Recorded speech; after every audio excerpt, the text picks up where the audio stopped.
Okay, I call to order the business meeting of the Cincinnati Public School Board for September 19th, 2022. Ms. Wagner, would you call the roll, please? Ms. Bolton? Present. Mr. Craig? Here. Ms. Jones? Here. Dr. Moffitt? Here. Morosky? Here. Mrs. Weinberg? Present. Lindy? Here. We welcome everyone and request everyone in the audience to silence your cell phones and electronic devices. Members of the public who wish to speak tonight will have an opportunity at 5:30 this afternoon, which is our regular board meeting time and our regular hearing of the public time. We will be using this period between 4 and 5:30, as well as our time after 6 and up until 8:30. So I would just remind folks we could finish earlier. To engage with our governance coaches from the Council of Great City Schools. We'll open the hearing of the public for sign-ups now and then again at 5:30 if people are showing up at that time. I want to take just a minute to explain our kind of unusual schedule this evening. Our board, one of the priorities we're working through is governance coaching. And landing on a clear set of measurable goals for the school district. And, you know, in a perfect world, we might use a day retreat for something like this, but it was just very challenging to find a day that worked for everybody. What did work was to use part of last week's meeting and part of tonight's meeting. We will be in this smaller room while we do the coaching portion of the meeting.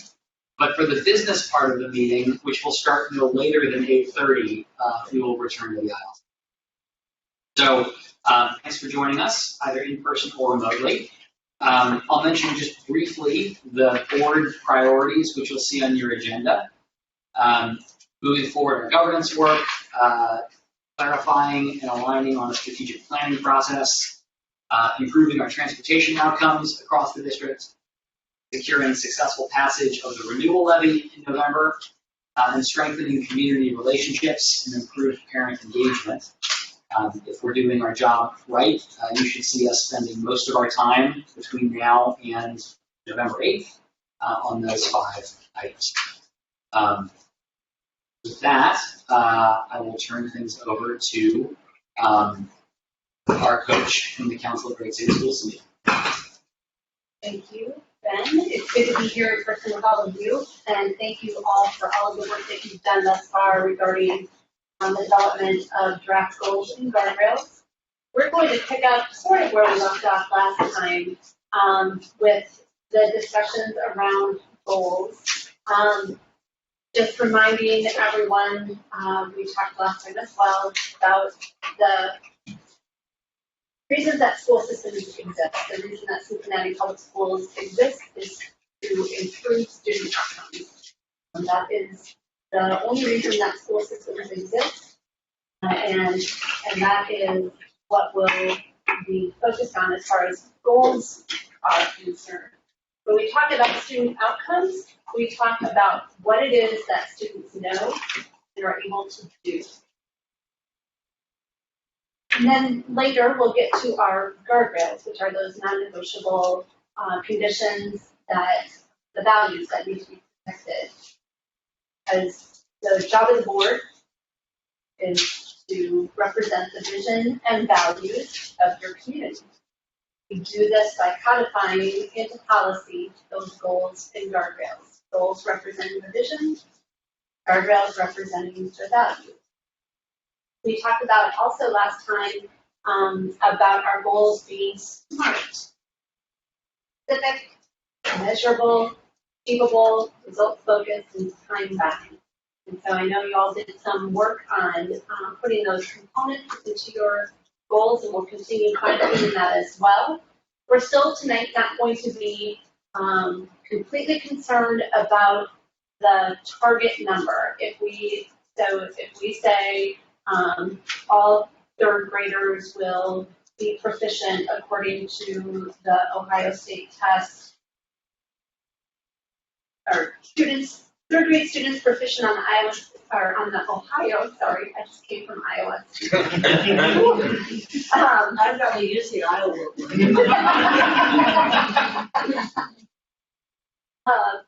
Ohio State test will increase from X% on June 2022 to Y% on June 2026, 7, 8. I mean, that's the other thing.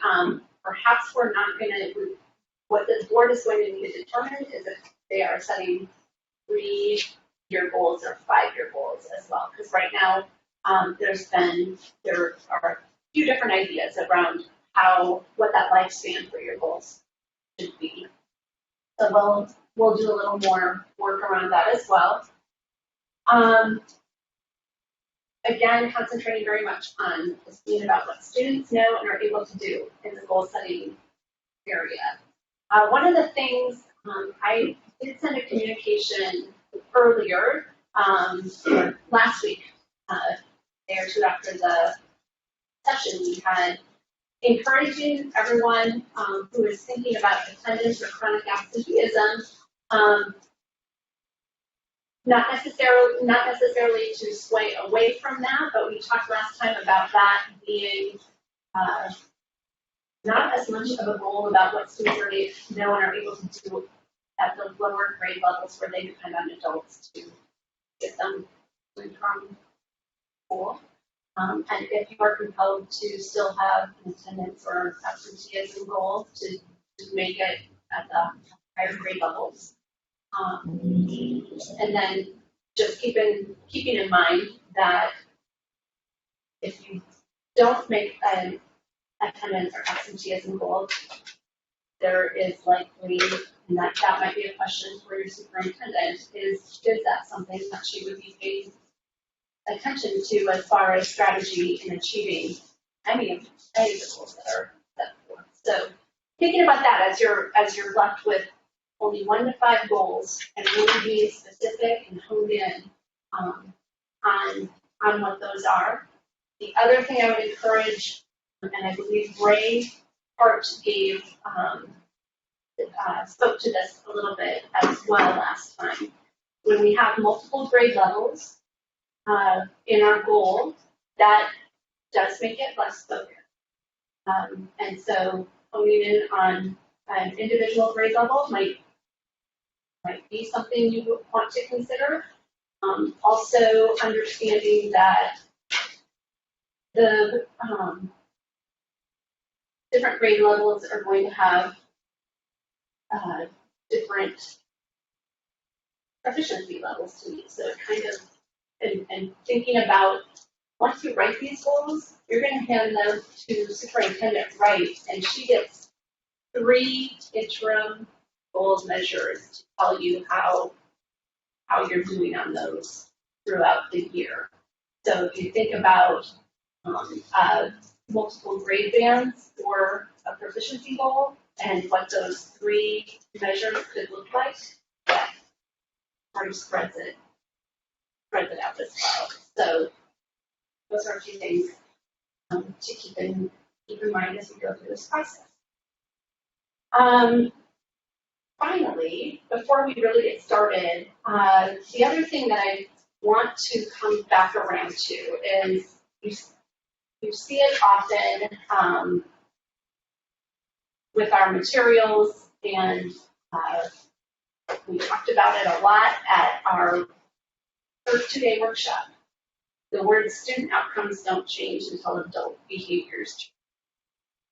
So I know that there are many things that we are, as adults, many things that I as an adult am very comfortable with and used to. What we're asking is to maybe push past some of that discomfort to really, really consider what you might give up to really focus in on those high need, high leverage areas to really move the needle, focus those resources, and start moving that data in a meaningful way. So those are the things that I wanted to mention before we get started. Are there any questions before we move on? Yes, one of the first things that you mentioned, and I'm glad to hear it, is that when we're doing this, or when we've done certain things like this in the past, whatever we're kind of doing, which you mentioned that we codify. My point throughout all of this has been we have a number of things already codified about our superintendent, our treasurer, our relationships with our superintendent and our treasurer, and they are codified and have been reviewed in some recent years. And just wanted to just make sure that we're aware that that's there in whatever kind of new generation of whatever we're doing, at least until those policies change, it would have to still be in keeping. So I'm just kind of interested in the order as to what we're trying. Obviously, these don't necessarily replace what is there yet or whatever. And obviously, when we do this, this is not in lieu of a strategic plan necessarily. This is still kind of describing this the working relationship that the board has in the community with the superintendent. I mean, is that, where is the focus there? You're trying to understand. Yeah. I think, so I agree with everything you said. And I think Take a picture. Write it down. I think the only thing is we're going to agree on what draft we want to take out. There's likely all kinds of cascading other things that need to happen before we adopt them as final. There's nothing final happening. It's a draft to start getting more feedback. And I think we're probably left to be all kinds of things, strategic plan related, policy related, that also need to flow through. The other thing I was saying is, we have in the superintendent's contract this commitment to having an evaluation process that's measurable.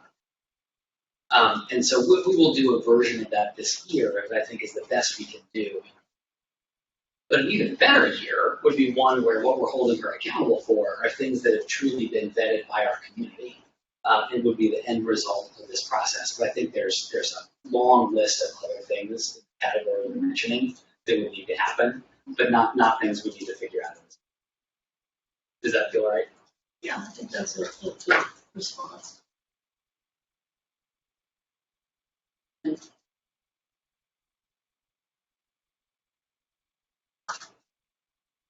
questions before we move on. One of the things, last time we had Superintendent Wright describe some of the data that she provided to you. I just want to take a moment and ask board members what, if you would like to share, what stuck out to you as far as the data that you were given, that you reviewed this process. You're talking about the data we got our last meeting? Yeah. Yep. To the data analysis. So for me, I think what stood out is that there's a lot of work to do. There's probably more work than these 5 goals. I do think that although multi-grade level, I look at people less focused, I think that to make a goal that transcends multiple grade levels is still addressing needs that we have in all of our grade levels. So to say testing grades are 3 through 8 is fine because they all need to. So I need a little bit more clarity on. I feel like if I focus on one area, like 3rd grade only, then that in some way gives information, but it gives less focus to the other grades, and I want to emphasize what their flaws. Because what happens in 3rd grade directly impacts in 3 years what will happen in the 5th and 6th grade. So I don't want any of that.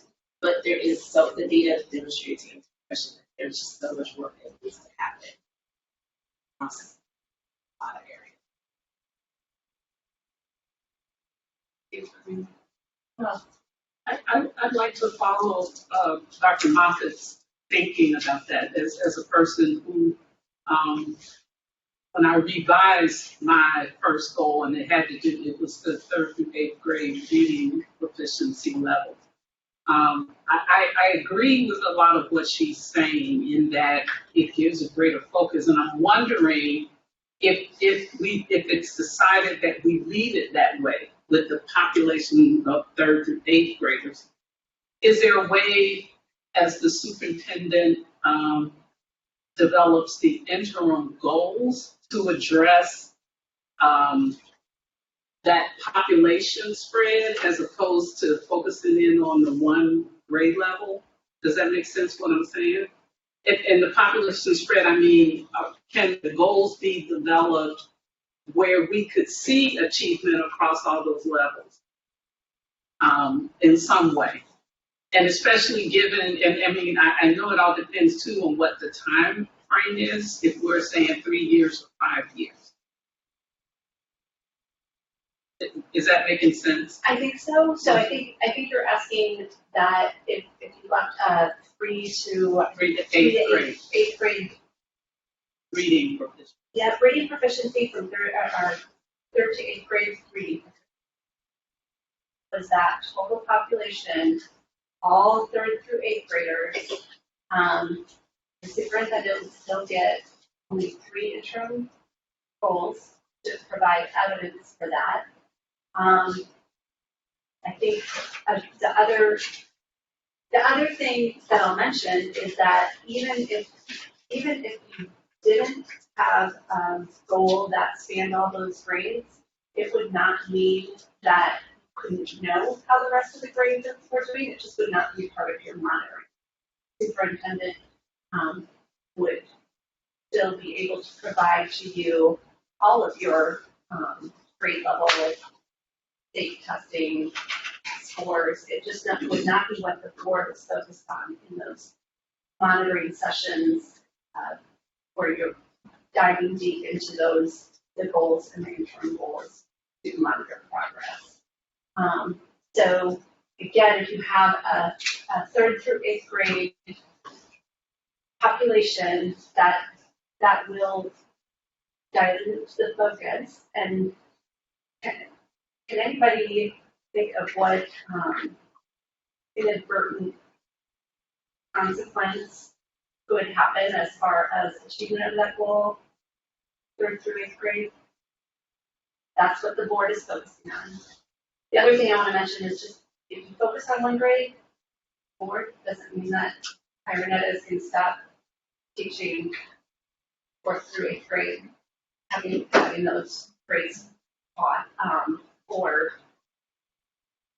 trying to improve achievement. It just wouldn't, it might not be as big of a jump in those grades versus a 1 grade level jump. Is that making sense? Be great. Yes, I was going to say. Oh, I support that. I think it's great. Yeah, I think it's great. That's me, Vice President. I was going to say, I think one of the things I did observe in our numbers, which is what makes it somewhat difficult in some of these, is that the benchmarks, depending on what it is, are so hard to figure out where we are because of COVID. Right, so looking at 3rd grade reading proficiency, it's so affected by their 1st and 2nd grade years. That even looking at where we are now to say that the next class will be at that same level, or the class comes in behind that to be at that same level, was a little bit hard for me because, I mean, I can imagine the 1st grade class that's in there right now learning to read doing exponentially higher than the current 3rd grade class on 3rd grade proficiency years from now. And it not necessarily being a measure of just that we taught them better, but being more a measure of their experiences over those 2 years vastly different. And so I think that's one of the things that for me is a struggle with doing multiple classes is there's so many other factors that are involved with some of the classes, especially higher up, and that their experiences, even like looking, like I'm a big math person, and I believe math is a huge part of our struggles in the district at times as you get up the levels, the data. I also know that math is something that is so built upon where your level of understanding very early on that, you know, delaying someone's understanding at a 3rd grade level has an exponential effect at their algebra level 8 years later or something. So it is one of our, or it's 5 years later. So it's one of those things that I did notice from the numbers. It's just hard to figure out what that benchmark, where we, other than our current status, what that will look like 3 to 5 years now. Echo, I hadn't thought about that in quite that way, but I agree with everything that Mr. Craig shared. You were asking Cindy about what we took away from the presentation from the data. One of the things that was happening at the same time was the update from the superintendent on graduation and the new state graduation formula and how it works and implications for us. I don't know if I quite realized the importance of ELA2 for graduation requirements. So it was one of the reasons that led me to put that on there.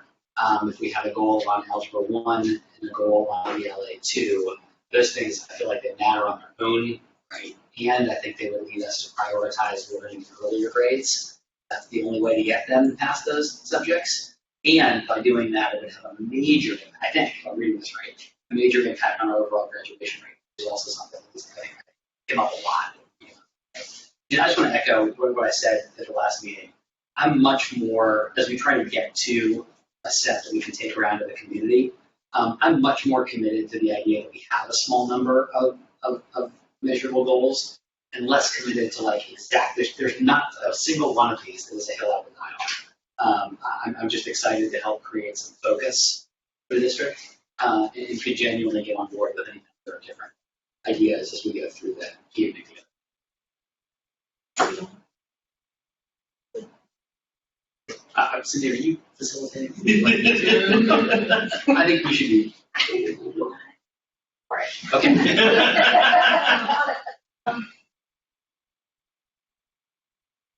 What Brandon just said is what we've heard in Atlanta about baselines. It's off the page. We don't know what the baseline is. Or we are hearing from other people that are and this COVID experience has been really rough. It's had a tremendous impact. From the data that the superintendent shared, my focus, I was happy that on content stuff we do a little bit better, social studies and science, than the skill piece. And I think that's the credit to somebody, whether the kids are interested or whether somehow we're pushing them through. I don't know why or how that is. But my issue continues to be I'm not that interested in moving a decimal point. So I've got reams and reams of paper from when I first got on the board, and indeed Great City Schools helped us with that, the mayors and people helped us with that strategic plan. And my thing I'm anxious about is the predictability of outcomes based on demographics. That's the thing I can't stand. That when you look at a particular kid or a group of kids, whatever their characteristics are, and some of the things they've had nothing to do with whatsoever, we're going to be able to unfortunately predict, which then also impacts how we teach, which is the real sin. Okay? It's that self-fulfilling prophecy. So predictability of outcomes is what I was focusing on, and then the other two things for me, I want to limit and eliminate, if possible, to diminish any gap that we see.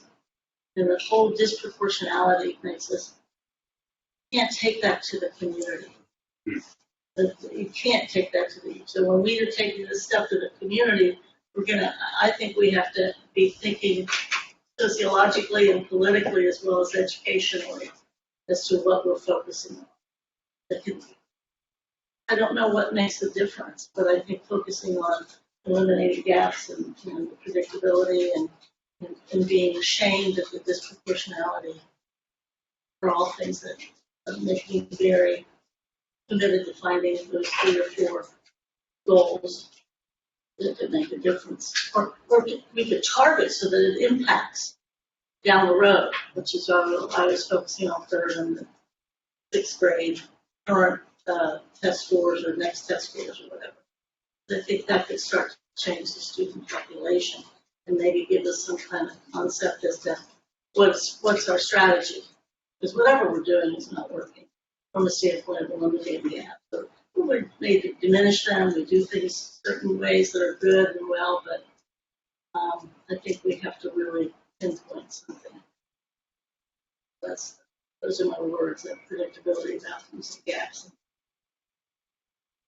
And other things. And your question is the takeaway from the data? Yeah, what they've noticed, what everyone's noticed, and Mary can catch you up, just, or just talking about what people noticed in the data that, provided. And Mr. Craig wanted to get into it. Superintendent, did you have something you were trying to share too? If you don't, it's okay. You don't, Mr. Craig. One thing I was thinking about after what you said, and then to East's point, actually, more so, is that things that we'll be able to have a measurable effect of change on, which are probably what our goal should be, at least at this initial point, may have to be more focused around the lower grade levels because of the fact we can have such a markedly different effect if those are the areas we're hitting. To your point, then, if we're trying to do ELA2, I mean, realistically, I don't want to say that we can make remarkable differences, but there are also students at a much different stage in their development that we may see a smaller growth than we would see, for instance, at third grade. That's not to say that those aren't things that we focus on or those things that we would do, but more so to say, what are our goals that we would set? Goals are being very aspirational. The aspirational goals might be at the lower level. The realistic goals, because I also don't want to take out to the public something that we're going to say that every kid is going to be past the LA2 levels, and that's just not something that will be accomplished for the exact reasons you're talking about, though, because of the because of the way those are taught, because of some of the experience behind the ball. But I think that goes a little bit to where some of our goals might be, and maybe closing gaps might be a better goal at the higher level. And for instance, really having a really high aspirational efficiency goals. So regarding the data, my reaction, while depressing, I wasn't a bit surprised. All across the country, urban school districts look like this, and I'm with Steve, 100%. Everybody knows how I feel about the state measures anyway, and test scores. I don't think we should be getting kids tests till they're in second grade. Never believe that. That aside, for now, moving decimal points to your point and all this sort of thing, I don't know is the ticket, because whatever questions we are asking are not correct. Whatever goals we have are not correct, because the disproportionality piece, what I can't abide by. Again, it's not surprising. There's no system in this whole country where anyone outperforms white or underperforms black. But we're elected to do something about that, and hired to do something about that, and we're clearly not asking the right question. I think some of the, again, I'm admittedly and proudly and unashamedly cynical about test scores, talking about, well, we need to do this, and I get it, and I'll say a lot of stuff, and I'll roll your eyes, it's fine, but like, that's not the right mark. I don't know what it is either, like you said, I don't know, that's right here. But I was not surprised. I didn't look at that and go, oh my God, what? And people who do don't know anything about education or racism or America. So we just need to go after it. Yeah, I just want to follow up to say, I hear what you all are saying, but as we think about how we present it to the community, and if I'm wrong, I'm sure you all will tell me this, but when you're in the community, what the community focuses on are the test scores that they see on the Ohio report card. So whatever we talk about in the community, we have to tie it to that. Totally. Yeah, so I agree with what you all saying, but I think as we present it out in the community, whatever measures we come up, they're going to come back. They're going to come back to, well, why are you still getting these? And that's the report card. In my point. Oh yeah, right. 1 star, 2 star. Right. In my point that I should have posed a thank you. Yes. My point is, whatever questions we have been asking and whatever goal line we have been running toward is not doing anything for that. So we need to figure out what those are. Those that this might sound Pollyanna, I think that's all been beaten out of me, but I do feel if we're chasing the right questions that crap, and it is crap, but true, is going to improve. I mean, theoretically, if we're changing our behaviors for student outcomes, et cetera, then they will increase. Yeah. However you package it, to E's point, yes, it's important. Cool. Well, I just was kind of, it just clicked with what you said, whether it be a report card or stars, if what we're doing is right, then it will move from an F to a B, or Should. it will move from a D to an F, regardless of what we call it, or we'll have 2 stars versus, I don't know what stars it is, but we will move the needle because we're doing something that is working. Yeah.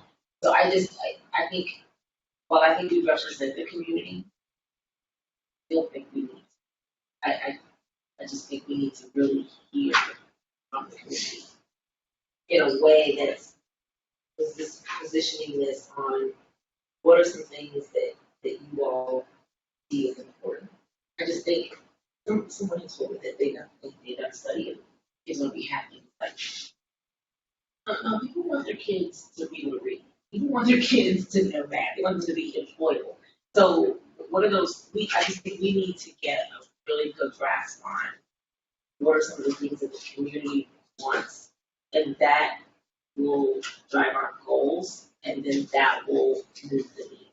So giving the kids, and the families, and community what they're asking for, which will generate interest, which will generate engagement. I just think it will trickle down. To your point, I really do. But I also agree with you that it's not really about moving a decimal. It's not about a quantitative number. It's about doing things that add value to people. So let's hear from Ms. Weinberg, because we haven't yet, and then I want to see Cindy too before maybe we can. He's wants to get something, but I also want to see what we need to move us forward. Sure. Would it be a wild idea to say if we have an hour until hearing the public? We have our draft goals within that hour, so when we come back from hearing the public, we can just do guardrails. Is that? I don't work for that. Well, I just- Depends on how. I think this has the potential to be or one we get everybody home. Not just not home and skip through things, but I just think it's a process. We're not finalizing anything tonight. They'll get a bunch of feedback from community members to make this even better. And I don't want the perfect to be able to get the good. So we'll go to this one. You're welcome.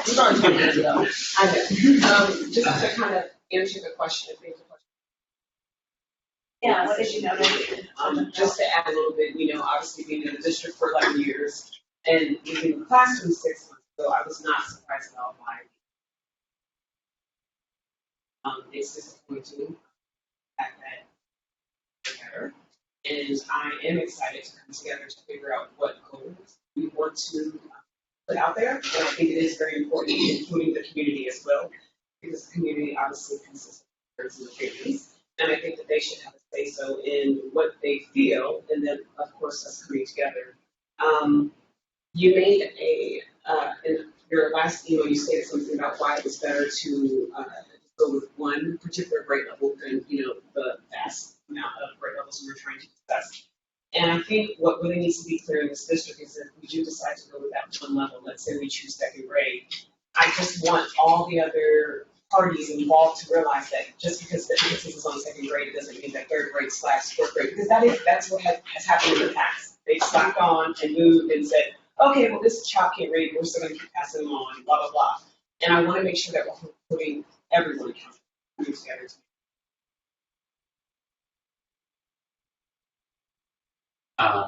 Sometimes taking this on the computer because I can't do anything. I don't think what I'm saying is discounting the report card. In fact, I think what I'm saying is where the report card actually is a disproportionality and gaps, what have you, and the predictability based on demographics. I mean, yes, our report card traditionally in part has just measured well. I mean, that's part of it, that's a major part of it. But I do disagree with you, Ben, on the idea that whatever we decide to take to the community is not final. When we go to the community with particular goals, be they 3 or 4 or 2 or 1, they're going to see that as a product of our work. they're gonna think we've already kind of prioritized, and they can evolve it, massage it, move it. But from a standpoint of we say, and I know we're not gonna do this, we're only gonna concentrate on second grade. All those middle school parents and all those high school parents are saying, oh my God, we're just gonna do, because that's what they'll see. So I think you have to politically, from an educational standpoint too, you have to concentrate at least on the 3 divisions in some way, whether it's 1 grade or 2 grades or comparing, because they're gonna wanna see a work product that is, it's targeting their children and their students. But I think the gap piece is critical, and I do think this report card is unduly, but significantly all about achievement. And I think whatever we come up with has to also speak and be relevant to the report card. Because there's no reason to keep doing this if we're not going to be doing something that increases the score that we have or impact. That was really where I was at when I said what we share with the community or gauge from the community has to go to the report card. That's what they know. And that's all they know. They don't, all this work that we're doing, like you said, they want to know how it's going to impact their kids. Right. Which we don't have enough goals. We can't write enough goals. We could. Yeah, but so we have to tie it to how they interpret the report card. I do agree, piece about the gaps.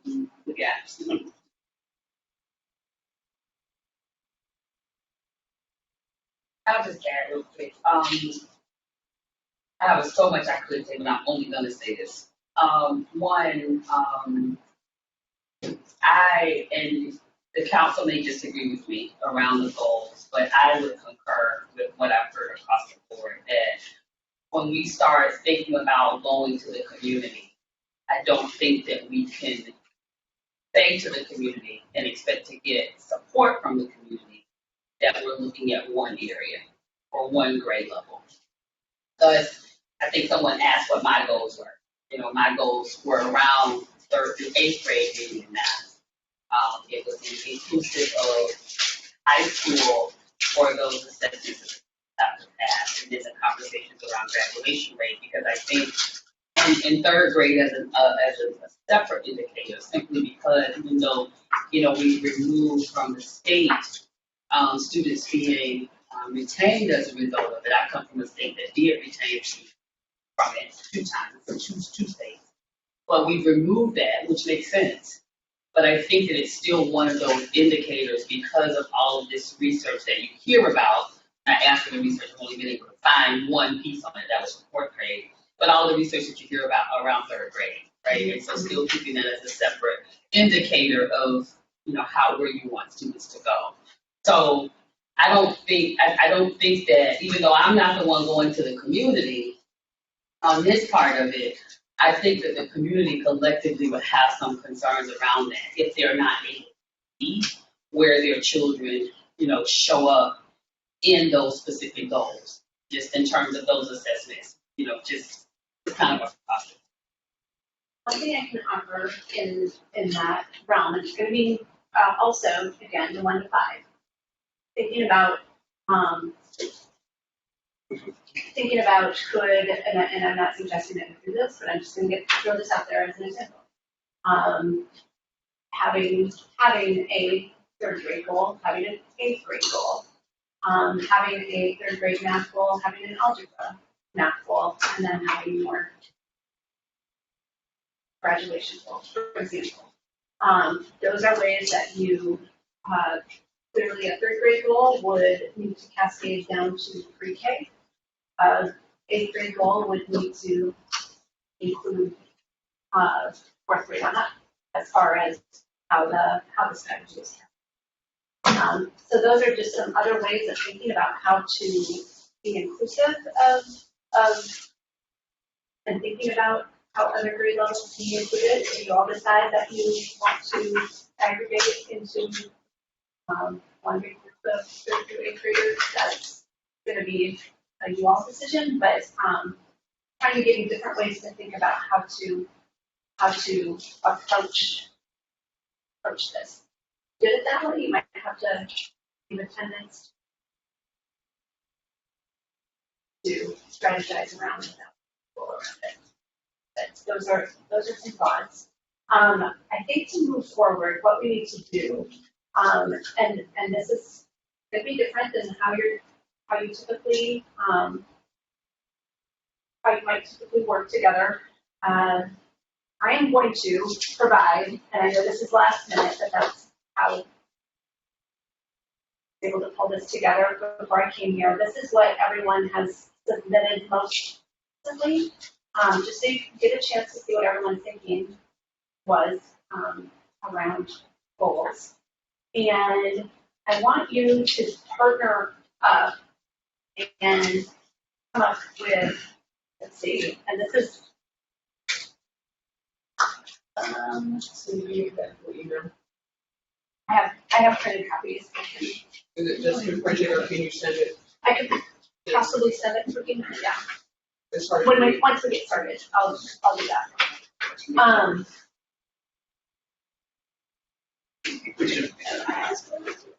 So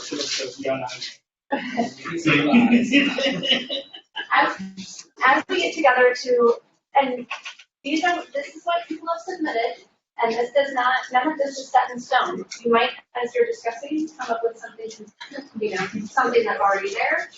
You might come up with something completely different. What I did notice as we look through what people have put together is that there definitely is a reading goal coming. It's just a matter of where you're going to focus that. Well, I shouldn't say that, you might decide differently. But according to what you've all submitted, there were, everyone had a reading goal, and all but 2 had it at 3rd grade, and then there were 2 that had it 3 through 8, if I counted correctly. So reading is definitely an area of focus that you all were very interested in. And then math kind of skips between lower grade level math and then algebra. There are various things around achievement gaps. One of the things that you can also think about in your approach, and this is that other districts have done as well, is, again, when we talk about focusing on high need areas, you can be very specific with your population. If, for example, Mike brought up the difference between white students and Black counterparts, you could choose to have a goal specifically toward Black students. If you pose a goal around minority female students. So just thinking in all of those different areas. We're going to have you go ahead and partner up for right now. You're going to take a little bit of time, maybe it's not going to be a lot of time, maybe 10 minutes, and figure out together what 4 goals you would put forward between with you and your partner. Come to agreement on 4 goals together. So go ahead and give shoulder partners. Do we want to mix up the number a little bit? But now, are we going to be allowing the public to see this too? There's going to be nothing? So if I email it, If you send it to me, I will get it to somebody who can put it on the screen. okay.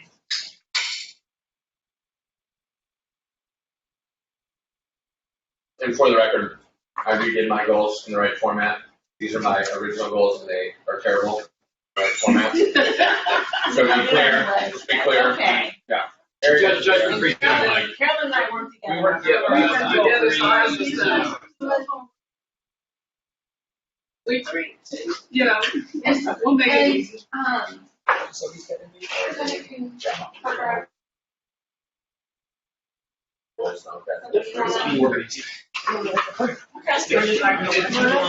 Sure.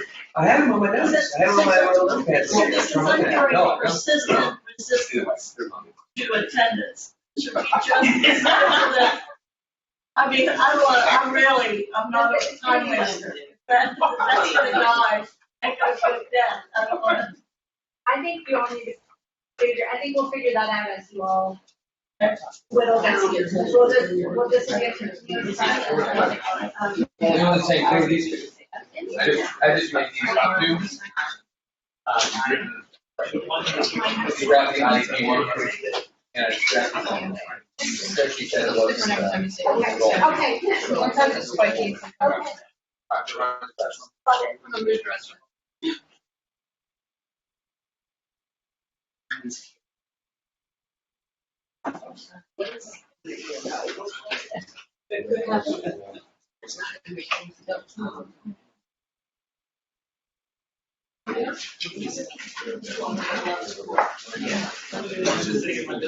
What are you trying to do? That's what.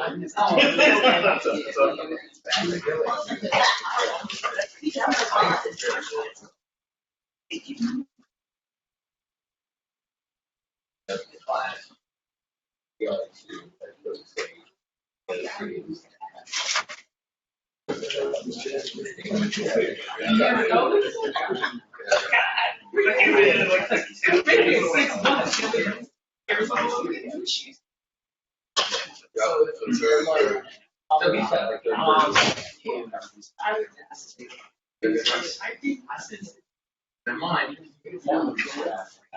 One of them has questions that there needs to narrow down the calculation.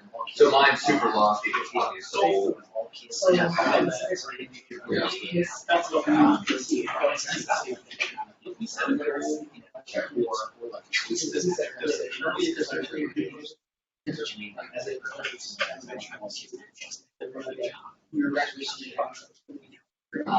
Maybe we should define. I mean, for me, Yeah. I think it's the same issues are in terms of whether or not that's how to that's Thank you. I'm just fighting to get it now. but I think that. Do you have it? But did you say it's every? Oh, I just sent it to Super Ben. specific. I don't know why it's having Okay, so I sent it to, I sent it to. Well, Totally, there's like. yes. I'm just. One of the offers are way better. Thank you. Okay, so I like this. Even just Exploring. I like that. It's good. I went back to this for a real, current value was 30. Even if It's early. One that I think I like. Never, I've never, I didn't say that. hard. I think that's what Yes. that's what I really also want to say. That's what I really want. Yeah. Stuff. And all those.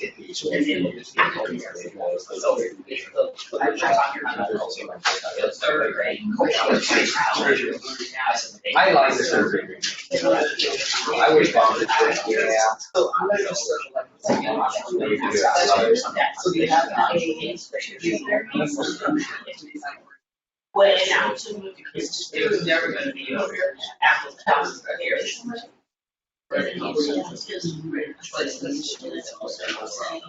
I agree. Do I think this should be more consistent too. career tests are harder than selling. As far as goal, what was I mean, that? hard to sell. Right. I would really. That sounds terrible. And I think that's I think so. I like the graduation.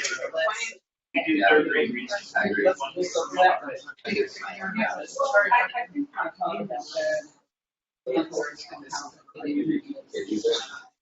I still think I'm just using the way I was how it's. I think that's what you're saying. It's not like hardcore where we're working just on her. I've sat in reports. What does that mean? We talked about. Always encourage farmers in general throughout their history. How it impacts grade level. I think that's much more. But if not, never.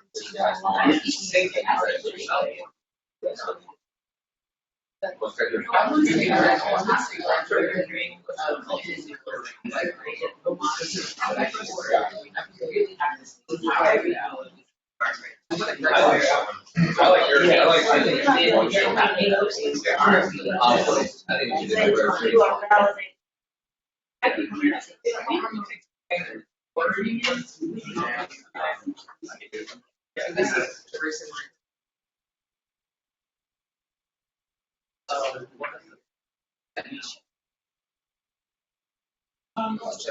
No, sorry.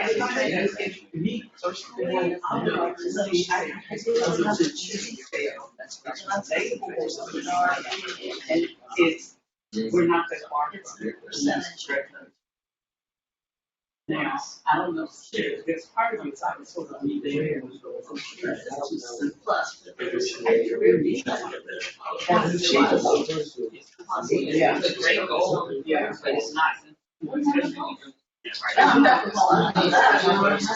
Yeah,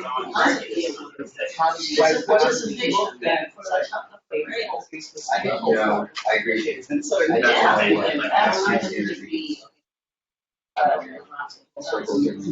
I was thinking like, Yeah.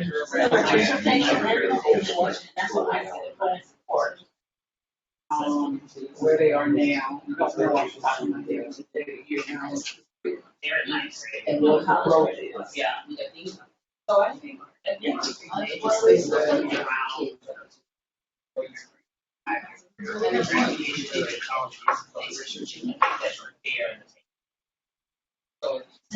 now, I want to do this.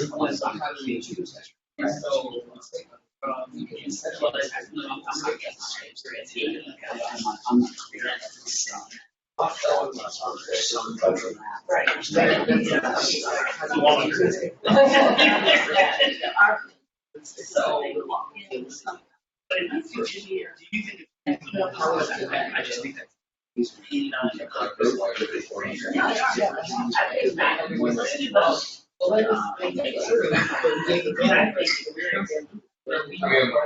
Especially Now, I. out of all hers, so I think That's one. Yeah, I'm not quite sure. I mean, I like it. Yeah. Jim, why don't you come over here? Yeah. I don't want to eat crunch.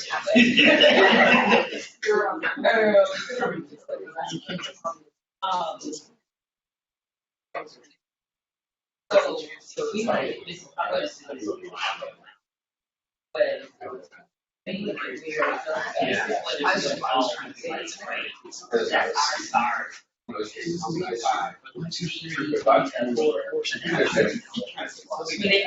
star. Well, we got this one. This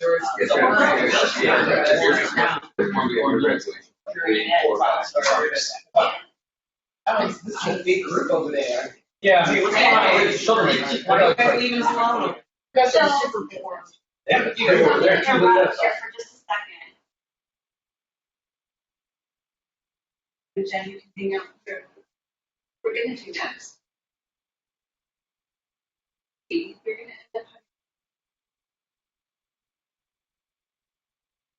end up. Okay. We just have them down here. We just do. And then they're just gonna sit. And just say, okay. All right. Well, shoot that. Yeah. No. All right, so where we are for graduation.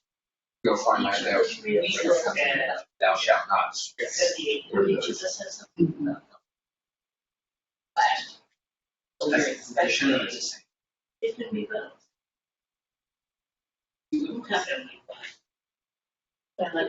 Let's do it. So. Yeah. But I think that. Okay. So tonight, so we've got, So my point is, in order for be us something to about get to. we'll have another one, and there's something about that. We have to. I really like that, yes. We can come back to it this time. I was supposed to turn it right now. Anything said, low, So something about and percent of students. right, eight below. So when I worked at the day analysis, it's that. The gap piece doesn't make it anywhere, everybody was saying 8%. Percent of students of color graduated. Well, then, Either. there's, College or they anything say, else. Oh, sure, yeah. I could be wrong. the state Honors. aggregates and then like across the state. Now, So, okay. yeah. Have a district. between our Well, In practice. So, then, D. Just figure out, here's the interviews. We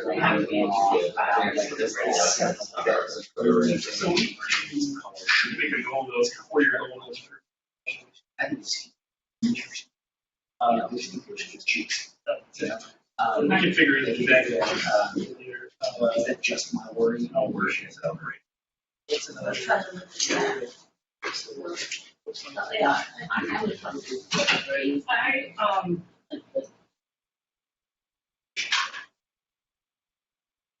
I like that. I'm there.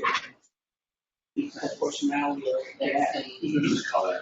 I don't know. It's- Just reading. An artist.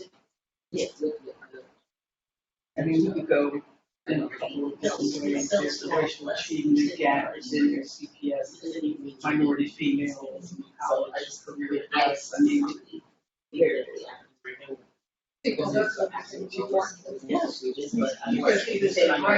I love that. Okay, great. So that gets us a point. Should we go to reading that?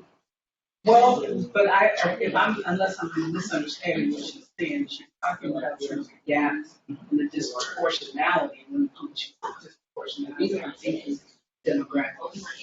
Am I going to say that again? So maybe similarly to what we were doing. I agree with you. Reading, I thought about is doing that closing the gap to the middle school. So for the middle school students. Because it is a nice word. I mean, it's actually a lot of the I thought this was fine. Oh, yeah, we have 5, we see a little better than 1. But yeah, I think we got 5 good ones. You got graduation, we got.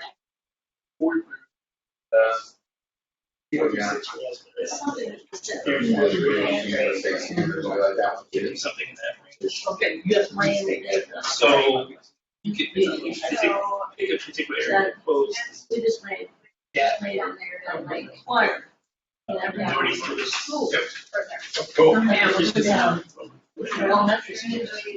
That down there.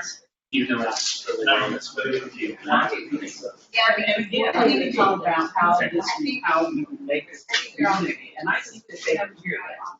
But I think they're about the meeting.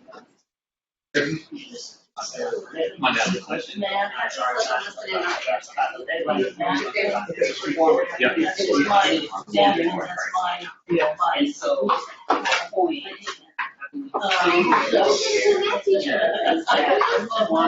And that's okay, that's why we get along. So, yeah, we just, look, the planning date says, The components. yeah. At the 90 starts.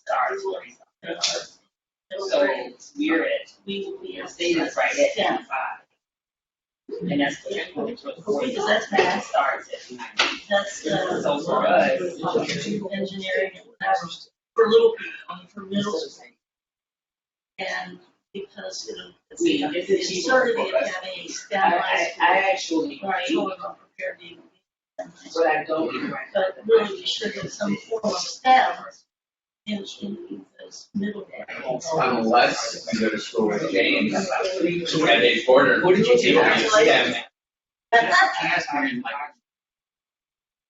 Go first, huh? Yeah. We got 4 and then, question. In your goals. We can put 2. How much we? Yeah. 4 on paper.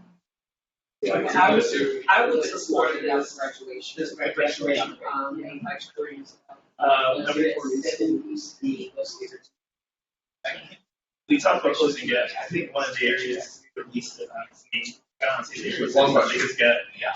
Which is significant to us, What did you? minority students to, Meet the state student. What states? minority students to. I was gonna do it. Okay. Yeah, no, that's good, yeah. Just I didn't even know though it he's was not. way to He look makes it reality. I didn't know you were picking up on there. I thought you were writing what you were doing. But the thing is that. You didn't say pick questions? I have no idea. Well, Yes, okay, no. We heard that. We Okay, so, for my so supposed everyone, gap so there minorities. was a desire for everyone to see whatever. That's why I provided that, and that those people could use those calculations or come up with something. I have. Like this one for the entirety. That you like them all. Little was. So like. But we're not, Yeah. we're not concentrating on that, Efficiency, because the reason you're targeting black. percentage is to see primarily.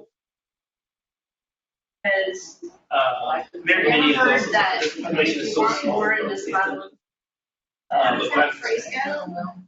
from This is what you have for 29%. resources. And this is what you're doing already. I haven't, So you're gonna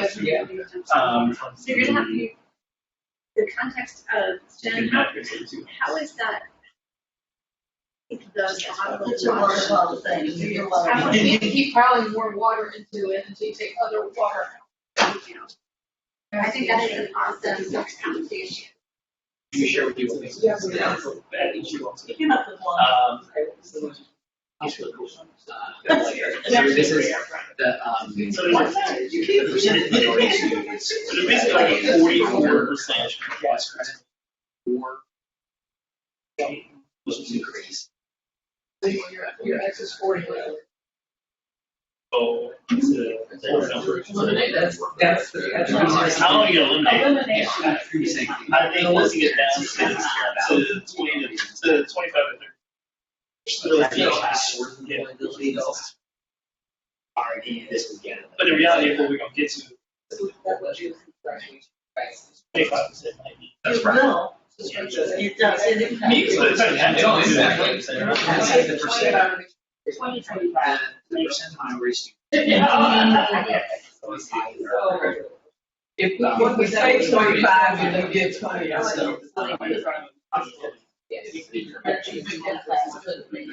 I guess the thing he was talking about is in terms of fighting for why I'm making this about that. Originally asked. But, you know, the thing, problem I'm gonna have with the company, you know, because I like all the ones you have. You know, You say scale of graduation, like this number is. yeah. Right. Yes, but not. We don't think it's going. This is not what we One of these has to come off as we Yeah, that's it. I gotta ask. Yeah, I was gonna say, in theory, also, I go through this morning, we were in the Boston, like narrowing. you're gonna be At the same time, I remember what you were saying. And, whatever, you know, whatever resources you put in those, if those numbers go hard, you know, it's not that we're asking, well, let's just come down. We're asking. So I mean, I maybe the guardrail.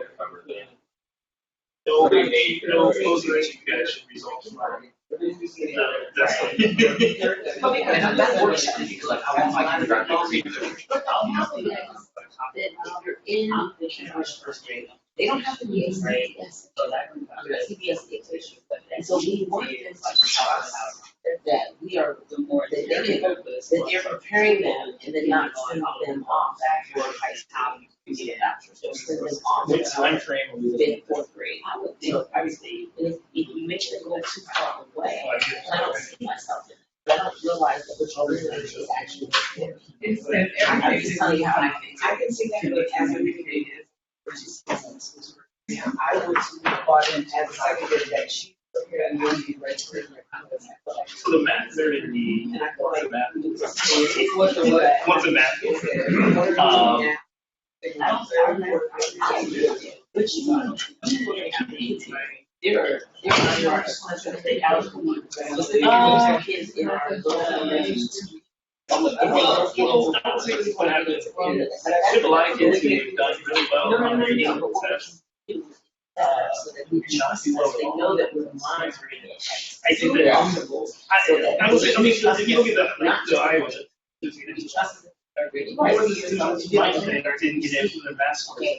They're gonna be measuring it in 2 years, that's not 8 years. Well, what I mean, like, I'm not saying the average, I'm saying, like, there are more students. They got in for their, they qualify.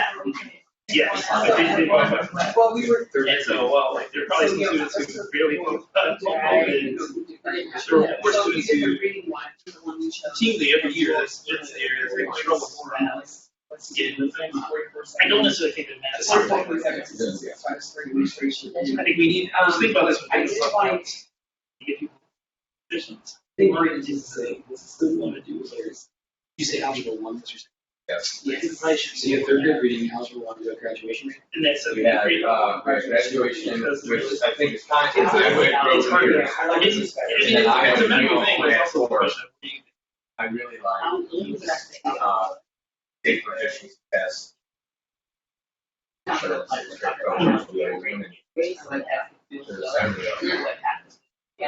how do we do that? Yeah. But that's what's taking the most. So, just to play that out. I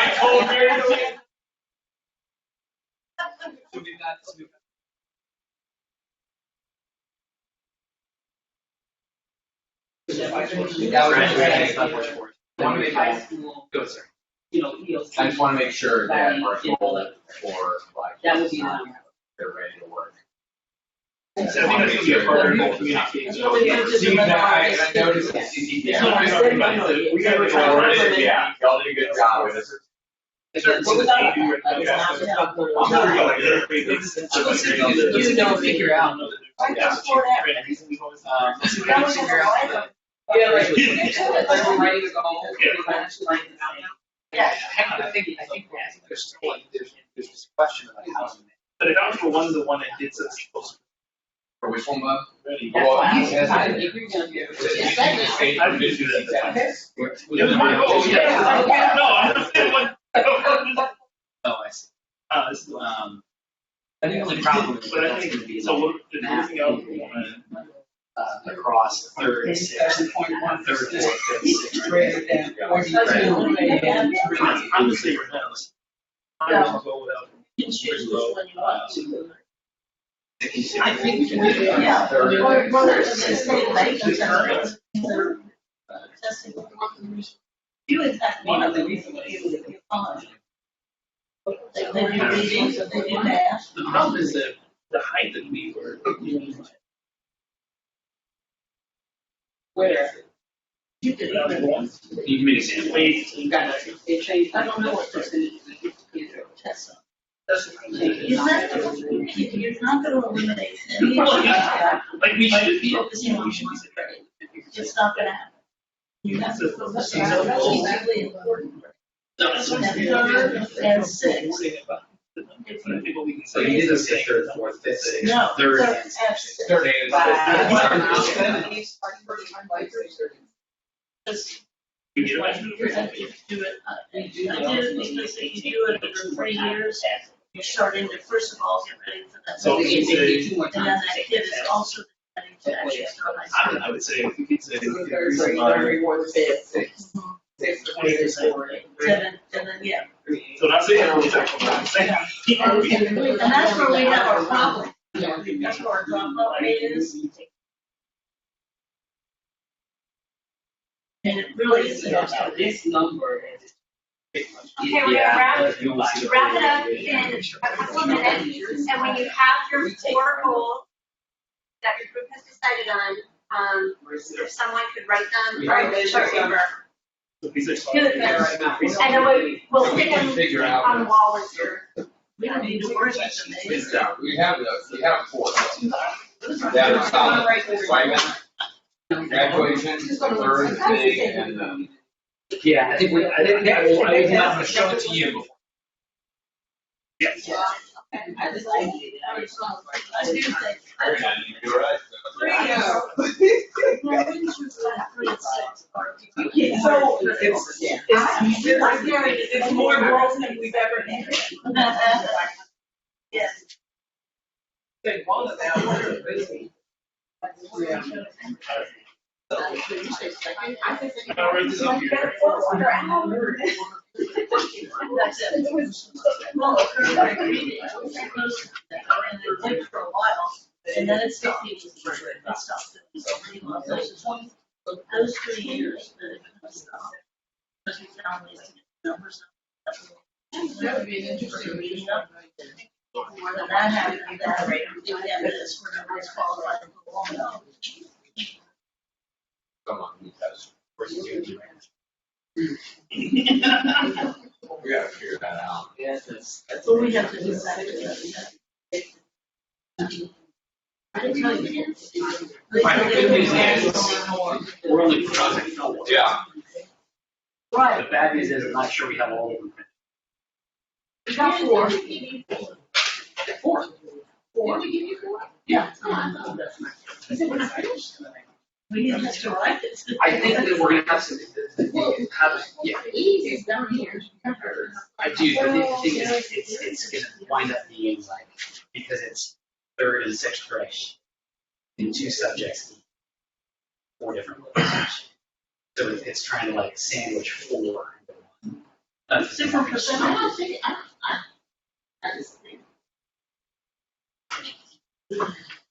I'm often wrong.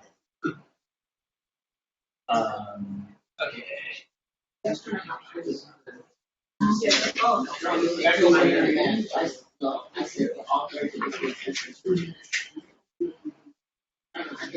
don't think it's half. How you doing, Phil? I'm good. I'm not walking the other day. All right. You used to run like crazy. 100 miles a week, so about 100 miles a week average. I'll doing my long one, the real long one this Saturday. Doing my 100K. 62 something. Yeah, is that like bonus time? Would you like to take a break or something? Remember when I do like those, like when I did 50 miles last year, this will be the longest I've ever run by 12 miles. For this one, run down along the river, catch the little one trail, because Ohio River Trail down at London Airport, and that's the London Bike Trail now. So I'm gonna connect, and then I just run, and then when I hit 31 miles, wherever that is, turn around, come back. I go deep. I go real deep. I go to places I can't talk about. Yeah, but How did you come back? I go we there. need to really sad. That's why I love it. And I don't complain anymore. None of this. It's still not. Except I knew I want to do like one big one. Last year was 50 miles. This year it's 52 miles.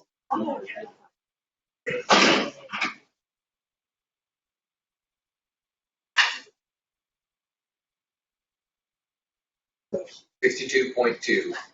Yeah, I'm nervous. It's gonna be great. It's gonna be fun. It's gonna be fun. But how's that for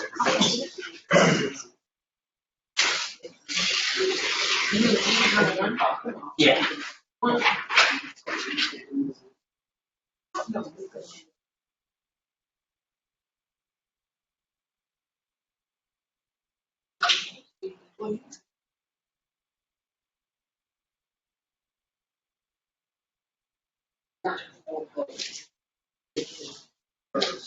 Resources.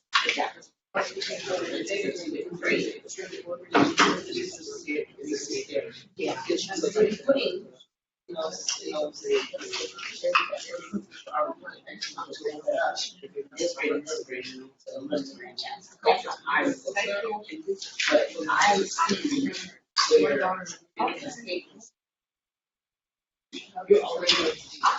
So I'm telling you, it's really looking at that. But the goals tell you that you're ready to. You already know. That's not necessarily an extra amount of resources, and that's why I do the show, because we're not adding it. It's a second grade, it needs to give you resources. We're already giving you resources, it's already on. We're telling you, this is interesting that you get there. And this is. And I'm saying, I've been really close to great, because when I was in school, That's why I think that we have a multi-grade level goal, especially in the state.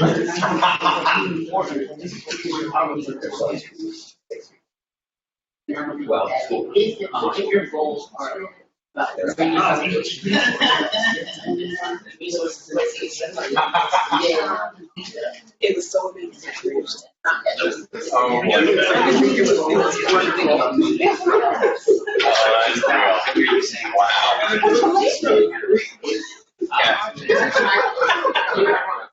don't know, right, I was thinking like, putting this spread across two. You already have it. Yeah.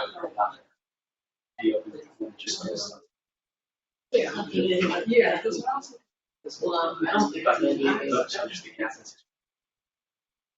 This is almost too important, because it's what you're doing, if what you're doing is.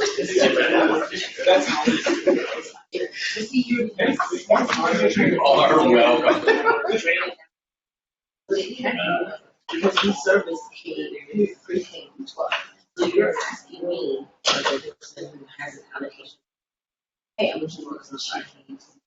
No, there's a hugely diverse population each day. Now, what I think can happen, and this is why I say this, we're all good, because what I think can happen is if we're going to use this as an evaluation, we look at her movement, and I'm not going to use numbers as such, because if she's able to move it, then that's fair to me. But if she can make that area, she doesn't move, we should try and base into her evaluation on did she get 1.8 per week, because that's not. And that also doesn't. And take care of the gap piece. Take care of the gap piece is not necessarily just doing more achievement in particular topics.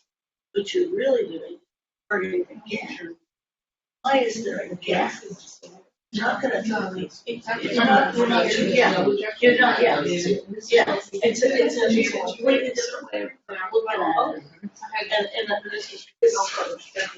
What's the difference? Yeah, third grade, the gap was in that third grade, so the gap was in that grade, you know. Whatever. Looking right now. Right, yes.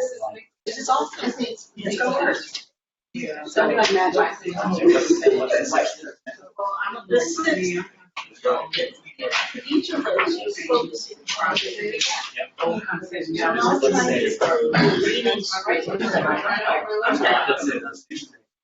I like one from two also.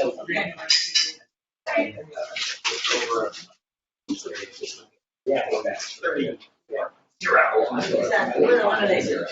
Now, in order.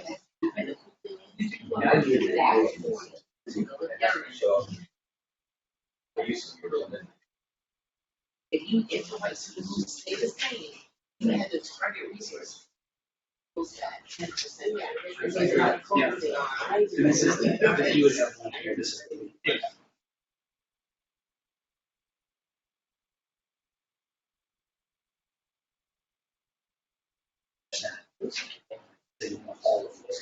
And that's what I well, you could also. Well, what is it? And I don't know this, I don't know this enough. You're not necessarily measuring achievement, what you're measuring in gap is growth. Okay. Thank you. That's what you're measuring. One of these things actually gives me a sense, sorry, have the, and realize, Yeah. that was not a compliment for one. Well, but it ends up being one, because that's a better measurement of. Yeah, it's growth. It's a much better measurement. There's more evidence. You're saying, hey, it's 40. All right. Okay, what did you do? Excuse me. What do we have? The graphic you can get 10 minutes, I swear, 10 minutes. like 1,000. Let's see what we can get done in 10 minutes. I think you're done. So, Oh, behind you, sorry. Yep, sorry. So, I see we have third grade, reading scores will increase from X to Y by 2026. That's starting on. The idea, starting fall, so 23, 24 is the first school year. That's also something that should come up with, is this year our base year? I wasn't necessarily blocked, appreciate that earlier in the budget. I don't really care about the year. But you can- So from now it would be 27. Here you go. But that will.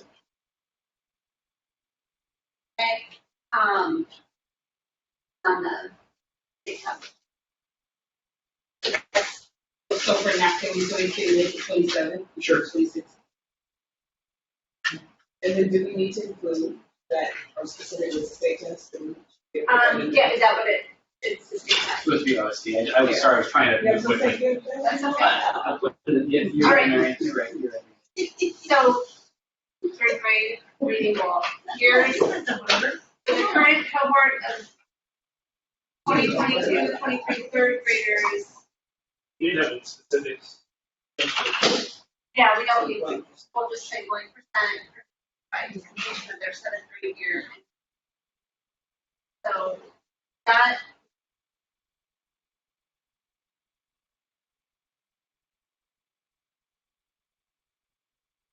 How are we, so between these two, which are both dealing with third grade, so this is saying that third grade graders, this is really about seventh grade.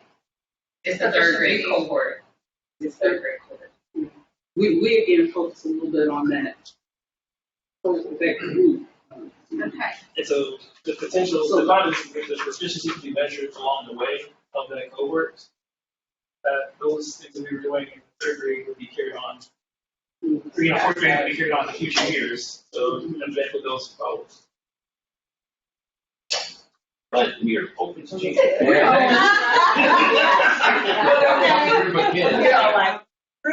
get real specific at what we. For 4 years.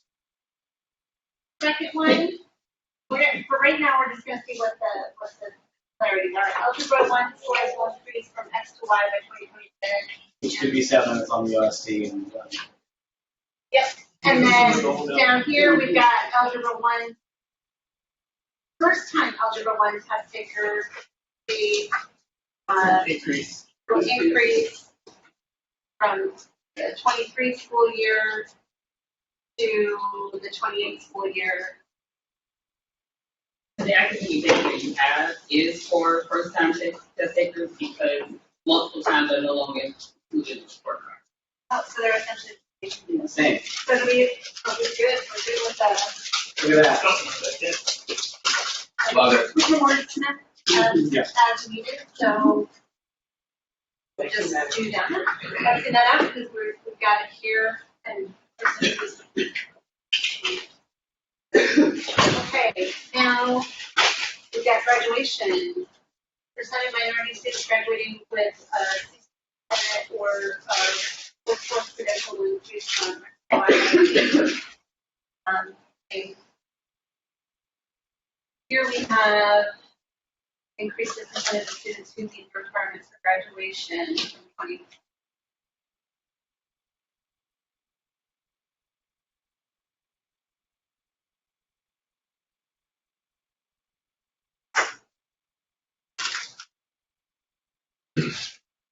I like ours. I like ours better. I like theirs too. We get 5, you know. Well, so I propose that we would think about, when you start talking about like our own goals, that we think about anything that could go along with improving graduation rate as a general goal to the end result. So that would be an improvement. Intervention, I think that- that would include Every challenge, we were trying to make sure that was more than graduating. Absolutely. Kids were graduating and they had some expanded opportunities for post-secondary. And I also really like the graduation one, and I would be fully on board with you both. And we They just actually seem to might be talk about more different different. Ours things. is a little different. It's not, yours is about graduation as a whole. Ours is about increasing the percentage of minority students specifically with CCP credits and workforce credentials. So ours is, it is talking about graduation, but it's targeting a specific population with the ability to have CCP CCP credit, which could be duly counted for a workforce credential or helping with the graduation. So it's not just about it's targeted, it's targeted. Just put it in there for a minute and then look at the last two. I just want to say from the community standpoint, I think career piece should be in something we're presenting to the community. I really do, because they don't think we're doing it a lot. I just think that that's something that would go well, and I think the community's told us that again and again and again. I think we can spend like another little bit of time and we get back from public comment, I think, because I'm really interested. And we'll try to keep it tight when we get back, but let's just go through. So, as well, the current racial achievement gap on proficiency tests in grades 3 and 6 listed from X to Y by Z. Here we have a closing that ELA proficiency gap of Black and Hispanic students from 40% in 2022.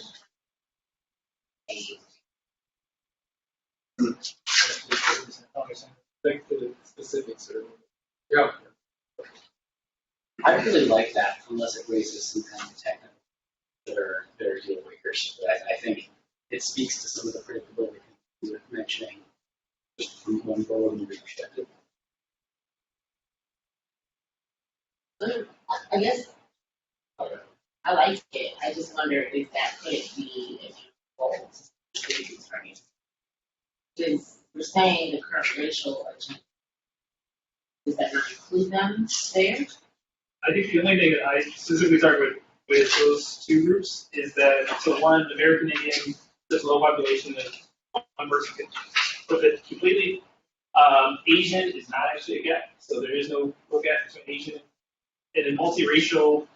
Again, I think the population is probably not as in depth as typically Black and Hispanic. And so that's, I mean, I think that was the reason I used Black and Hispanic is because there was a gap between Asian and I agree with you completely. I just think it's understood, like it's understood racial gap is going to be those two.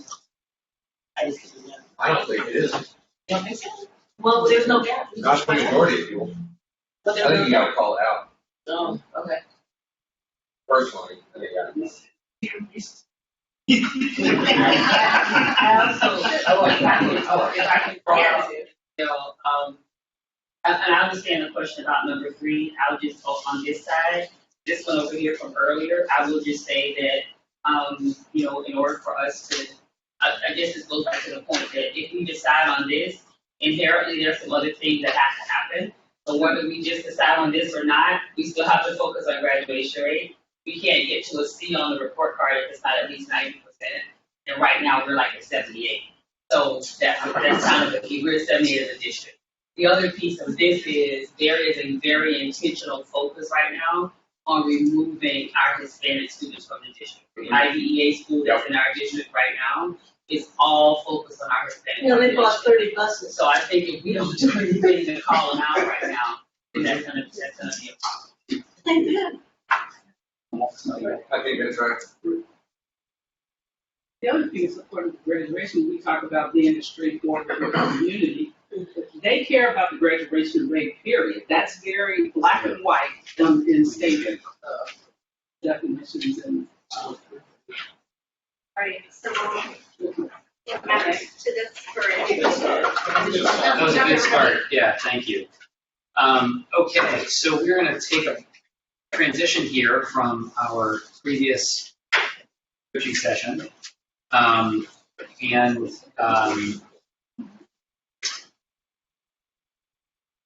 Here we are, yeah. So we're trying to limit training.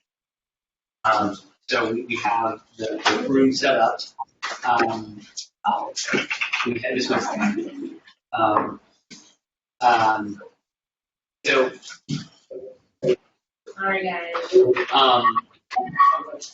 Let me. I think we have some choice points here, and I want to make sure that what we're doing reflects what everybody thinks is the right call. We have the room set up so we can stay here ILC hearing of the public, either because they're in the ILC in person or because they're online. Phyllis, how many people do we have in person? 2. How many online? We just said a total of 2. We didn't say specifically that there was anybody. Yeah. How many folks online, Rob? No one online and 2 in person. Okay, so we have 2 people in person. I think if people are willing to move quickly, I think we could go over and Yeah. well, let's just do that. Yeah. Yeah. Hey, Rob. Yes. Because we only have 2, would you like to give them the choice of coming into the room with us if they'd like to speak to us directly? Or they can be in the ILC. Either one is fine with us.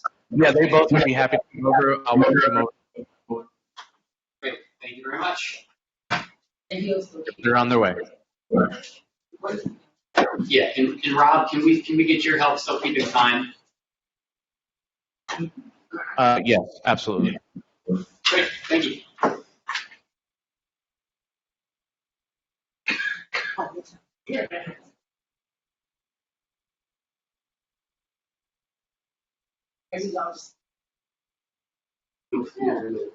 Figure it out. I think both of our speakers tonight are from the urban.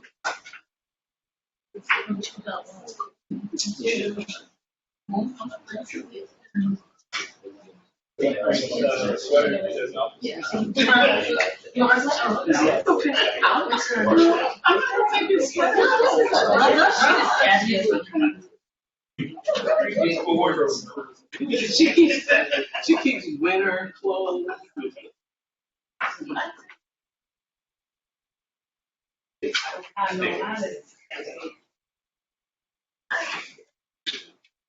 Oh, you have a Samsung? I'll use this.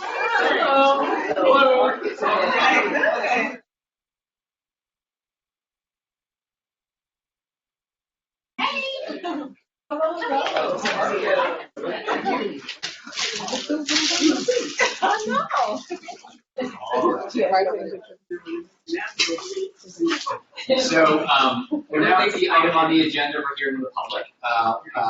I'm gonna.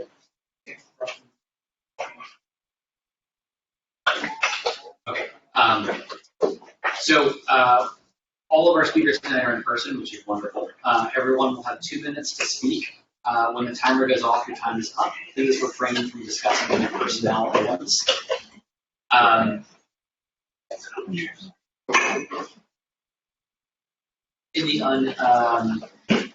Please provide your name, your affiliation to the district, your school community, your topic, and your contact information if you would like a response to the questions you might have. This request is consistent with board protocol, and we appreciate your help.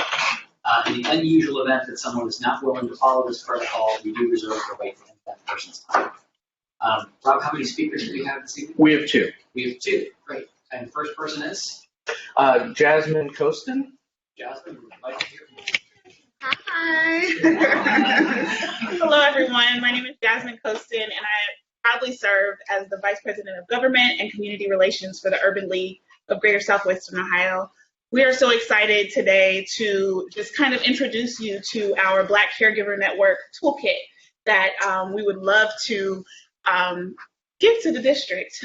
We have been working a little over a year with Black parents within the CPS school district at 5 specific schools to talk to them about what it means to feel engaged, and not engaged in the traditional ways of, do you volunteer at your school? How do you, do you bake cookies, things of that nature? But our tagline is, we want them to feel seen, heard, and valued. And so really diving deep into what it means for parents, specifically Black parents, to feel seen, heard, and valued. A part of this toolkit started with having a survey at these 5 schools of parents and saying, what has your interaction been with the principal, the administration, maybe the board? What are the things that make you feel excited about, coming to the school? Have you been heard if you feel like you have been heard? And then really taking it, and one of the biggest parts of it is our spectrum of engagement that we want to introduce that really gives us a framework for what it looks like for parents at any given time, right? Engagement is not you either are or are not engaged. Engagement looks like on Monday, I might be fully engaged and, baking cookies for whatever is happening. On Friday, I might have a lot of meetings, but my kids show up to school ready to learn. And we want the district to understand how to value that so that not only are you valuing it, but the people who you're valuing feel valued. So we hope that you are open to seeing our full presentation, and there will be more correspondence from here, but just wanted to introduce that to you. Very much. Absolutely. To the chair, Kelly Duke is our second speaker this evening. Thank you, Rob. Kelly, we're excited. Hi, thank you guys for having me. My name is Kelly Dukes. I am the community organizer for the Black Caregiver Network, the Center of Social Justice through the Urban League. So I've been working directly with parents. I have a strong group, about 5. Most of them are online right now, that have really, as Jasmine stated, really dove deep into what it means to be engaged, and not really necessarily looking at one person's role, but really looking at the way that the caregiver and the district has a responsibility towards the child, right? So moving the district from traditional ways of engagement to transformative ways of engagement, ways that really actively identify the fact that times have changed, roles of families have changed, and that they respect and respond to that. So as Jasmine was saying, the parents definitely came up with a spectrum of engagement that details the way that a parent can engage with a district or building, and also the way that the district and building can engage with them also. And also acknowledging that, again, that this spectrum is fluid. So there are going to be times in a child's career that a parent might not be what is considered fully engaged based on life experiences, but we don't make a judgment call based on that parent. Also, a really huge part of our toolkit is also looking at accessibility and also looking at engaging with caregivers that have disabilities, and actually looking at their story specifically and how the district can better support them. So again, I agree with Jasmine. You'll be hearing some correspondence from us. We would really like to present to you the whole entire toolkit, as well as some of our parents coming as well and presenting. They're really excited. Very much. Thank you. Thank you, Rob. To the chair, the school is requesting that they can see a part of this process, if you don't mind, and set in the space. Oh, sure. Yeah, it's open meeting. Great. we were trying to find the right sweet spot of like what is a room that would let us do the kind of facilitation that the facilitator needs, but also create an open space. We weren't entirely sure how many people would come. So with this, I think this is working great. Yeah. Great. Thank you all very much. Thank you. Thank you so much. Board members, we have a choice here. I think we need to take a 10-minute recess so that people have a back or to push through. Your preference. It's 5:40. We're doing fine. Right. So back here at 5:50. We'll pick up then. Thank you.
Apologies to those who are either in conversation or about to start a conversation. We're going to keep moving. And Cindy, what was yours? Yeah, so I think so far, where we, what we've got is an algebra, algebra 1 I'll take one of those. school that was, everyone was in agreement. So now, we are looking at a few other, we're looking at some reading, Thank God.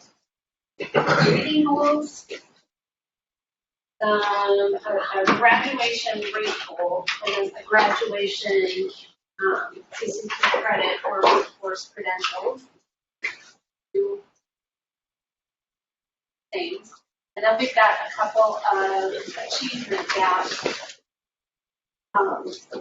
goals here that I think we need to have possibly have a little bit more freshman clarity on, just so everyone is completely clear on what these are asking for. So when we talk about the ELA proficiency gap, that spans, I'm trying to ask a question earlier. ELA proficiency gap is for all, or not? So when we were looking at the gap, we get a number about the measure of clarity districts on all the sectors at all levels, and then you do that comparison with regards to the various graphic groups. So that's what we were originally looking at the gaps at the general number. Flexing and changing on that to a certain extent, but I think our idea was really around that general number, somehow closing that general number gap, whether that's like targeting a specific area or working, within a specific student group. Then we can get a little more information on number 4 over here. Someone can explain how the racial achievement gap on the tests. Are we talking all and then grade 3 and then 6, or grade 3 together, so we can get a little more clarity? I'll start. The issue for me is finding a way to eliminate achievement gaps, but focusing on the gap rather than focusing just on the achievement in particular courses. Because if you're asking why there's a gap, it isn't just because this group is lower or that group is higher. There are multiple reasons why there might be a gap, and whatever it might be. And the reason I chose 3 and 6 is that 3 is we're going to have the reading proficiency data to a certain extent, and on the 6, we have one of our greatest problems is in the earliest grades of high school. And if you talk in terms of 6 and 3, I think you impact the more general population in those grades and can actually make a difference district-wide focusing there. And we didn't know if it's 3 years or it's 4 years or whatever, but you're talking in terms of now you're impacting the kids that are leaving elementary and the kids that are starting, which systemically has been our problem when we moved from a K-8 place to a 7-12, because we organized almost the entire facilities plan around K-8 and then changed that. And we've never really been able to address those middle grades in a particular way. So those are some of the reasons. And I don't know if you're concentrating on one of the courses or one of the subjects or all or both or whatever. It's just, I felt that was a place to, that was the tactical approach to an achievement gap. Okay, so I think some discussion is probably warranted among the group. Because I think, too, what we're keeping into consideration, again, context of limited resources, that might be hard, but also, you know, a proficiency gap or that spans all grade levels might be really spreading thin, spread resources. I think if you're looking at each of those separately, a gap in third grade and a gap in sixth grade, that's actually two separate goals. And I would recommend also subject area. That I think Makes is sense. just three. Yep. What comments or feedback? I'll give my, Yeah. when you speak of limited resources, my thinking went to, let's see where we would not have to place new funding, but there is going to be existing funding in place there. So we're already talking about testing in grade 3 and testing in grade 6. If we're already talking about that space, then we would just have to maybe add a little bit more money to exponentially potentially get a higher investment. And so I wouldn't be talking about new resources. I was thinking, like, if he's in second grade, that's a completely different thing. So I was just thinking, those are two, to me, there will be two different subjects. Now, I didn't see it as 4 different goals because I'm talking about the left side and the fourth side. Because if we focus on the gap and we have limited resources, we could just add a little bit extra and possibly use ESSER funds or possibly use extra money where we're already putting in resources for those grades. And then also, I thought, very much so, grade 3 is close enough within elementary so that you see, you do some things in K, you do some things in 1 and 2, then 3 is the mark. And then 6th grade prepares you for that 7th and 8th high school time. So I think that people can still see themselves there. I felt it was broad enough that perhaps the superintendent could interject how she wants to put those resources and where she wants to move it to. But we want to see, we wanted to see the closure of the gap within those 2 grades. All of them. Of course, it's bigger, but within those 2 grades. And so I just don't have a problem with focusing on multiple. I think it should be broad like that and allow her the space to be able to decide what else. But So, thinking about this, like in my head here, I was kind of thinking about some of the other goals as well that I was going to, or the other goal that we still have to figure out. Since we already have a 3rd grade reading goal, I think maybe where we look at is that 6th grade or the closing the gap, something how we picked 6th grade delay on the recommendations of the superintendent because it's a goal that is something or an area that we could push pretty hard and make some efforts on and she felt comfortable with. But I think doing that 6th grade level, to Dr. Moffitt's point, is actually that for most of our district is that level right before you move to the high school experience. Right, and we know that high school experience, if you're not prepared to, because most first schools are 7 through 12, if you're not prepared at that point, that much harder to measure. And so maybe that closing the gap is that 6th grade year for ELA, kind of a combined version of both of ours. Because then we're thinking about our students who are leaving their middle school, elementary school, whatever combined name you want to call it now.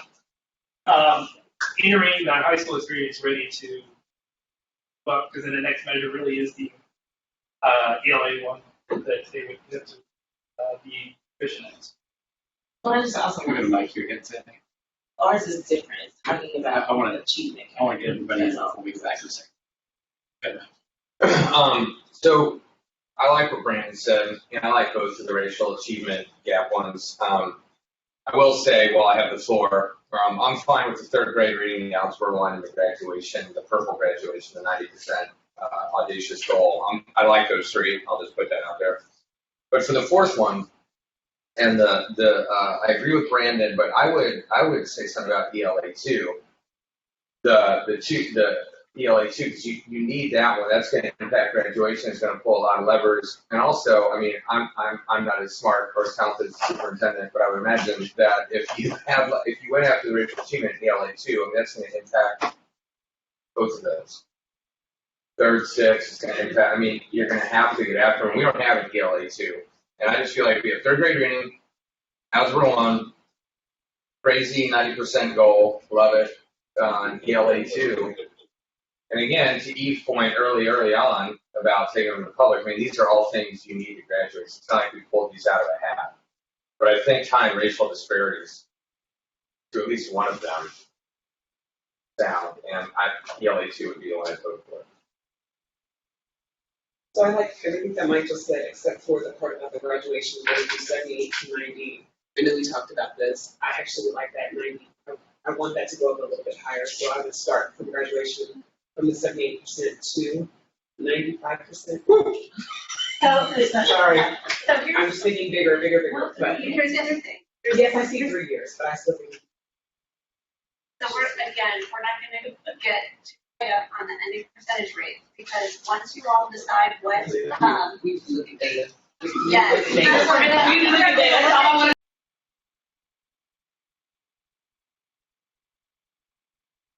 It's a big goal. It's a big goal. That's an unachievable. Good. Our facilitator's trying to. Achievable, but also behavior change. Because, and you also need to think of these as, once you have a full package of goals, those are the first areas of resource allocation in the system. So those do become the board's priorities. Those do, that is how you will, and evaluating the superintendent based on those goals and those interim measures and the amount of movement on those. So keeping all of this in mind as we need to talk about this. So we're still, for any of these, we're not going to be tied to any percentage until it's time to put it over. I do admire the, yes. Go ahead. I think there's a lot of similarities, and we're getting hung up on semantics. I think. To some degree, yeah. Yeah, there's all the crossover, because I see number 4, and then the second one up here is very close, because let's say this is our final goal, and I would suggest changing Black and Hispanic students to students of color, because it would include the other populations. But would that not, if we're achieving that goal in that time frame percent, would it not directly impact the overall racial achievement gap across grades? We didn't talk about that. Yeah, and my point in saying that is there's a way to combine those so that the goal is specific and measurable, and I think that's what we're trying to do. Okay. Yeah, I'm still going to say something regarding the CPP and the workforce piece and graduation, but I want to clarify why I said 90-some% graduation rate is not achievable. That's not because of our kids, it's because of mobility. It's because of the cohort has to be them starting in 9th grade and getting through to 12th grade. In our environment, that is just too much to ask of our families. It's not going to happen. What I thought, in Wyoming, their problem. The kids are K-12 and going together, walking to school, whatever. And there's people aren't moving. But our kids, even within our district, move from school to school.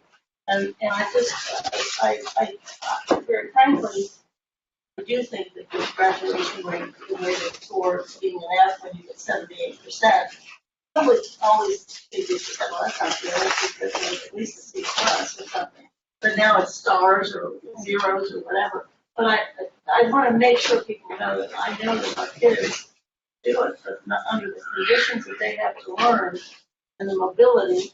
And then also you have your 5-year cohort. You have to put your 5-year cohort in the hope that it's your combined cohorts of 4-year, 5-year start to get a better percentage. But I just want to make sure our kids can do it, but it's not in these environments. And then we can't even track the kids that leave. In the tri-state area, we can't even track where they went or did they graduate. I think you bring up a good point, and in that none of this is about what your students are not capable of. It's about a system that you fulfill the promise that poor children should be so, Yeah, I wanted to ask a question I haven't got on yet, and I know Mike and Caroline, I think both have something they want to get in. Am I right? Well, I was just gonna say, I post a suggestion in the chat. I think for our youth hearing, we will, Mike also had a suggestion that let's Yeah. prevent. So I think the question, Mr. Superintendent, I think, Brendan, you were hinting at this, and so it may be that you already answered it. I just wanted to check. I feel like there's significant interest from both groups having some district level goal about reducing or eliminating racial disparities in academic. I think the only question is like, what is that, you know? And that's what I wanted to ask you. Like, if that's the thing that we think the community really cares about in its vision, I know it's important to me, it's like it's important to my colleagues. Where would you focus those efforts in terms of something that would be real, measurable, important, but also doable? So if you're asking about like an assessment measure, Or a grade band, or a subject, or a combination, like, because I think some of these are quite broad, some of these are quite narrow. And I, like I said at the beginning, I could get on board with almost anything. I just want it to be something that people believe matters. so first of all, if I didn't have this team right here, and I was doing this without this team, for me, it would be a goal in every assessment area. So it would be looking at reading and math. I mean, I'm talking reading and math primarily. And I think the differences that we see in science and social studies is a different kind of test. So it's the way the students are tested, the preparation for that looks different than it does for reading and math assessment. So I would have it as an interim goal under each of the tests. So it would be for our reading and our math assessments, as well as for high school, Algebra 1 and English 2. So I know Cindy don't love when I say all of those grade levels, but that's what I would do. Because what it really gets down to, like all of the conversation that everyone else is having, I'm not having a lot of it because you're having a conversation around goals. I think it's going to be really important for us to come back to what is realistic. And I think I've seen a lot of numbers on here that cause me some pause in terms of being realistic, just with the level of work that I know that I've done for a long time. Not just yours, there are a lot of them.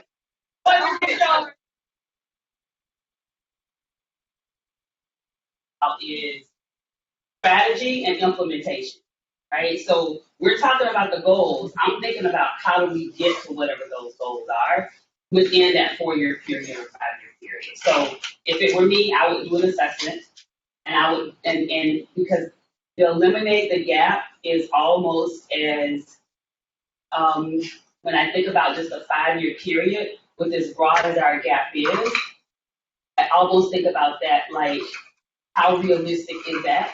I think it's realistic to reduce the gap, and we talk about how much we reduce that, but eliminating it because you're also, when you think about eliminating the gap, you're also saying that one group is going to stay where they are while the other group increases. So if you're really working to lessen that, what you really want to have happen is your group that is not as proficient, they become more proficient, but the other group still continues to get proficient. You just are looking to have the number reduced. So to just say that it's going to be eliminated, that's just like saying that we're going to get 100% graduation rate in 5 years. Just real quick, we would expect you to be looking at every grade level, doing assessments on everything. So that is absolutely what would be anticipated. These, however, will be so for the board to determine what their focus and prioritization will be to start, that next 5 year, 3 to 5 year, whatever you decide, right out of the apple, I think I put that in there, not trying to eat the whole apple at once and to really have a chance at moving more than a decimal in some areas. And then when those get done, then it's the next high need area and the next. So just taking that in 3 to 5 year bites. Mike and Carol, yeah, I'm good. you're good. So where do we go now? When the superintendent's talking about assessments, we're talking about, you would need those assessments regarding the achievement gap. The assessment to determine the achievement gap. Okay. And then you would determine, then that is how we would diminish it or lessen it. Whichever assessments we choose. And I think the other question that we have right here, we have OST. Is that the assessment that we want to use? Are we looking at another interim assessment that we use instead of OST for any of this? That I wouldn't know.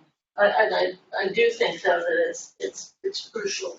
I'm not a big 5-year person. COVID taught me that, and strategic planning taught me that. But I like the 3 years, and you just reduce the demand is what you're trying to do.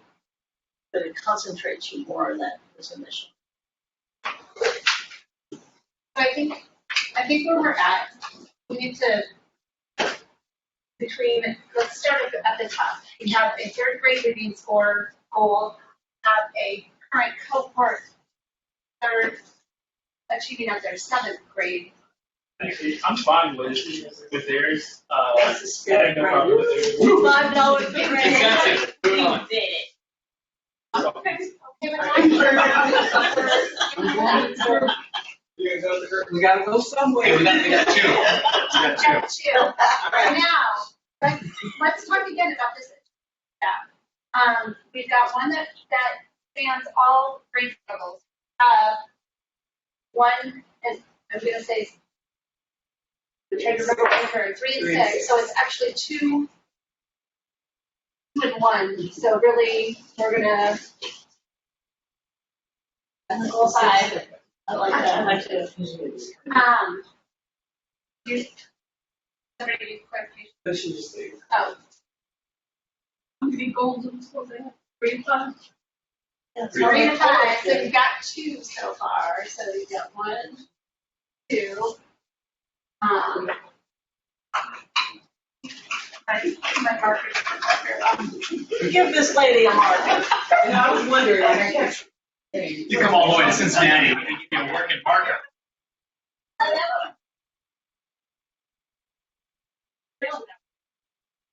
yeah. So, I'm struggling. Okay. a little better. So, okay. So when we're talking about achievement gap, I heard a few things. I heard, so the full span of the district. Then we have the 3 and 6. But I also heard a desire to add what? Like at ELA 2. ELA 2. Just to make it more specific. So, is there any appetite for going with Mike's suggestion of using ELA 2 in any combination of, and how would, maybe explain more, how would you word that? I would word it pretty similarly to the algebra and 3rd grade reading, but including the, reduction in disparities, Black and Hispanic students. And while I appreciate what Carolyn was saying, I wanted to highlight that I heard what you were saying about the students of color. I do think the fact remains that we're talking about very specific groups, Black and Hispanic kids, and if we don't call it out, then my worry is that it's endless kids. Similar to why we had an anti-racism policy in addition to an equity policy that was the one group. So I would just word it like the other 2. I did a terrible job of wording my goals. So why are we Me holding too, you? Mike. No, Well, because I had a great idea. I have good ideas. I just don't.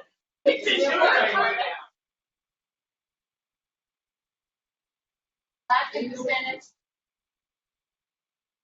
on the ELA 2 will move from blank percent in See, that's why we're paying you, yeah. to Y% in. Yeah. That's it. Yeah. There you go. What about the Yeah. environment? So Yeah. would anybody be opposed to that taking the place of the current? Yeah, okay, then. You want to go first? I was gonna say, I'm not sure how we do. My only concern is I want to, the reason I asked Sabrina the question is because I wanted to make sure the area we're pointing this goal at.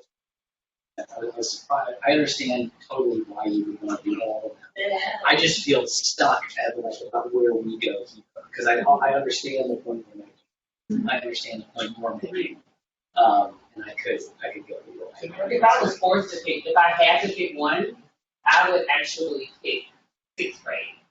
And I would pick sixth grade because. Because you like Steve. I did like it. Yeah. But I would pick grade.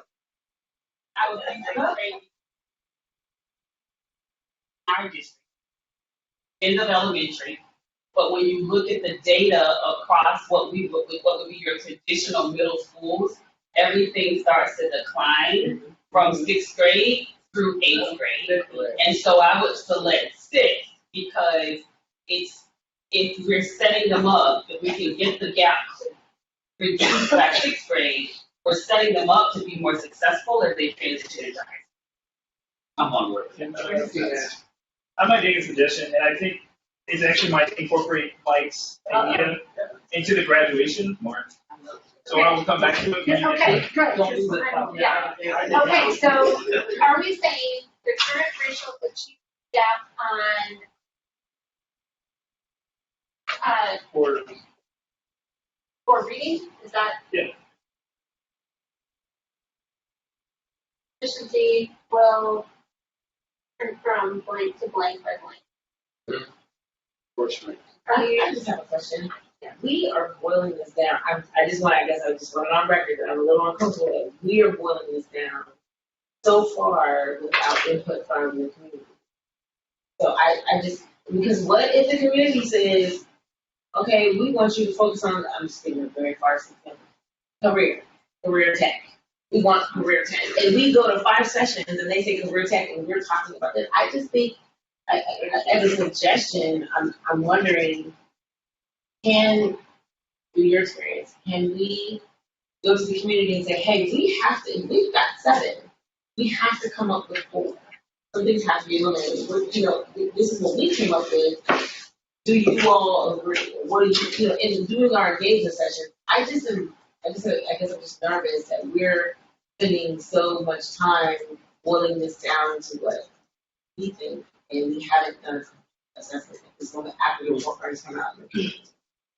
So I think what can happen is that we would take 5 goals out and that we would draft goals and we would explain that and be very specific about that. Very, very intentional about explaining that. And basically you're stopping these to see if you got it right between what the community wants and also where the data is pointing you all. If you hear something radically different than what it is that you're looking at, or what it is that you brought out to the community, then it would be time to come back together and look at that community input and talk about keep, delete, modify through, and if something needs to go out and something replace it, then do it. If something needs to be tweaked somehow, then that's the will of the board to do that based on the community input, then do that. The other thing that will be happening in the meantime as well is that the superintendent will start looking at what correlating interim measures could happen as well, which is also going to give you another bit of information as you come back together to make sure that everything is clear and all coming together as far as what it is that the board wants as far as priorities that are grounded in the community that.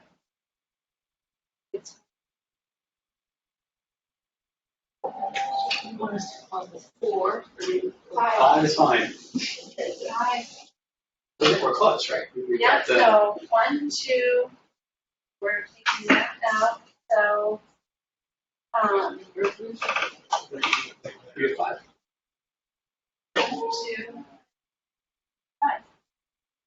So, Yeah. And, but Brandon, no, I just want to say, I think one of the things, Mike's point about the ELA2 is that our thought process in the graduation numbers were to meet the requirements for graduation. So part of that is that you have to meet ELA2, you have to meet Algebra 1, you have to now require to have all these lovely seals, or if you don't meet Algebra 1, you have to be both CPP or other alternative measures. And so I think that might get into how we explain what graduation ready means to the community, to explain all the different parts of that conversation. Because I think that's one of the struggles also, is that our CPP numbers and our workforce credential numbers are not super high. And even if we increase them, like we were at less than 1,000 in the like we got a hit on it, but also folks don't necessarily, realistically, we're going to get up to like 1,000 next year. Like you know what I'm saying? Like where we go to it may also be reflecting some of that. And so I think just recognizing that ELA2 is one of those requirements of graduation, if we use it as a requirement as opposed to graduation itself, but meeting the requirements of graduation. The requirements and also pathways. Mm-hmm. I think that has to be added in there. And I'm going to tell you, the community's going to tell us when we take these, they want more career tech. And they want also, many of the folks want to make sure that the kids head to our cost, but not to their cost. They want college hours to start. I'm thinking of our population of being able to have folks be able to get hours. So I just think that the college credit plus and the career pass. I'm not saying take those out of the No. I would say that for the But it graduation. needs to be part of the. Those are the 5. It's part of the 5. I was saying specifically for the graduation to tackle Mike's point of the ELA2 is that if we're saying it's graduation, it meant requirement of graduation, including that as a part of the graduation. Okay, I just think that those are two things that we. Yeah. So it's really two goals. What you're saying? We're increasing the graduation rate, and one of the ways that we're doing is focusing on a particular group. And the other way that we're doing it is that's the pathways and college credit plus. Yeah. I mean, it's a long. They're two different. You can merge it. But it's two different. I think you're saying 2 different goals. it can be Cool. If it was 2 different goals for us, or it's 2 different goals for this one. Graduation rate 1 to 90% is one goal, and then CCP exposure. Comes through the one we were, right? Yeah. That's the second goal. Yeah, that's separate, so, Okay. Oh, gotcha. Okay.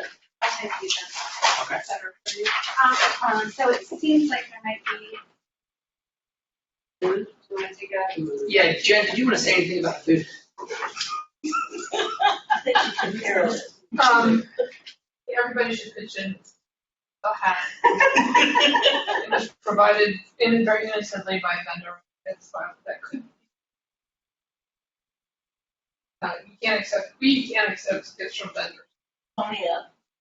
So if people would like to Venmo somebody some money for the dinner, who should they send it to? Me, and then I'll. Yeah, that'd be a good idea. Great. So if you'd like some of the food, it was provided by Rob, very thoughtfully, is very kind. I didn't actually realize that Rob was a vendor, not a staff member. But apparently there's a risk of some ethics concerns.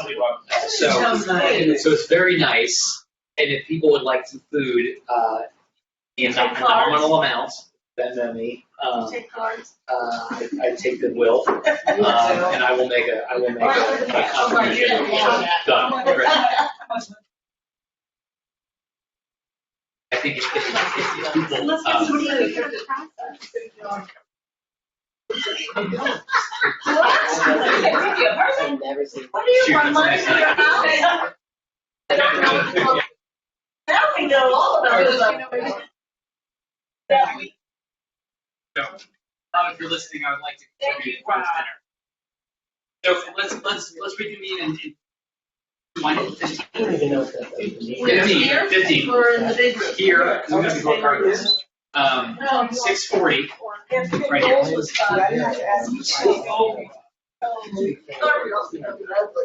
is so nice. Oh my gosh. And I love well, no, you can make work this. Yeah, I'm just gonna make sure that we're not amending for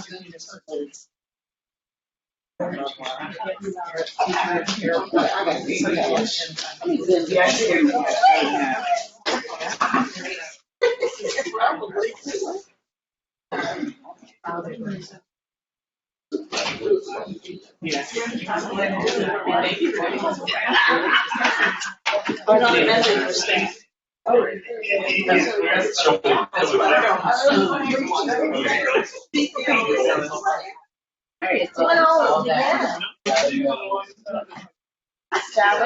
So I'm gonna put this on a plate. I don't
So that's just such as life.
See, and you know what? And I am enjoying every moment.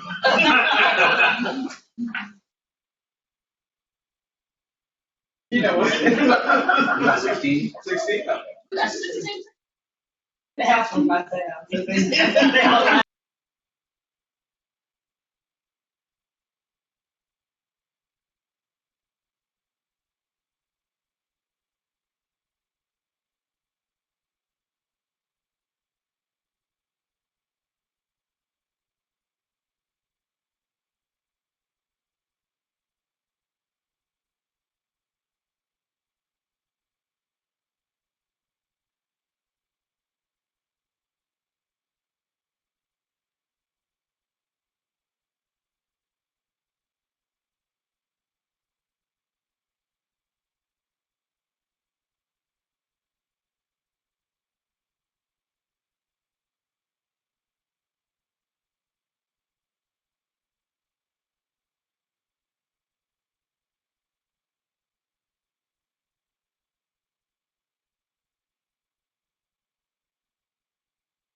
You all just did. Now we're going to move on to guardrails. And remembering that guardrails are those specific prohibitions on superintendent authority. So there are the values to be protected as the superintendent works to accomplish. So say mild achieving all these goals, do not do this. I've handed out to everyone, and it's also been forwarded to everyone electronically. So there should also be a copy. There was a second PDF with guardrails as well. If it needs to be posted for the public. You all have submitted your ideas for guardrails. What we're going to do is something similar to what we just did with the goals. Are going to pair up. Again, and this time we're really going to pair up. And you're going to pair up with somebody who you were not grouped with before. So you get to play a little musical chairs and work with someone that you didn't in our goal session. And then with your partner, you are going to come to agreement on 4 guardrails. So I think for this exercise, we will have Bernetta pair with somebody and then Jen go Was anybody? with whoever, yeah, somebody who I looked at you like, you just go down the table. Yeah. No, but And she she did. Yep. So everybody understand what's happening? You're getting into pairs. We're going to work for just I'm going to say for 10 minutes together. We'll see where everybody's at in 10 minutes. If we found 4, yes, Eve. These are supposed to be based in part on what the community told us for the superintendent search. Yeah, so those values to be protected. What I encourage is thinking about what that value is, like equity or. Okay, cool, then you want us to try to find where there's duplicates or what do you want to do? I think just between you and your partner, figure out what 4 between the 2 of you that you find to be the most compelling as far as what you would choose for put forward as 4 guardrails. Yeah, that's on my seat, so. Actually, I'll let you come to agreement on 5. Come to agreement on 5. And then when we group up again, you'll narrow it down to 4 or 5 between you and your partner. Oh. Okay, so last time. That's a mix. Everybody needs a mix. I started on the see where else. And then we work on words. Yes, thank you here. Here is raise or Just keeping the record. That's what I remember it was right. I got it, then you're like, oh, If you file these.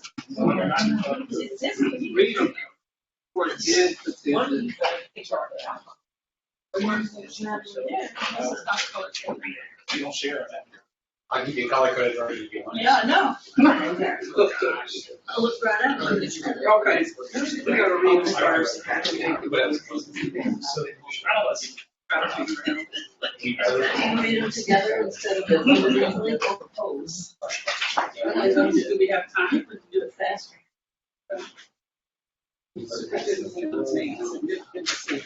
I've had really some feedback on families who sad and without speaking up. I think that's great. Eliminate the crap. Yeah, do you want to leave it? I think that was great. Okay, for now. I so the will not have 3 months. And so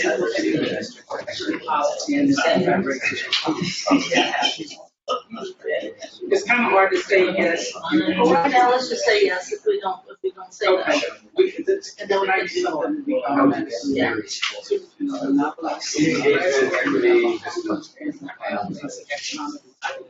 Safety. Safety, right? Or whole child, It's supposed to be number 3.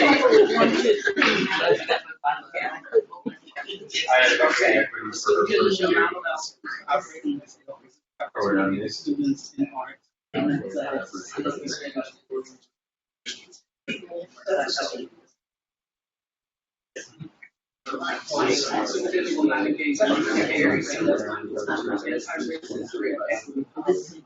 Now, I would think that because it's quite.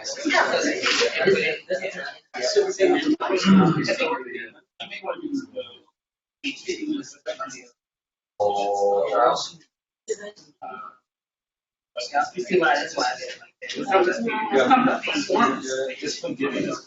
Well, that's a good question. So this one, yeah, that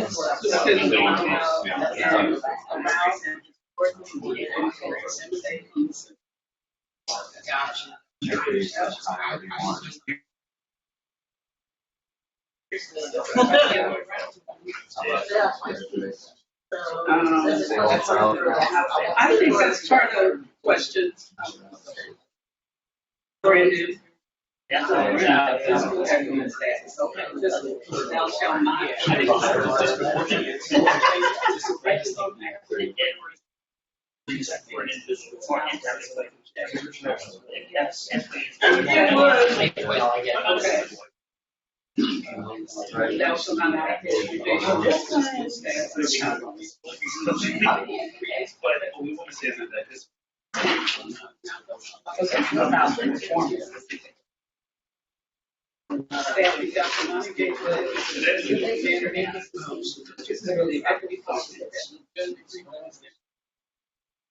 I don't know that it's a whole child, but it is accountability.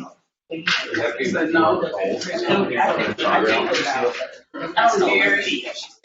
don't know. No, we're just reading. Yeah, I think you're reaching the point. Maybe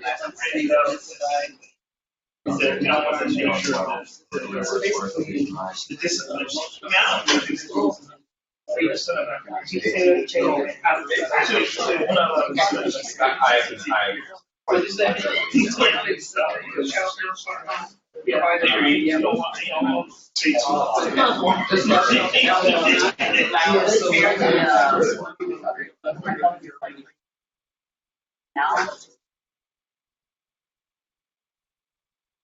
That's not, but that's where that's not what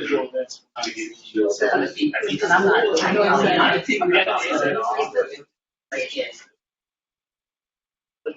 Let's keep it moving on. Which. I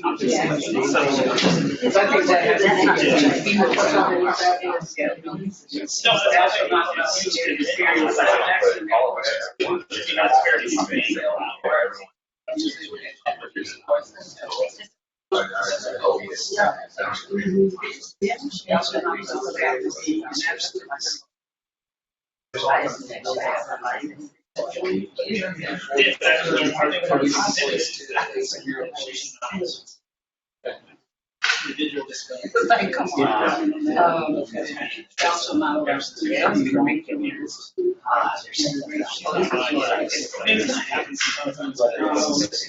It's not even I have one just to say this.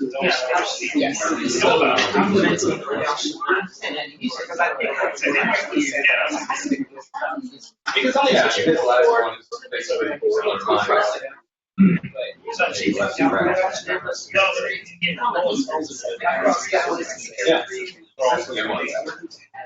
Yeah.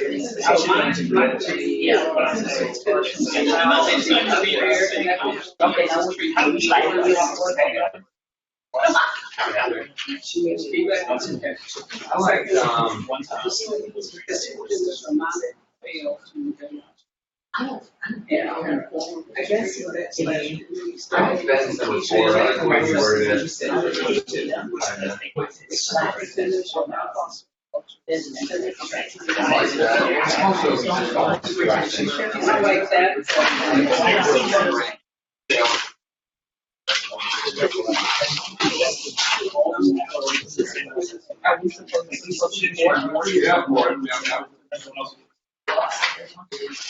I think the safety comes up with another safety. There got to be this one. My really doesn't say that here. I think part of it is you can't have more than two. That's the. Carol has number 3 better though. I like short stuff. Where was this? We're a little weird, I like it. Number 2. Well, number 2, Keep it from that. but it's about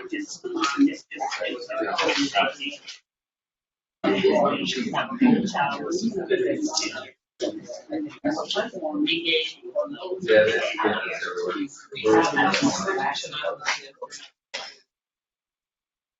It's other lights, number 2 is I did.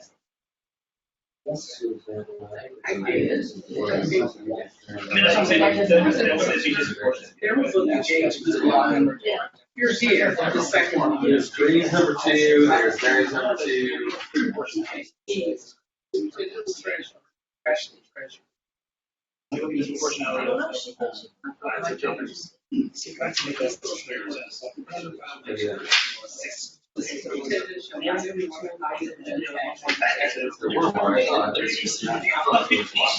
Oh, I like to add number 8. Yes. That's the balance.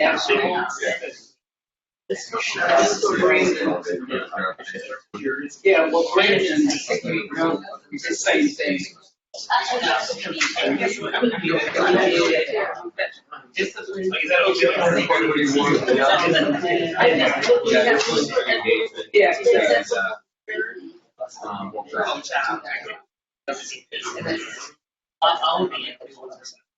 which stands at. What about Brenda's number 3? I was gonna say that, I like to, This is not just the superintendent. Okay, yeah.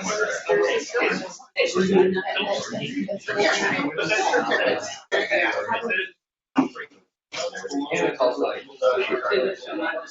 But then as they get into community. well, I would say, What about your number?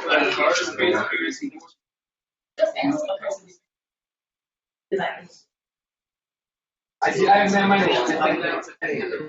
There was the, I think it's very broad, and I would need clarification.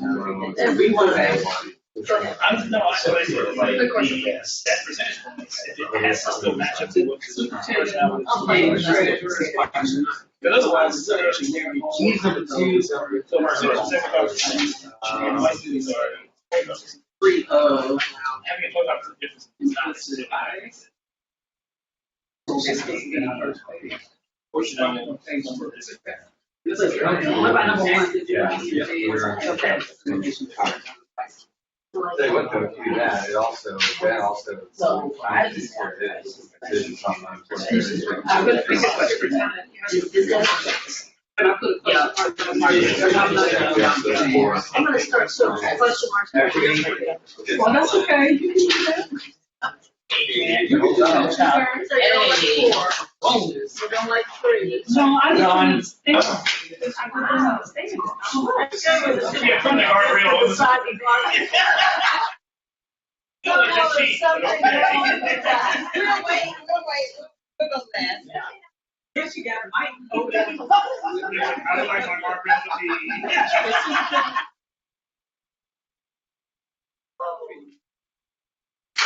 So,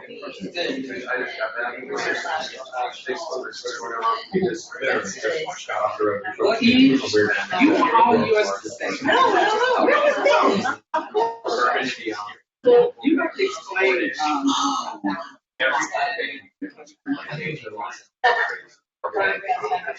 where are we? This is hard to show the no. No, I'm sorry, this is. Number 9. Let's break down what we got. Question marks, which one we got. Okay, we have. I'm going What is the range? I haven't got this. Main strides. Hold on, we got that. I know. Yeah. Yes.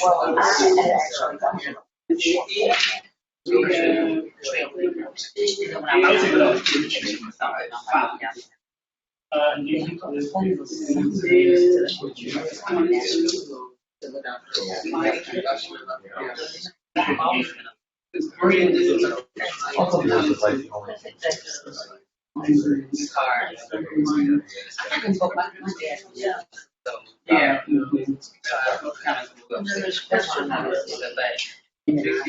Yeah, so like, it's kind of like my step.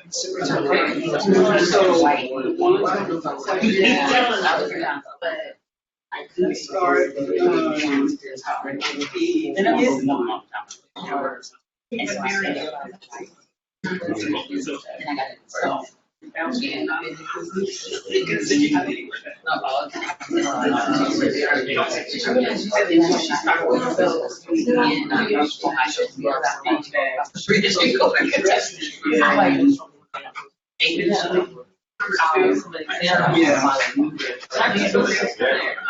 That's the ride is my favorite. I like the ride.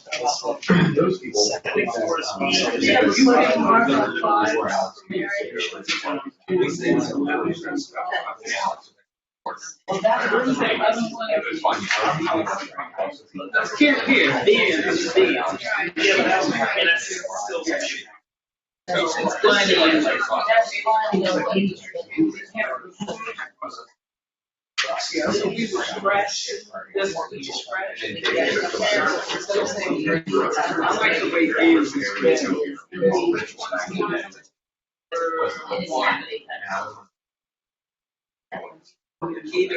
Either keep that one. Real long story, super duper short.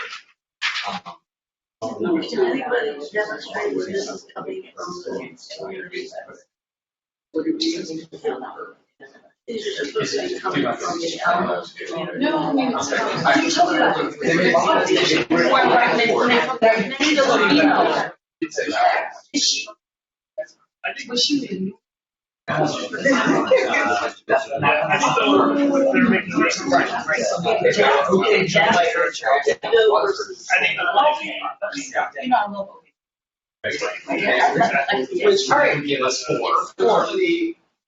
Yes.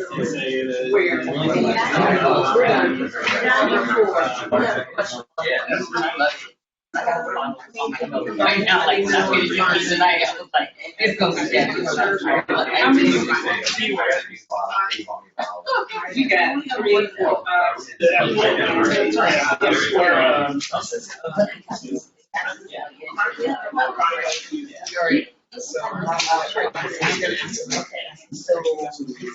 It's right there by, diving across the water. And covering.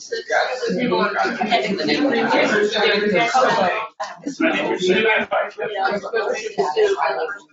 Yes.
Yeah, I just like the way it's worded.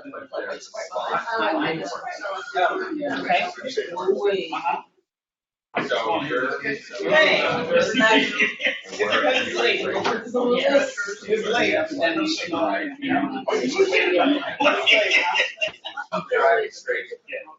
First one, Literally, that was dead.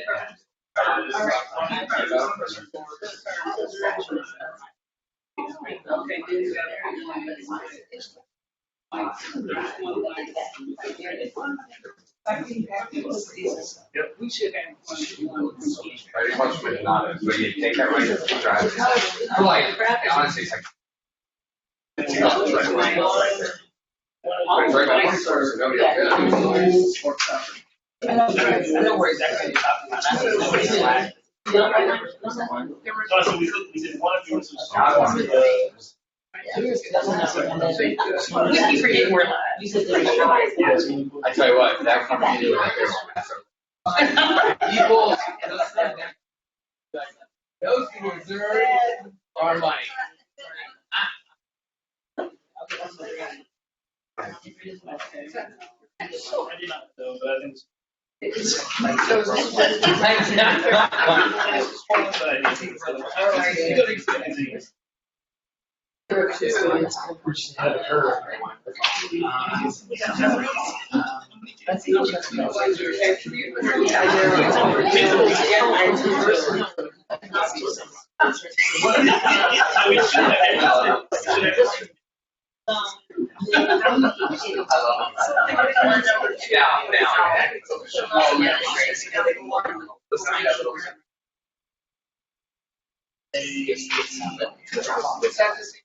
That's why we. See, I think yours.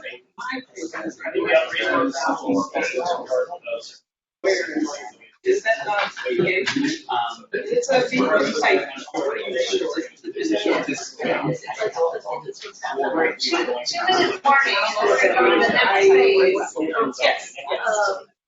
We can leave it.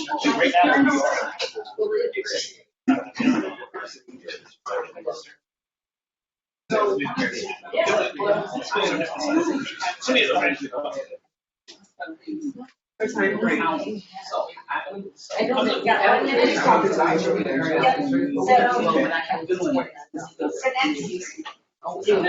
start the next phase in another minute or so. I already had that nice here.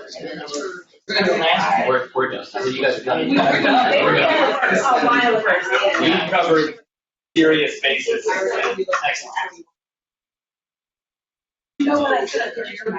You got it. Yeah. With that tone of voice. Yeah. You're ready. Brandy, come here. You're gonna. Okay. This group, these four. Right within here. And now five. Oh. And now you are going to. Oh. Four. What were we at, 5? All right, we have 4. All right, I guess we scoot that over. Now we're into our first. Yeah. Do it. And then once you have your four. You gotta come on back, Ms. Wagner. Somebody find this out and write them on the. Hello, group. Hello, new group. Now Can we take them? Come to agreement. I already see one that we already agree on. That's good. Oh, God, not finished, so I can't do it. I'll stay up all night. See, we all agree on Carolyn's number What's the one. way for so ever? I bet I know what I'm doing. And then write them on. We'll be right. Always a win. Well, Jen, down.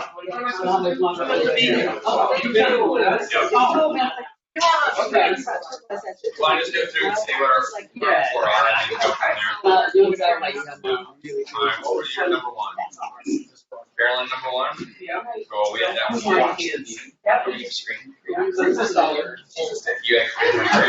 Yeah, I'm okay, I'll put there. And number 5. Number 2, number 5. Same. No, I'm not the. Brandon, number 1. Did we count? Number 1. So we said, Brandon. We had Carolyn number 1. We had Carolyn number 3. We had Ben number 1. And that was number 4. And real quick, and this was our we went through and wrote down themes, and we found that there was essentially, really, quite frankly, like only 4 themes really all told us: community engagement, it was discipline, it was equity, it was whole child. So we picked one. Say, give me those 4 again. Right now, is that right? Like community engagement, parental engagement, whole child, discipline. We did, and we can anti-racism. Yeah, anti-racism. Those were really the only, those were like the themes, really. The rest of them, I think there needs to be 5.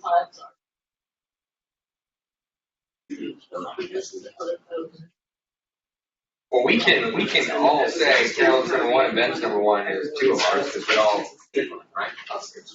Yeah. Does anyone like exceptionally passionate, making a case for?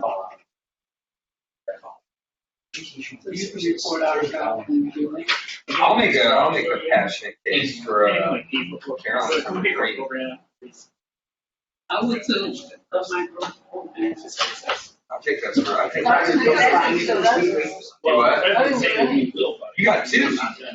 You got 2 from your group. Your group picked 2 and 5. If we go down to 4, you tell me We can pick one of yours. Oh, no. I like. Thematically, I like. Well, you're number 5 is whole child through and through. Yeah. So yeah. I like your number 5. Will not forget that cream all samples and yeah. I'll see that. That makes sense, right? I'm good with it. Okay, how many? That's 5. Well, no, don't worry about us, because we just need 4 or 5. Final, so we have 3 already. Did you get out of 4? We have 3 already. No, we have 3. We have 7. We have 3. We have Ben's number 1, Eve's number 5, Carolyn's number 1. That's what we have right now. So what we're gonna go with, this week, number 3, which one? Yeah, that's the one we selected. Okay. We selected that one. Carolyn's number 3, that's the one I said I'd make a passionate plea for that one. So it was 5, yeah. So far, we have 4. Brandon's number 1. Oh, we were going with Carolyn. Number 1, the fiscal base. We did talk about that So one. I would add that one. Yeah, cool. That's easy. All right, 1, 2. can you get us? Wait a minute. And somebody referenced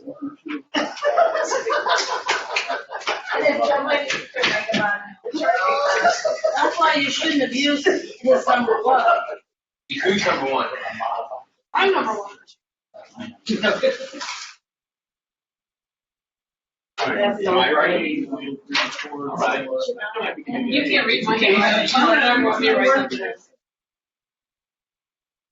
Okay, so it's next time at adult beverages.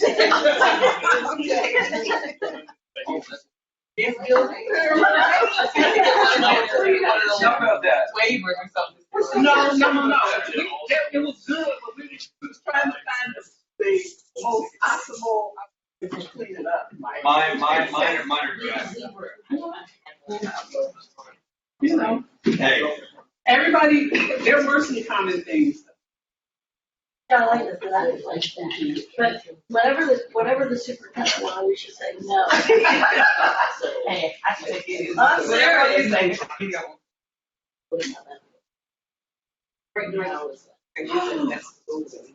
So you guys wash your ass all around my house. They were in that chimney, you said. Well, they're not in my chimney, they're in the eaves, back in some corners, and I only saw one, and then Saturday, when we did our garage sale, I saw him up under the garage, and then he, I don't think they saw him.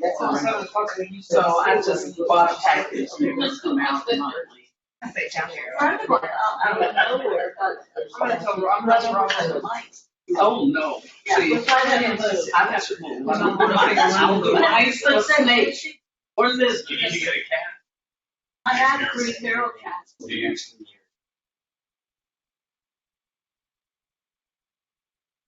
Feral cats.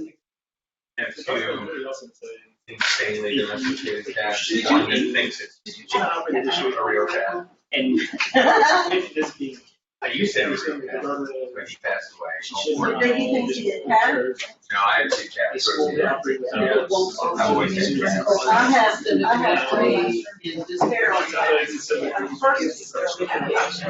Yeah, so like she's. I'll bring it up.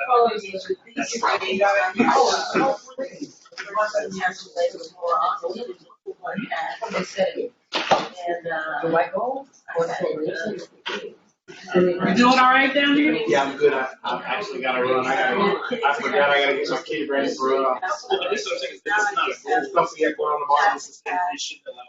Okay. You are Take care. wonderful. To watch this. Okay. Thanks for coming. See you later. See you later. See you bye there. Bye. See you in January. In January. I do a panel on, I do a taping, a recording in November. So it must be in January.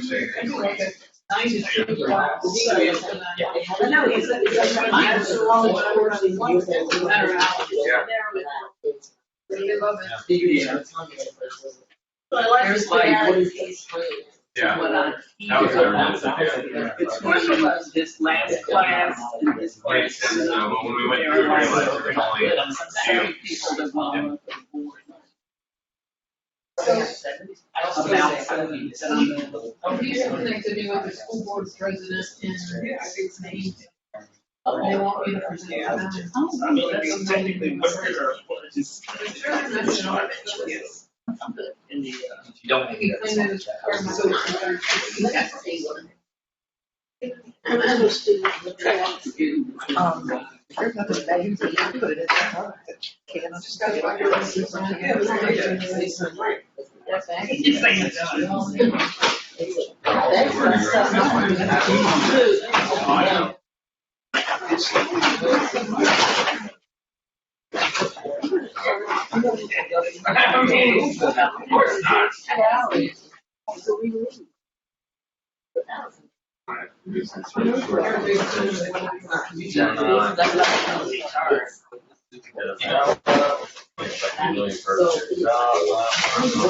You have your card?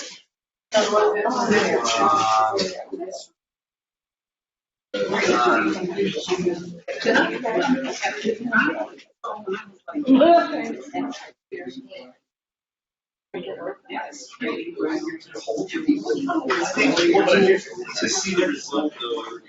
That's why I think the ticket number off.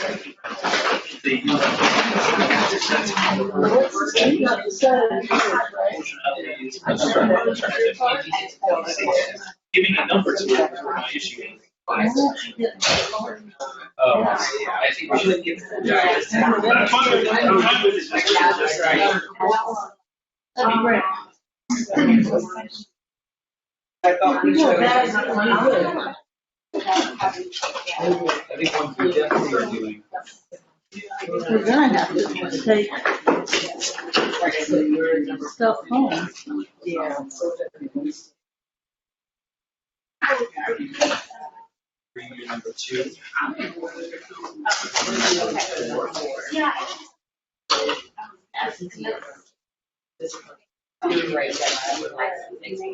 Guys, there's stuff to take home.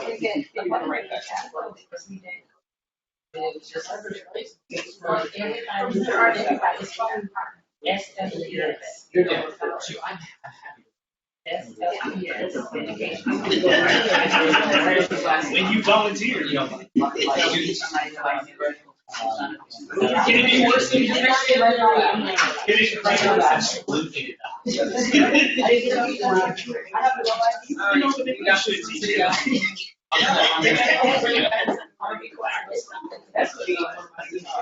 Maybe you see it.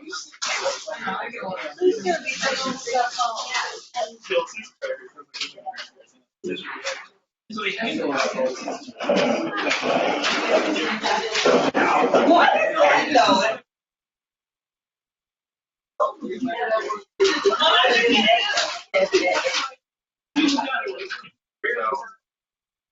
And a million. So it's every converter, so like bullet and they all have like their own. Yeah. So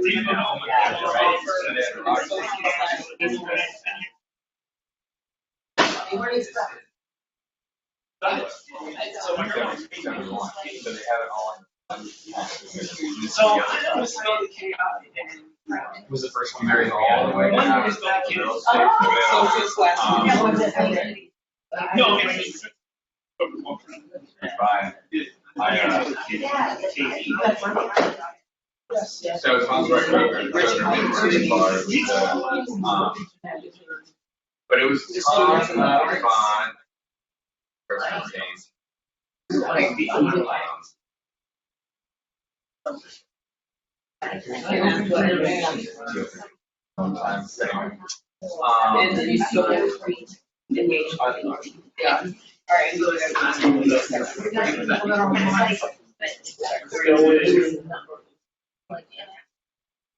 Well, no, it's more than this. So now we're convention allow for discipline of students or. Like 400 and we're on anyway, yeah, it was really cool. Discipline of African American students and the FCT is other American students to exceed their peers.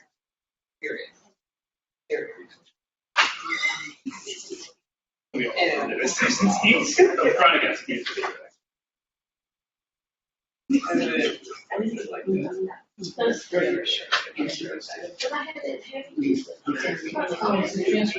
see disproportionately exceed. Wondering if they're telling you that.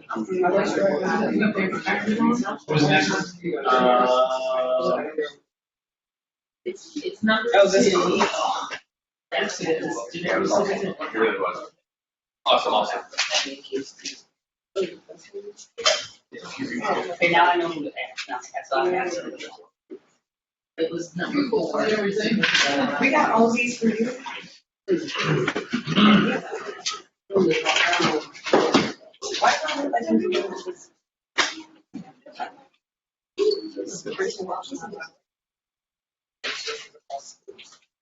No, you guys did number 4. So, You already have it, got it. students, parents, who else is on there? Community and staff. Yeah.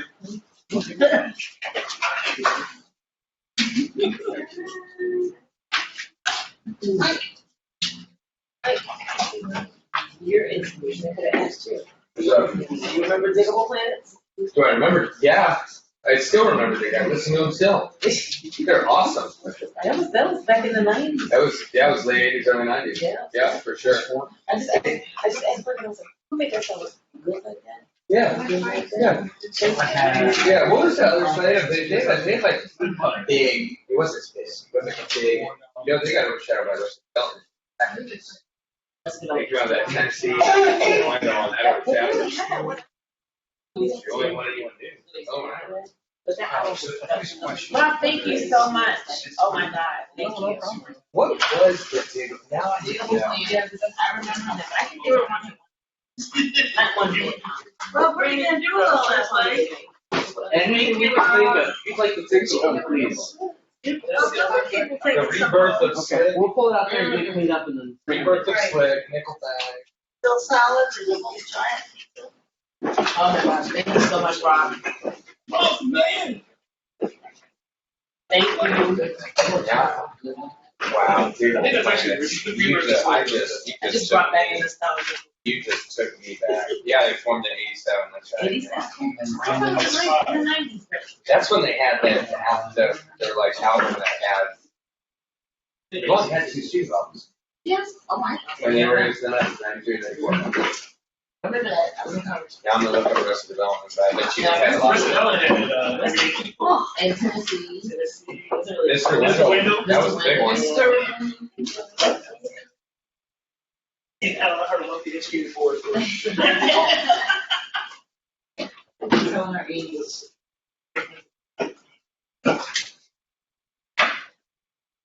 And I'm glad people are listening. I'm telling you, they'll vote for all our letters. So like, oh, these people are pretty cool. Yeah, they are pretty cool. It's our generation. Yeah, so the 3 years, 5 months, and 2 days in the lifeguard was, yes. That was what it. Are you ready for this? You ready for this one? Yeah, well, that album had all those songs.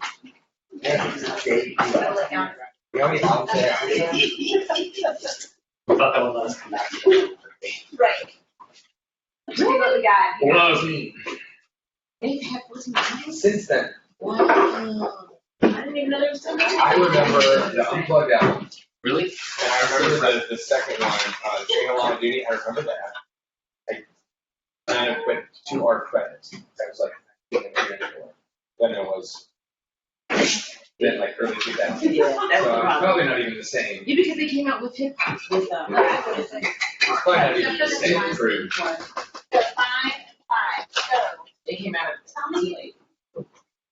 superintendent will not develop, implement, propose changes to curriculum, academic rigor, Oh, that was Brandon's number one. educational resources, Yeah, that without a physical analysis. That was our number, that was Brandon's number one. I abbreviated it at number 5. Right, I figured. Oh, okay. She created it on. Okay, so we agree.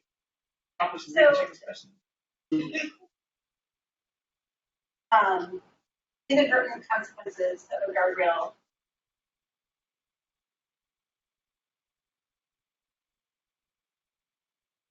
It could be a little stifling.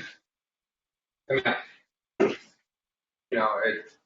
I liked it, by the way, I picked it, so I'm just playing devil's advocate myself as much as anything, but it could be a little stifling like that to cross the T, dot the I before the way this is written. Every one of those decisions, which are most all of the decisions that the superintendent will be making, have something to do with, that, I'll show that out there. I had a different reaction, which was, it seems like, for any significant decision, there should be a fiscal analysis. I was caught up a little bit on the curriculum, academic rigor, education resources. I'm just going to choose to interpret education resources to be pretty expensive. That's what I did. Yeah, that's what you're saying. That makes sense. Yeah, I'm on board. Like I'm certainly. What is this school analysis? And I'm not sure how people interpret fiscal analysis. But that's maybe the superintendent and treasurer, how that would be done, and what they see as potential. I think before I would respond, I would like to know what you were thinking about when you actually wrote there. What value? Well, so my thought process in that is that we have a lot of changes that are proposed as part of that are now actually in the CAL meetings, and that's something where we're going to do a lot of the academic, student achievement. And so we have a lot of the stuff that came through student achievement that now comes through the CAL meeting. And it was just that if we're developing a program, if we're going to implement some type of academic change to what the curriculum looks like, invest in new resources towards improving the quality of education for the students, that those things should also still be done with a lens to pay attention to the cost of those things. Because I think we talk about a lot of the benefits, we talk about all the other stuff, but we don't always talk about what is this going to cost. Total cost of ownership, sorry. A lot of times we just look at the annual cost of ownership. I just use this because it's a recent example, I'm not picking on anybody, but to buy buses, we have to think about where we're gonna garage them, how are we gonna maintain them, how are we gonna drive them? Instead of just looking at what's the cost of a bus. So what? No, I'm just, getting us on a drive. That's it. Yeah. I look at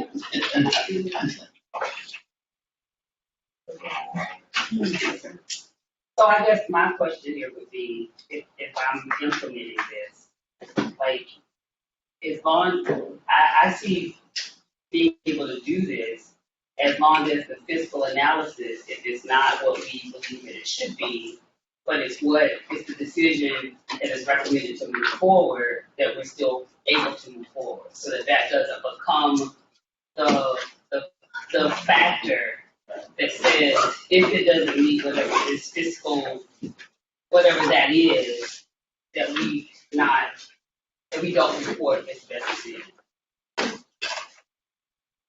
That's a little bit of why I didn't think of it as it being the decision point on whether or not the program happens or not. It's more of the change that also comes with the cost of the change. It should be a company, yeah. Just for fun,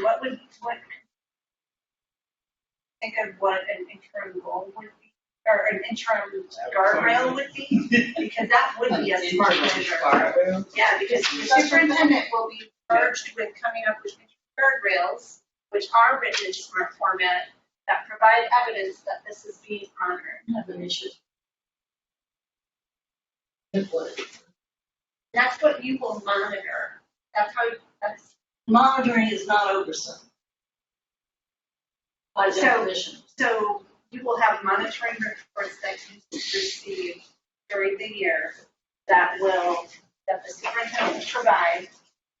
So every guardrail, that you 1 to 5, will have 1 to 3 interim guardrails. Guardrails are written in smart format, and that is for example, disciplinary actions. So the superintendent is going to, if there is some sort of guardrail around inequity in disciplinary actions, the superintendent is going to have interim guardrails in order to know whether or not that is actually taking place, which that one seems to be like a med would probably be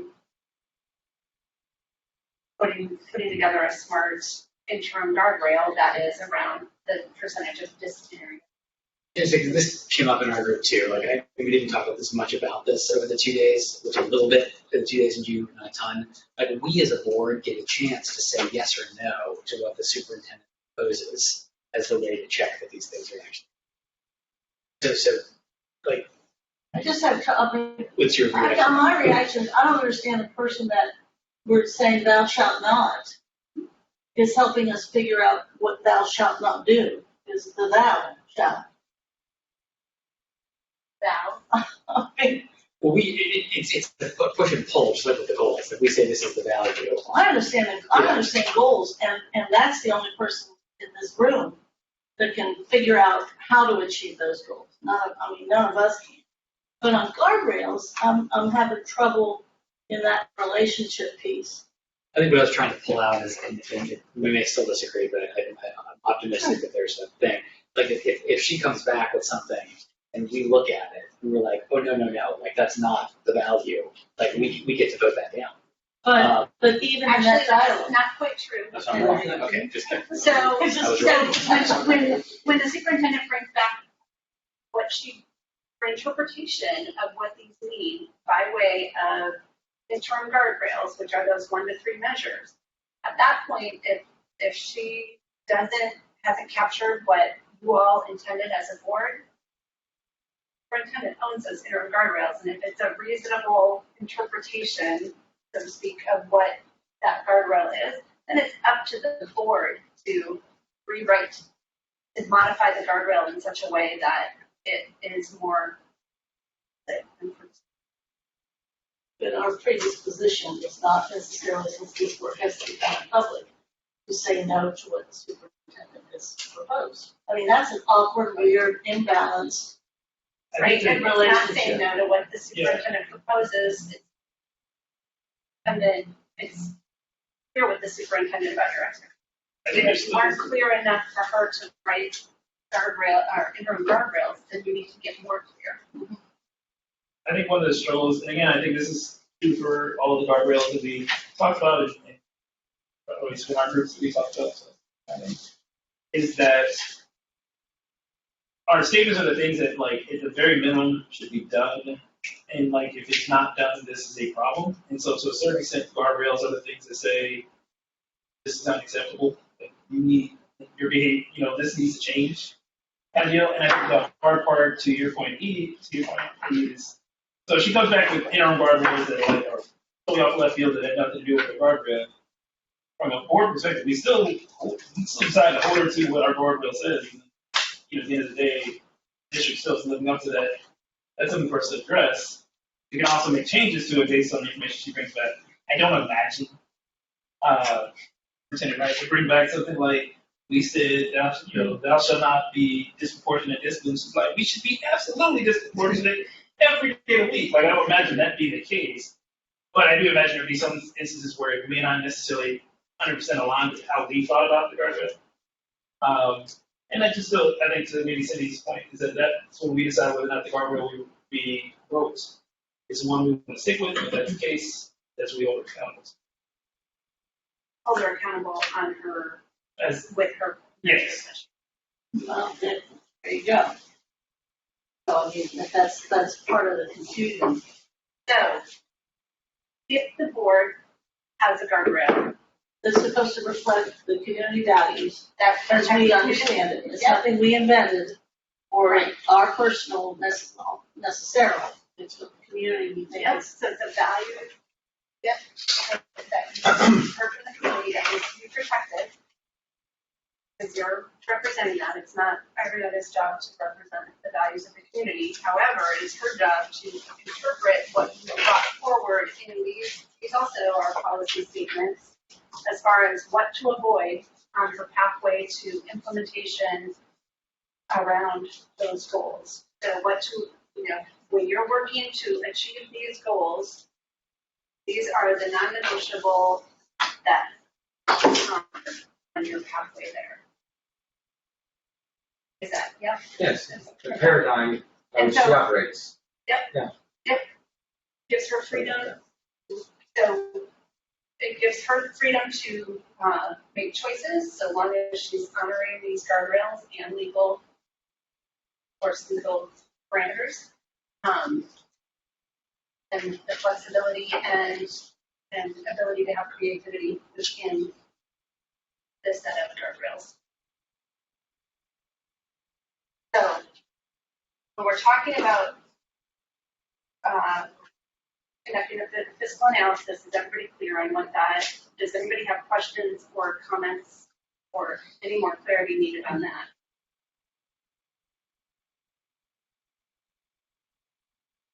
Well, to follow up what the superintendent said, is that supposed to be, if that, what's the result of it, is that, to her point, if the fiscal analysis says this is a stupid thing to do, but somebody still believes it needs to be done. Like me. Yeah, exactly.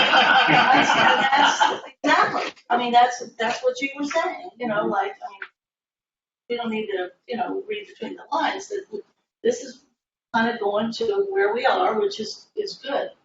Because very frankly, we don't want to spend money we don't want to spend or spend for bad purpose, but there are those times that the fiscal analysis we won't know. So I can imagine a world in this example. If I was rewriting this, I would take out academic rigor, because it's not something that we can actually look at how we measure or do a fiscal analysis on.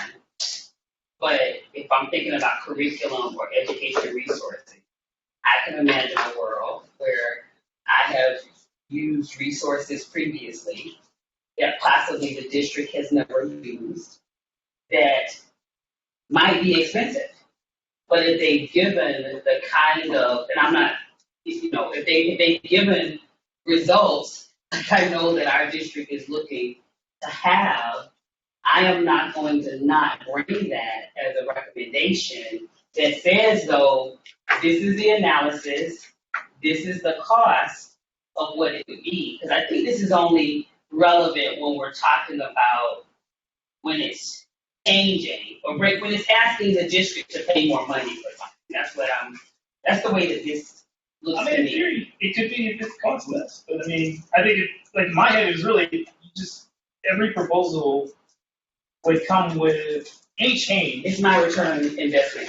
Yeah, like it would come with some type of analysis to say, hey, sometimes it might be, we're gonna save district money on this, by doing it this way. Sometimes it'll cost more, but it has better benefits, but it really is about, part of that proposal is, what does it actually cost? Because sometimes we get stuff in that tells us everything else but the same costs or stuff. Jen, sorry. I was just gonna say that Really shoot your- you can use it to cut things that aren't working, because we've always done it, doesn't. So, during all of this, we delete academic rigor, That's it. and I'm gonna circle it over here. So is it our goal to get to 5 or tonight? less. If, You can. We have to, because we gotta go take them out. so I'm just gonna, we know that's the same one, I'm just gonna do that, okay.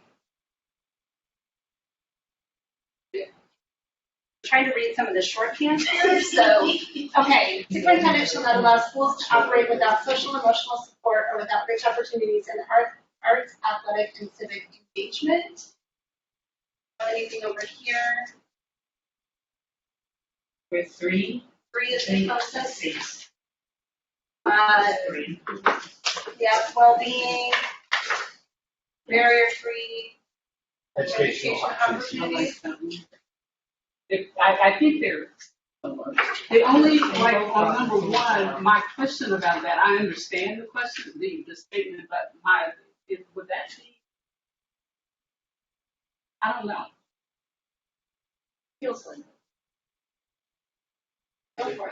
So, one of the things I remember from the search community was that the parents cared about the academic well-being of like kids, and cared about the holistic wellness of kids. And like they want, and we talked about this in the context of whether it's arts or it's athletics or it's added civic engagement, we can strike it if nobody likes it.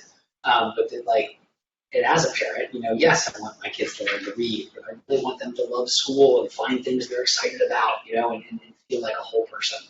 And I think there are lots of ways you could create checkpoints to see whether or not that's happening. And I'm kind of agnostic open as to what they could be. But the pitch I wanted to make is that this did feel like something that came from that community engagement and resonated with these parents. It's also been the history for the last 10 years. Yeah. School-based health centers is why we, have the mental health services stuff. It's part of our signature. And now as part of our logo, which is a personal well-being, as well as career readiness and academic achievement. So the number 5 that's on there as well, so we broke ours off by the compartment. So we made themes, and the themes that we found across the board were whole child, engagement, equity or anti-racism. We had the same groups. And discipline. And then we put cultural sensitivity kind of along with equity. So that was just the one that we selected that we thought represented that theme. But we did have others on our list as well that included arts and athletics and the whole child, commitment. There's a way to merge the two ideas, though, around that idea, centering around the shall not operate the or not allow students to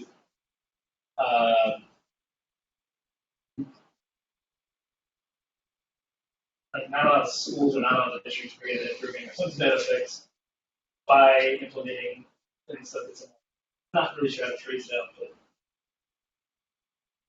As simple as the superintendent will not operate without attention to the whole child.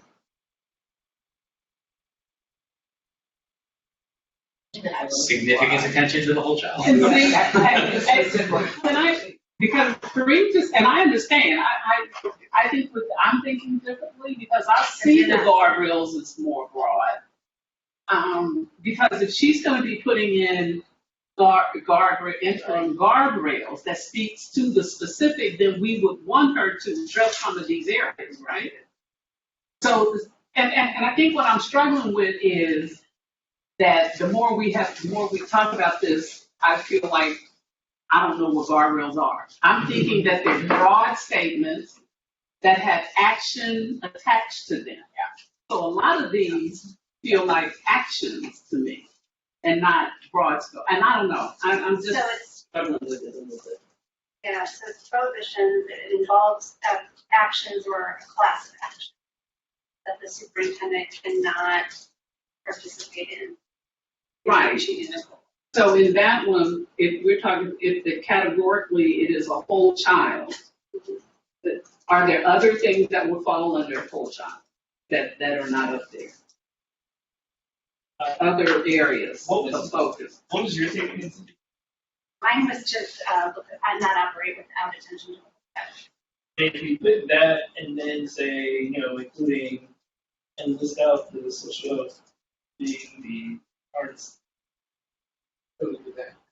Does that leave her space to then be able to make interim guardrails based on those things that she feels fits into the idea of the whole child? I just am struggling with numbers, maybe because I'm tired and have a big breasted piece. That'll go to your I'm head. probably sleepy Yeah, too. that'll go to your head. However,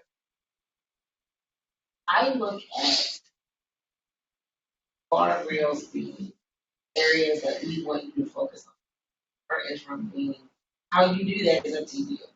So I'm very reserved and probably a little annoyed with just saying whole child, because to me, I want you to specifically concentrate on the areas of athletics, arts, culture. Now, how you do that is up to you. I don't care how it gets done, but I want areas that are specific. When we talk about discipline, I'm very intentional about what I want you to do. How you do that can be as creative as you need to be.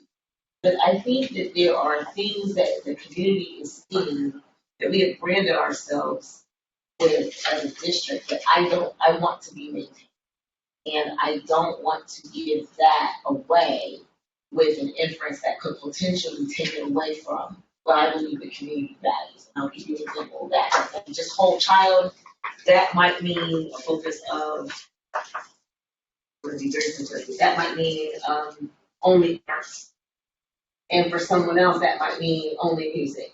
But I want you to focus specifically on arts, music, athletics, or whatever we say. And then within that, how that looks at the various schools, how that gets implemented equitably within, within values. I think that's her responsibility, but I think that we need to have areas where, with intentionality, we're telling you, don't mess with this. Don't, and maybe that's just, and that's why with respect to the academic rigor, I want to say, so that it's not necessarily inferred, but I want to say academic rigor. I want to say fiscal analysis because I want it to be expressly stated. And how that looks can be up to you, pretending. But I just feel like when we take out certain things that our district is known for, that's making it look so I think. Okay. My issue with what Corinne just said is, to me, that represents the how. That's why the how is, those are things that I want too, as a person that's been here when there was nothing. And have lived through these 15 years. And there was great resistance to the administration of even adding anything, where, it's like quota of one music program there and one this or one that, and the whole rebuilding. That's a how. As much as that's a priority for me, it's a goal. I think the how has to be heard. And that's what I was saying. I was saying that in my opinion, guardrails should be a broad statement of non-negotiable. We want to address the whole child, and then the hows could be any of those. Because if you take it to the community, they could, when we put this out there to the community, they could add 15 more things on there. And that would not be a guardrail. Those are. They have 15, see, that's the thing. if they add, these are not set in stone. And if they add 15 more things, then we need to go back and look at goals and guardrails. Because we're not telling the community that this is it. This is just informing the community. And so I completely get I just think that, and I use that as an example, arts athletic. But if there are things that we as a district value, then I think that it needs to be stated. And then how she gets it done are those things. But I think that all of these, well, let me just ask a question. All of these things, even though we get down to 5, they can still be changed by the community? Or no? Are these pretty much things? This is the same thing as the goals that based on the feedback, but it's prioritized community input along with your data. So if you find out the community has different priorities around values that they want protected, then that's a decision that the board's going to make. The one thing I do want to mention as far as the how, they're not telling her how to give social and emotional support. They're not telling her how to give rich opportunities in the arts, athletics, and engagement. So she still gets to decide the how. So The reason I asked that I wrote it's not a thing that you can actually do a useful analysis on. So that's why I said. I was okay. Yep. I can't tell if this comment's going to be really helpful or really unhelpful. I see both sides, truly, like either of these from where I'm sitting with a Twitter one. Because I really believe in every single one of those things that you enumerated, because I wrote it in the thing that I put on there. And I also believe that when you think holistic wellness, that's what you're thinking of. You know? So I'm genuinely. Yeah. What about, so I have both of these circled. What if you take, ease number 5, and then at the end of it, add a piece up. So in order to take various educational opportunities and opportunities outside the classroom, something that's, covers anything that's outside the classroom and combine the two. In line, Right? yeah, in line with the barrier-free educational opportunities, that's the why Yeah. to do something. I'm saying leave yours untouched and then just add and blah, blah, blah. And if people don't want to put specific stuff, fine. I.e. arts, athletics, engagement work you do, like Kareem was saying, fine. But just combine it there. Right? Like your idea, So we're somehow combining number 3 and number 1. I'll read it. I'll do it by example. Superintendent will not forget that improving all student outcomes begins by treating each student holistically, semicolon, providing for their personal well-being in order to create barrier-free educational opportunities and opportunities outside the classroom. Or whatever. I don't really care. Yeah. I like the way at the beginning. I like the way he just worded it up in the beginning. I do.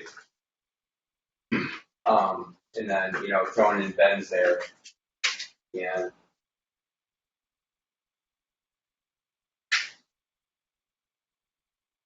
So it's going to combine 3 in 1. Yeah. So would we then still list those? Or if you want to, like, I see what Kareem's saying. I take that, sure, or not. I take going together. Still like Yeah, listen then. Fine. Combine. Love it. Yeah. Educational opportunities and opportunities in the arts, athletics, and civic engagement. Okay. Bam. Well, Love it. a little more words on that, but we'll get I'm going to try to write everything Combine. you're saying as you want. Text me. Just kidding. No. That was a joke for WC. Yeah.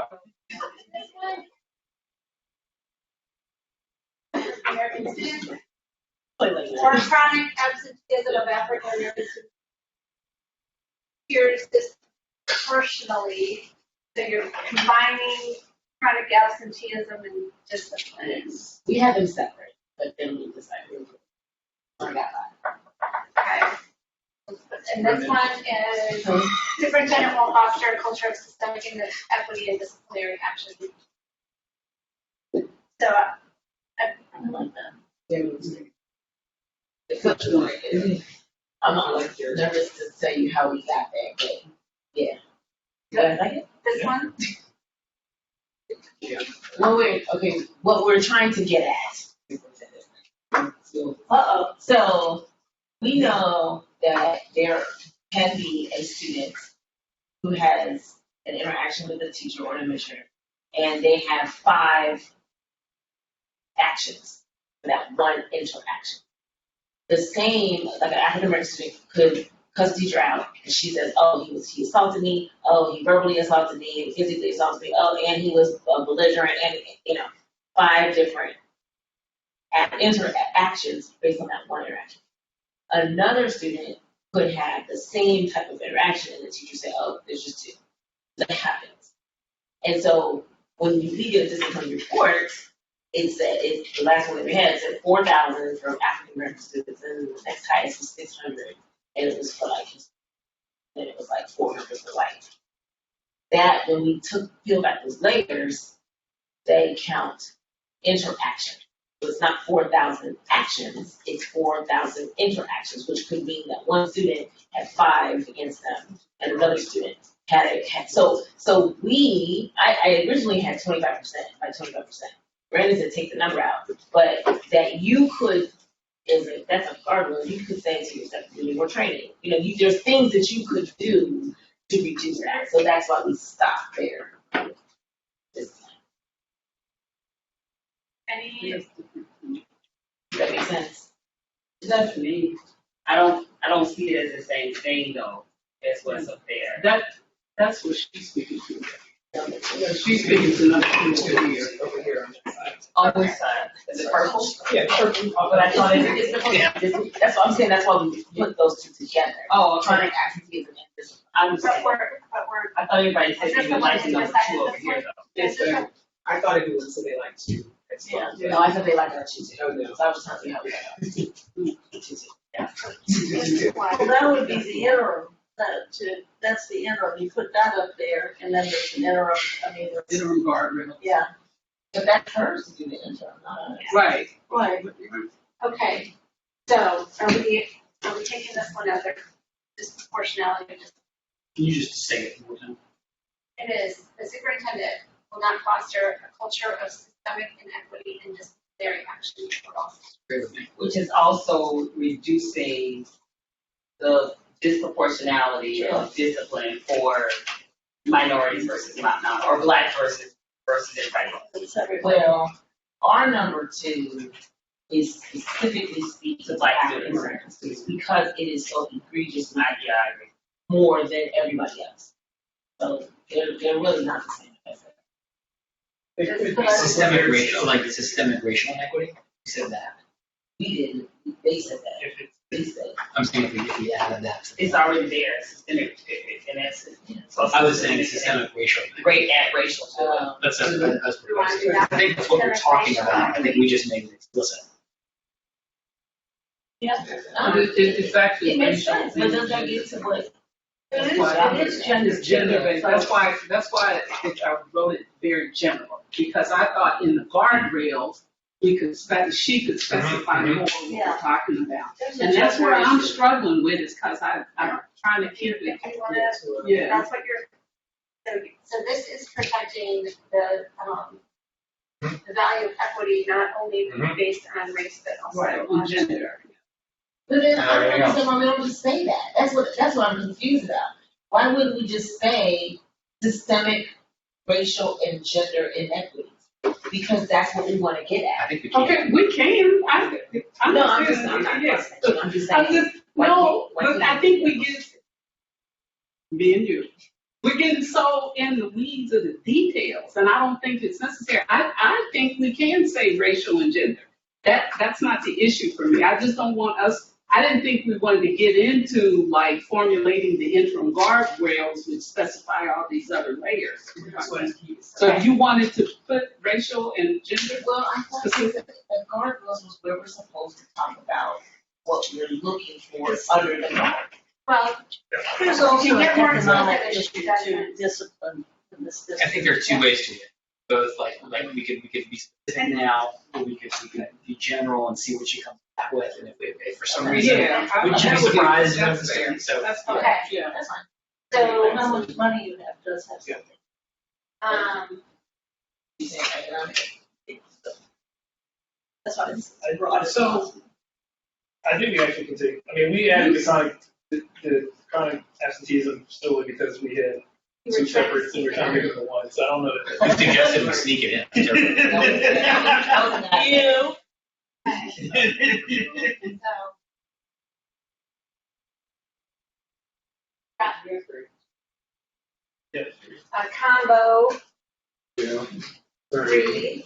Now we've got superintendent will make decisions without meaningful feedback on number 4. Number 3, proposed major decision board without having engaged students, parents, communities. Man, you are so Yeah. good at reading things in.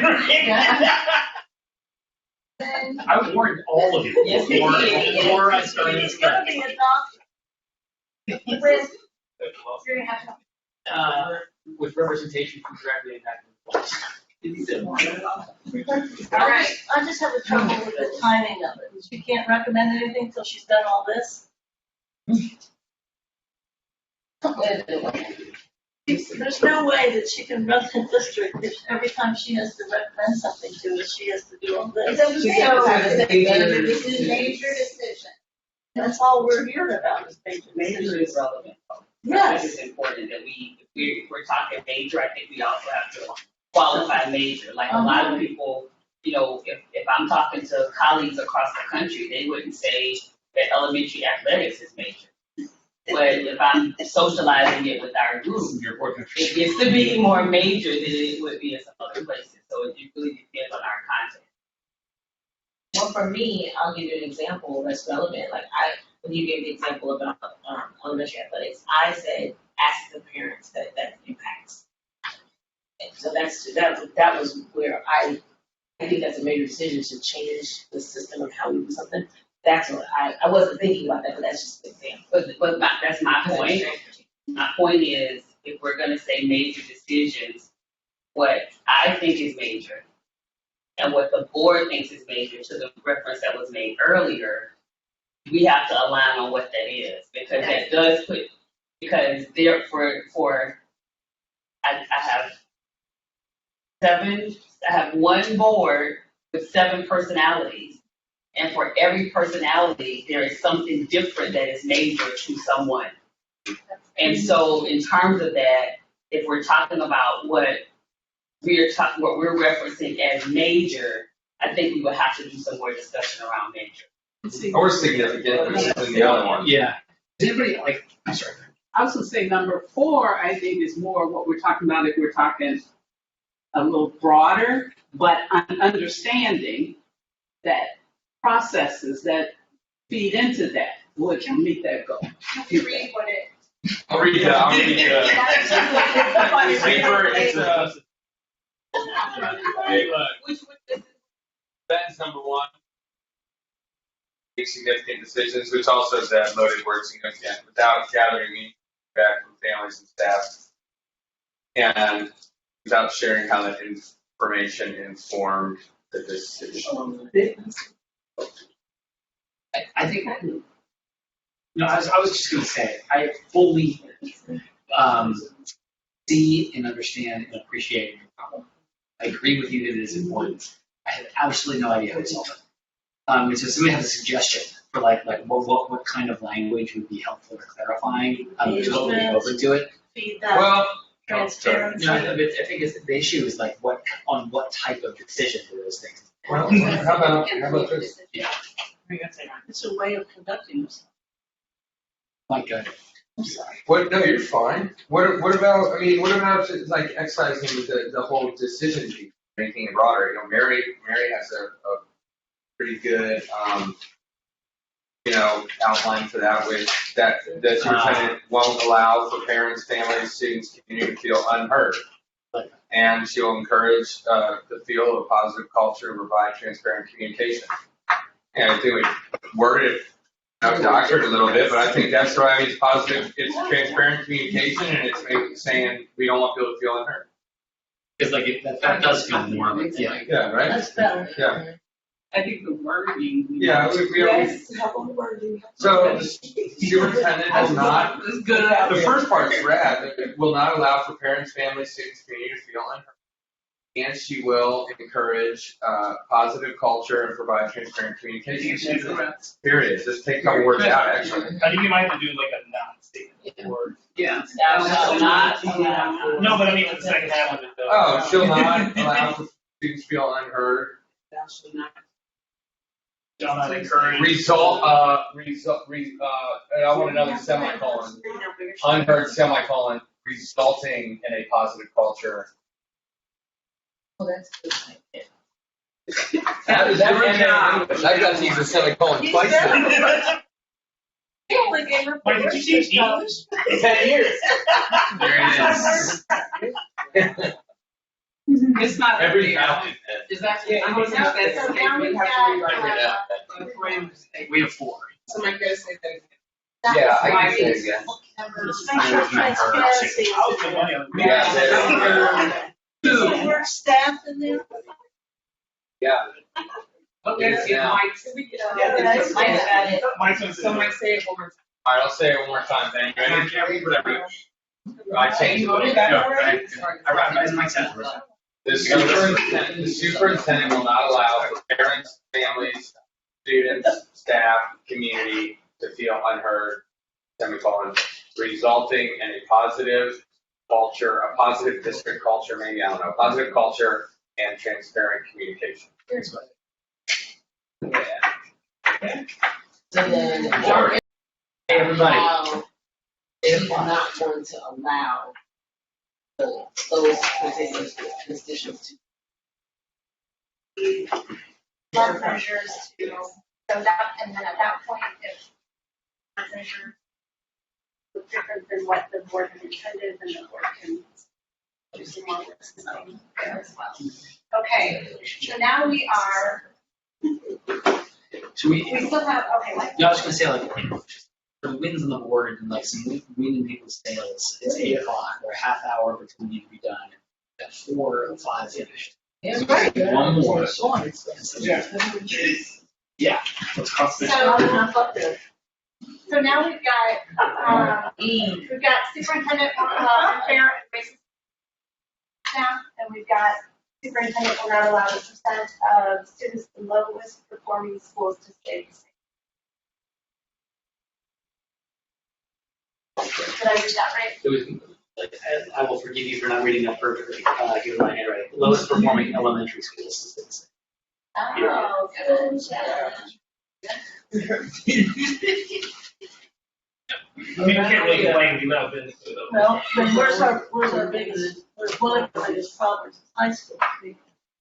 Once again, the high schools get short trips. Well, I think we originally said lowest performance schools. Oh, I might have written it down. Let's do Yeah, that. we didn't Take out the have one. it, but I mean, yeah, we can easily fix that.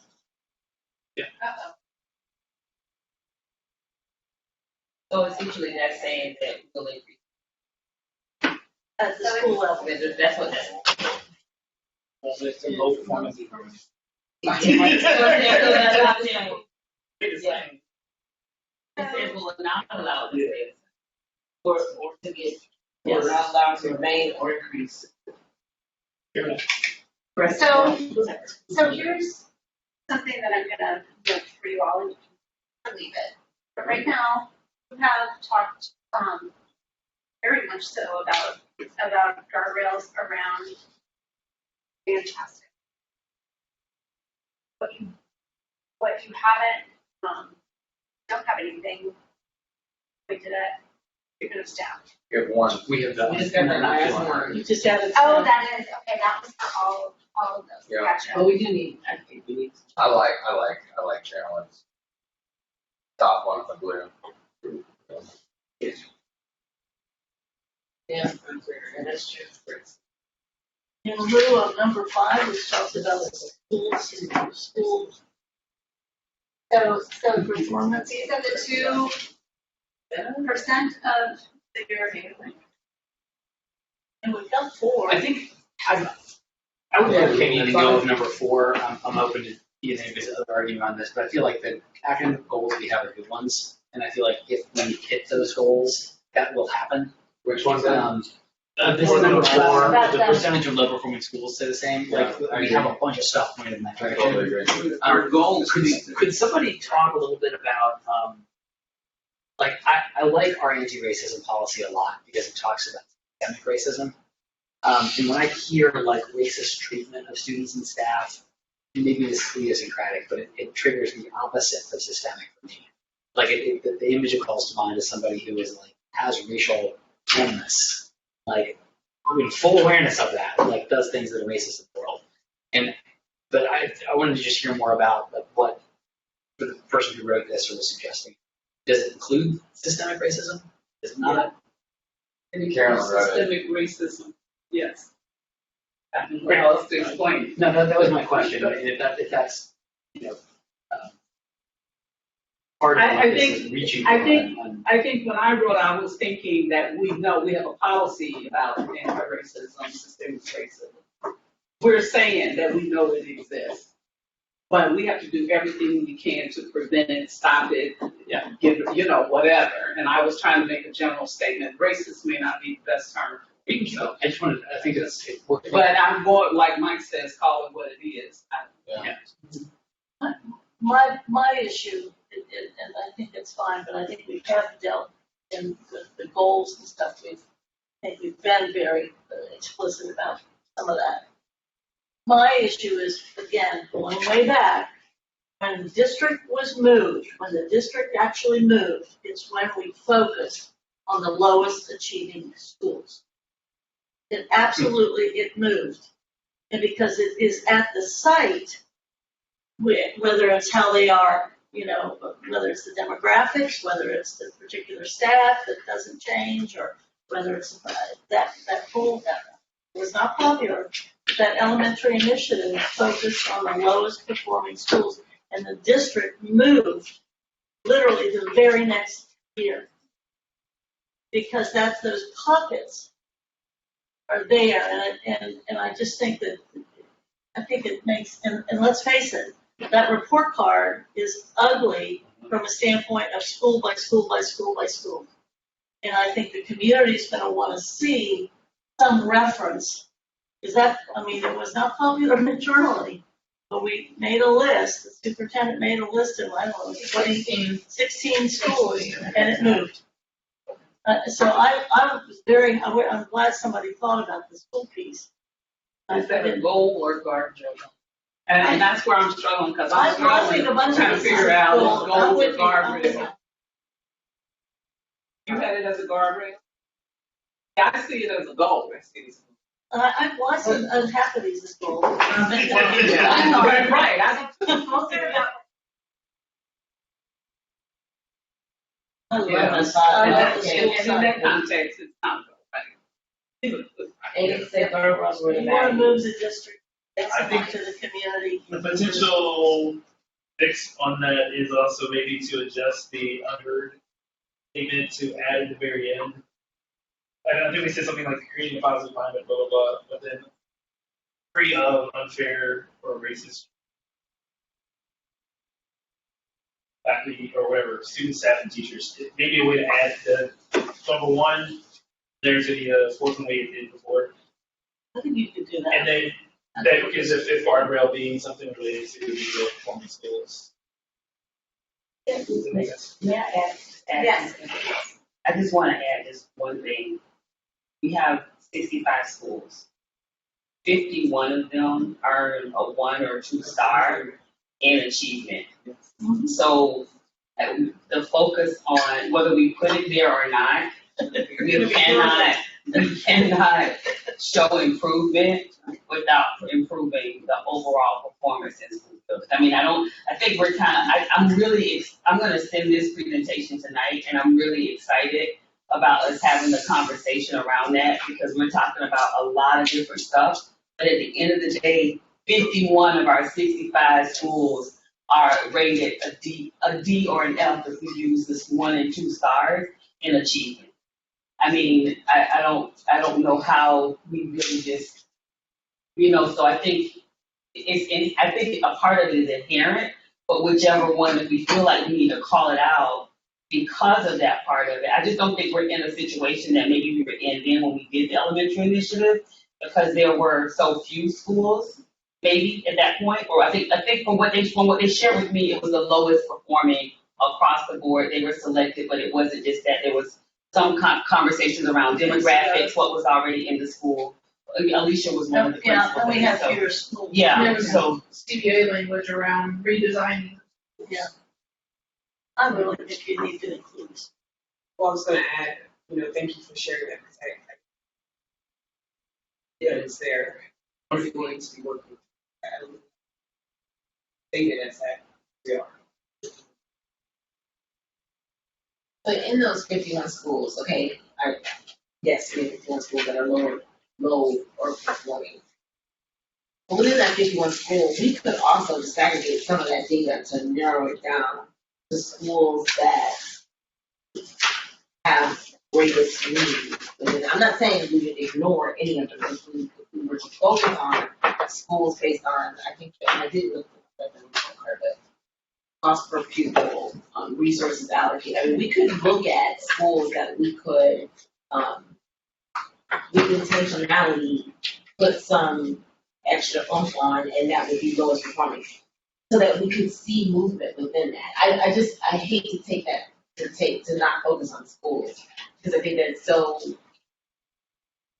needed. I think it speaks to what the community is actually also looking for, as well. But I recognize that the number is high on when you look at it in totality.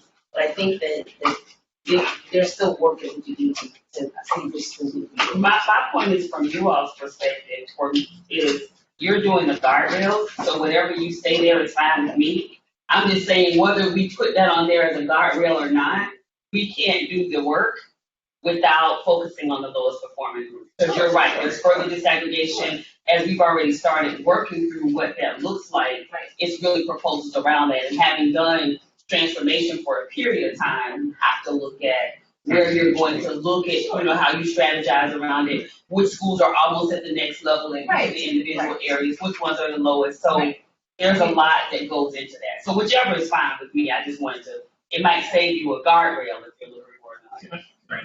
I'm gonna say something, and I'm actually going to tap one of these guardrails that I think might incorporate, that can be well incorporated in her first one there, that the student shall not ignore the positive impacts that echo the first one that you put down, the equitable distribution of resources and operational efficiencies can have. I think student achievement at our lowest rated schools puts a little bit of rewording it, probably give it to Mike to reword, but Now, the rewording of it. okay.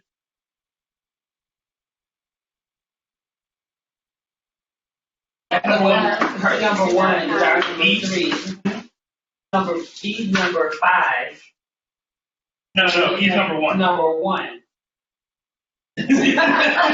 So, But I think it takes the focus of, and I think it's still important that we're calling out lowest performing schools, but I think really the idea is that what we're asking the superintendent to do is, and I don't necessarily that that's the exact wording, I just thinking of that idea, is that moving away so much from a goal sounding thing, which is that we want the individual schools to improve, and more into a guardrail and establishing that you will use this as a guiding principle while you are focusing on those low performing schools. Because the realistic part of this also is that if we set it in a language that says that they won't get worse or stay the same, if they stay the same, we're in trouble. So the reality is that if we're talking about the exercising of resources to those schools, might be a better way of talking about it.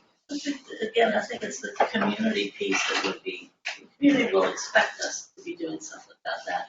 If she's already gonna be doing it, then that's just a transparent thing that we're saying, we're with you, we're gonna concentrate on that. So I'm not super clear on where we're at right now. So I think there are 3 options on the table. We have 16 minutes. Pick one of them. But who's Um, counting? The 18 people who are watching the meeting. Yeah, Yeah, okay, so, Don't worry, they're all employees.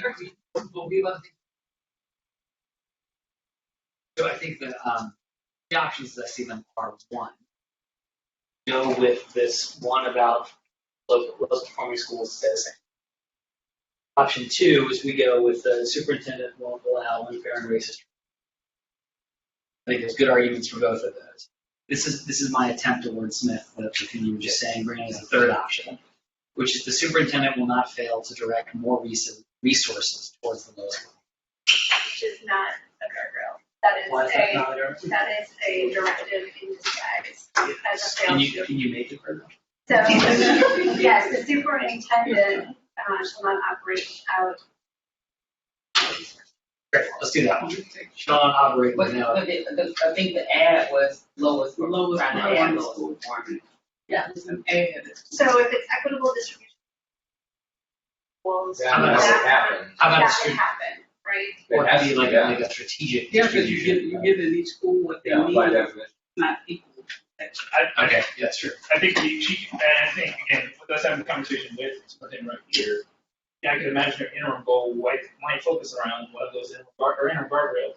Might focus around lowest performing schools, require this assistance as an equitable distribution in that. We always come back to things. So. Those would be You read the back? three, yeah, do you want to read back the three Yeah. options? See where people- So option one is just what's up here. That superintendent will not allow the percent of students in lowest performing schools to stay the same. Option two, superintendent won't allow unfair and racist treatment of students and staff. Option three, superintendent shall not operate without equitable distribution of resources. I like the third one, and then I think that one of the interim guardrails can be more specific. I think we should scratch Do you that. like the third one? The one that Brandon. Who is in agreement with number three, the, shall not allow inequitable distribution of resources? It's for, Well, The one we just said. inequitable. Great, that's better. That's So, fine. anybody for the inequitable, not allowing inequitable distribution of resources? Which one are we voting on now? Okay. Option three. Option three. Brandon? Yeah. Yep. Yeah. Am I good with that? Yeah, So that's that's our fifth one. Cool. Do you want me to One read of the- that? No. Yeah, you want to read this? So here's our full set, everybody. Thank you for doing this. We're almost home. 5 draft guardrails. The one, superintendent shall not implement changes to the curriculum or educational resources without conducting a fiscal analysis for change. 2, superintendent will not fail to treat each student holistically, providing for their personal well-being to the arts, athletics, civic engagement, and emotional wellness in order to create barrier-free educational opportunities. 3, the superintendent will not foster a culture of systemic inequities and disciplinary actions toward all students, including minimum race and gender. 4, the superintendent will not allow for parents, families, students, staff, or the community to feel unheard, resulting in a positive culture and transparent communication. Lastly, the superintendent shall not allow inequitable distribution.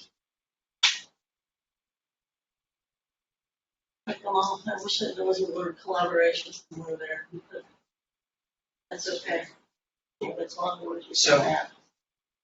Last word before we break. Yeah, just real quick, giving both of your staff an opportunity after they've heard these guardrails to offer any comments or thoughts on if there's anything else that you can see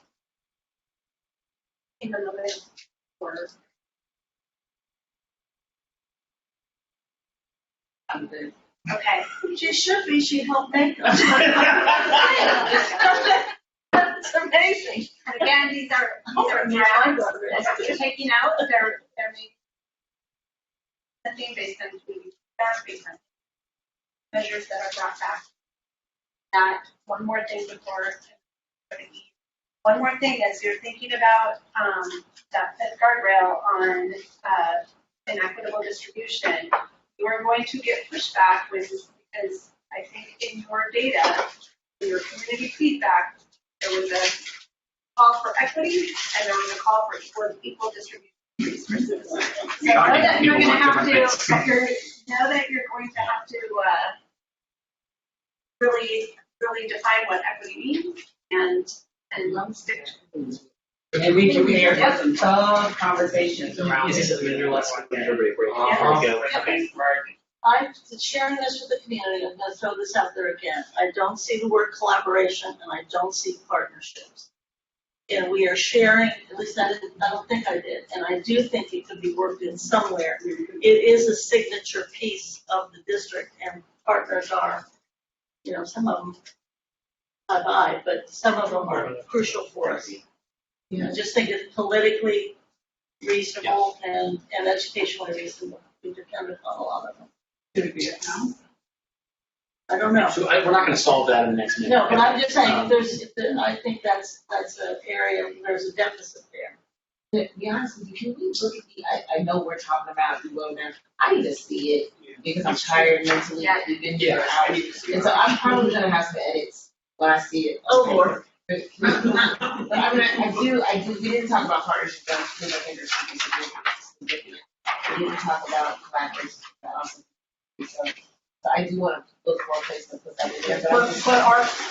But are we editing individually or are we coming back I to think the whole point of tonight, like we have to get to a point where we can start to. It is okay if people have other ideas as to how they'd like to strengthen them as we go forward. But I think what will happen next is we'll take the goals from tonight, we'll take the guardrails from tonight, and start to take them to different community members with the process that you all have signed up for and we've been outlining. It doesn't mean we can't change it later. But we'll start socializing and vetting the versions we can. So let's give everybody a 10-minute break, and we'll start. You're 5, man. 5. Yeah, we gotta change the room.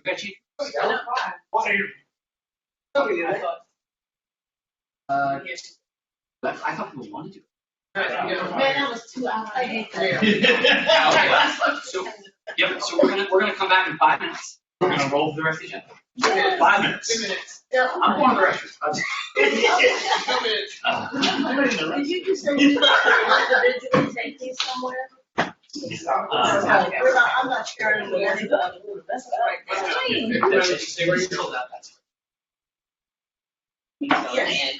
Yes. Oh, okay.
we are 3 minutes early, moving into the rest of our business meeting agenda for this evening. For those following along with our agenda, we are on item F. Superintendent, did you have anything you wanted to share by way of update tonight? And there's a preview, we'll talk about our report card soon. There may not be anything else, but you have the mic if you'd like it. No update. I will after the meeting share the tentative drafts for the grade presentation and hopefully we'll be able to do it. Sounds excellent. Thank you very much. We'll move to item G, which is approval of minutes. Can I have a motion to approve the minutes for the special public meeting August 11th and the business meeting for August 15th? So moved. Thank you, Vice President Jones. Is there a second? Second. Thank you, Mr. Craig. Any discussion? All in favor, please signify by saying aye. Aye. All opposed? Minutes carried. Moving to committee reports, item H, we're going to hear 4 of these this evening. First one from Mr. Morosky for the policy and equity. Thank you, Mr. Lindy. We had a great policy and equity committee meeting on August 19th. We had a number of attendees, including Karen Imbus from Federation of Teachers, Superintendent, General Counsel, Chief Audit Executive Jen Wagner, Stephanie Scott. We began by talking about our attendance policies and just getting an update. A lot of that was we just kind of wanted to know what, if anything, did we change during the COVID experience. The answer was not a tremendous amount. Committee member Bolton did recommend making the policy more universal in order to address remote learning. So we will look at the language for that. And Dr. Moffitt requested adding perhaps something on sickness and additional language for incarceration, which we all agreed was a sound idea. It had been brought to our attention some promotion, academic acceleration, or retention issues from the field, as it were, with teachers. And I think there was some confusion whether or not we had amended our retention or promotion policy during COVID, i.e., did we say at any point that carte blanche, everybody gets passed on no matter what? The answer to that is no, we did not. There was just a lot of confusion as things were going on, so we cleared that up. It was great to have a representative from Cincinnati Federation of Teachers there to be able to hear it and be a part of the conversation. So the action, we recommended teachers attend our next committee meeting, and Karen Imbus reached out on behalf of CFT, FP committee, let everyone know that no, there is a formal process. If your principal says, faults your decision, there's a process to go through. Nothing was changed during COVID. So there's clearly miscommunication. So we hope to clear that up. Talked about community learning centers. Our August 19th board meeting was kind of a community focus. We looked at a lot of our community policies, including the CLCs. We agreed that it was too detailed and a little choppy, and it needed to be stronger and rewritten. So our action was we want to get the full board's perspective of what you all want in the policy. It's not on board matters tonight, but I think we'll put it on board matters for our next agenda item, or our next, full board meeting, because we think it's a full board discussion and not just policy committee. Another community policy was parent-family engagement. We recommended administration rewrite it, add language that PTOs called out as being in every building. This is keeping in line actually quite well with the conversation for the past 4.5 hours. I think. So I guess you could say the Policy and Equity Committee, quite prescient committee, it's another English word. Schools provide, you can look it up later, schools provide a space for parents to meet. We recommend putting that in policy.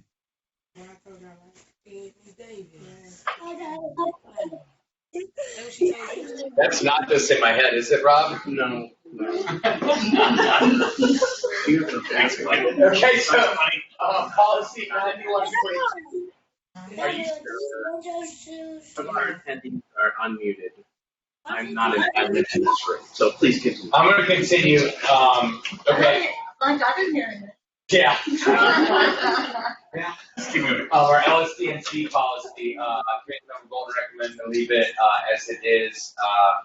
I advise to remove some language that references agreements negotiated by resource coordinators. So Mr. Hoying and Sean Murphy are going to follow up on training modules for LSD&C.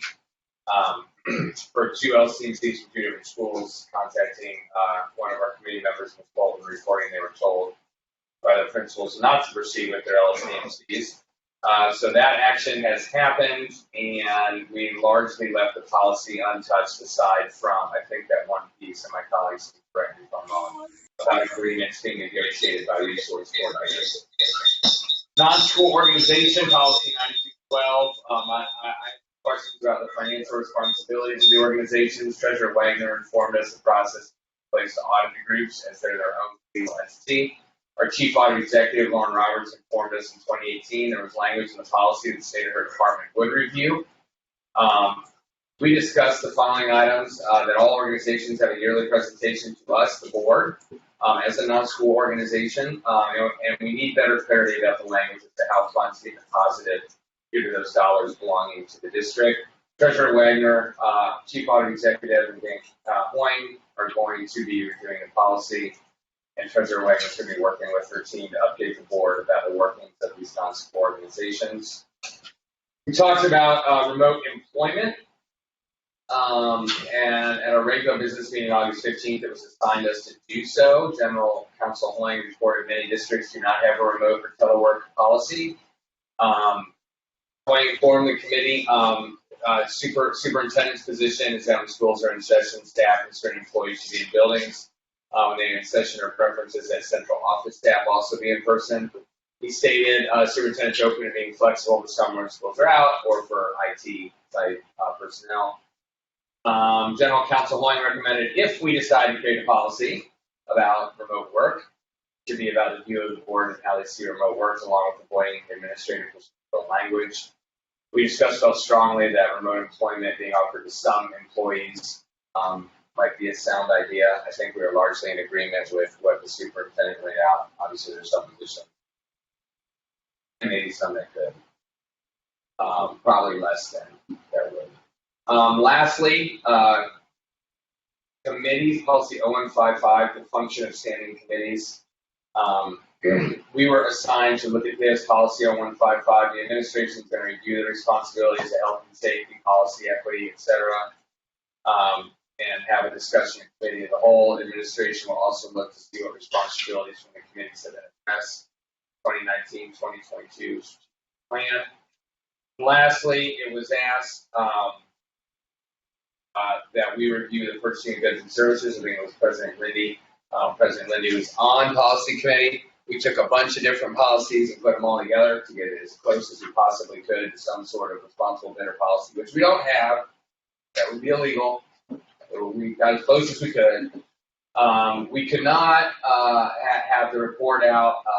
Gina Levins could not be there, and so they will send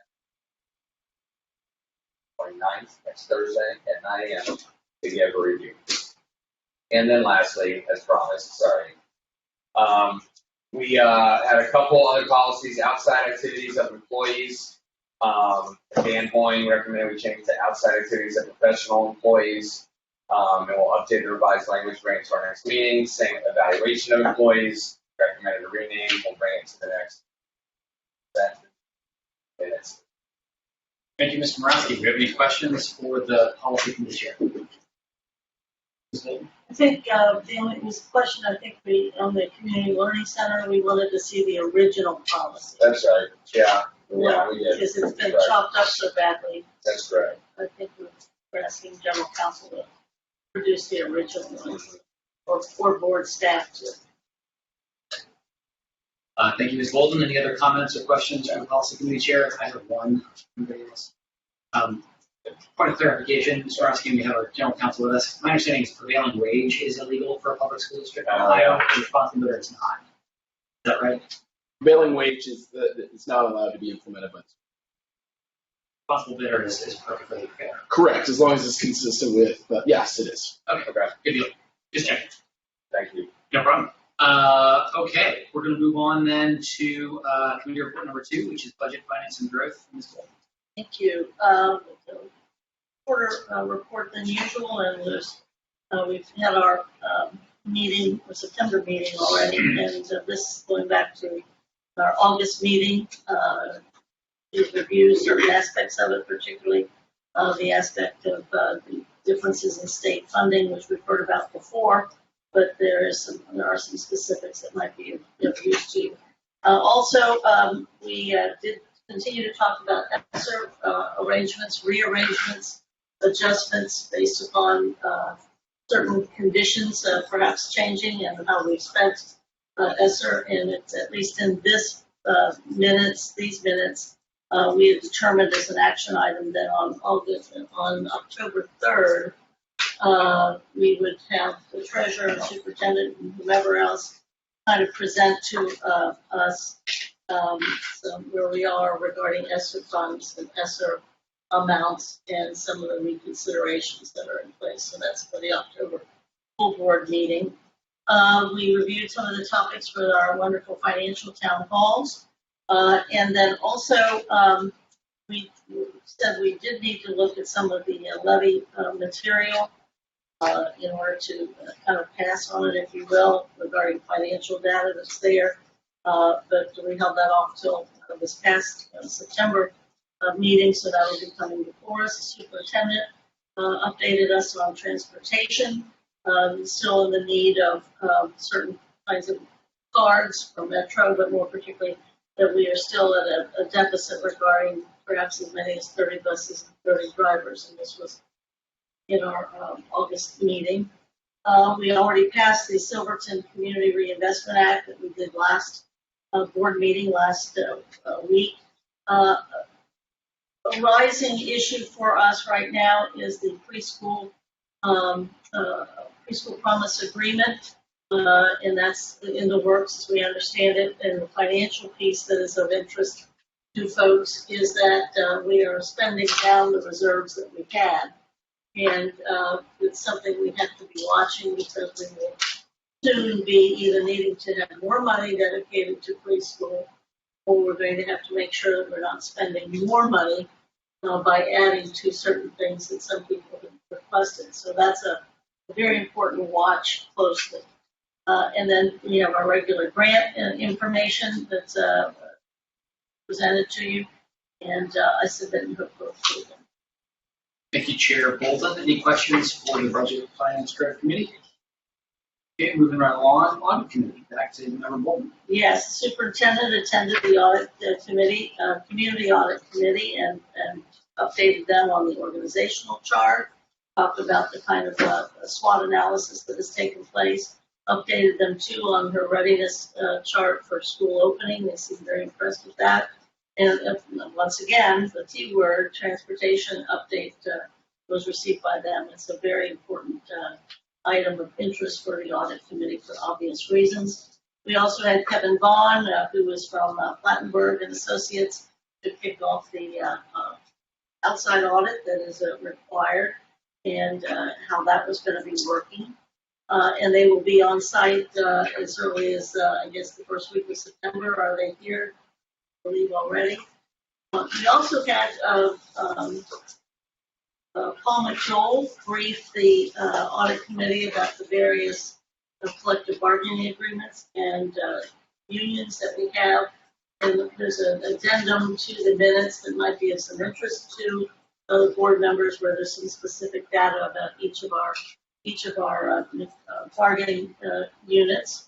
Interestingly enough, the audit committee also, under the direction of the vice chair, Mr. Goldhouse, had a continuing discussion about audit committee, how shall I say it, charter, and you'll be glad to know we don't have anything to do about the audit committee charter for the first time in about 6 years.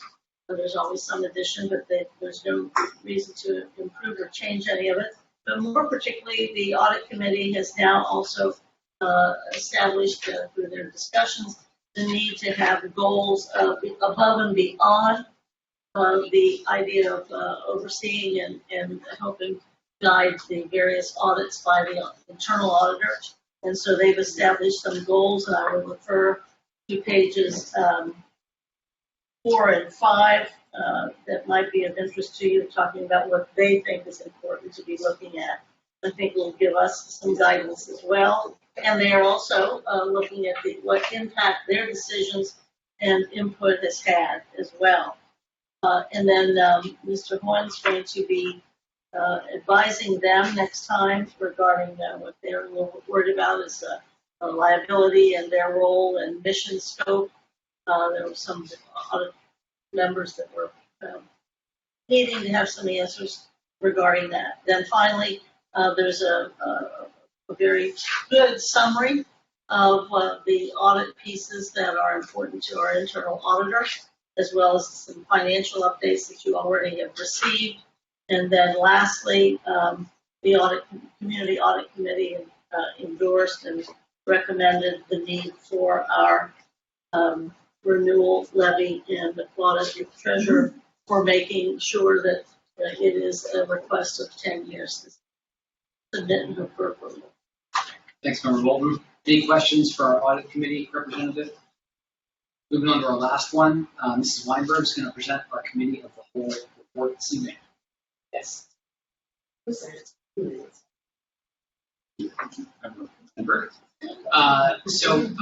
need a motion to adopt all 4 committee reports, please. So moved. Thank you, Mr. Morosky. Is there a second? Second. We've had our discussion. All in favor, signify by saying aye. Aye. Any opposed? Okay, moving to item I on one resolution for this evening, which is going to be a resolution approving yellow bus stops for this school year. I'm actually not sure who's going to do this. I think it's the whole board. Okay.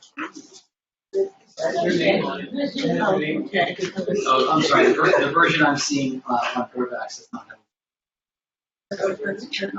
Yeah, mine too. Law requires that school districts conduct a thorough investigation of yellow bus stops that the district is using. It has a rather lengthy criteria that has to be met.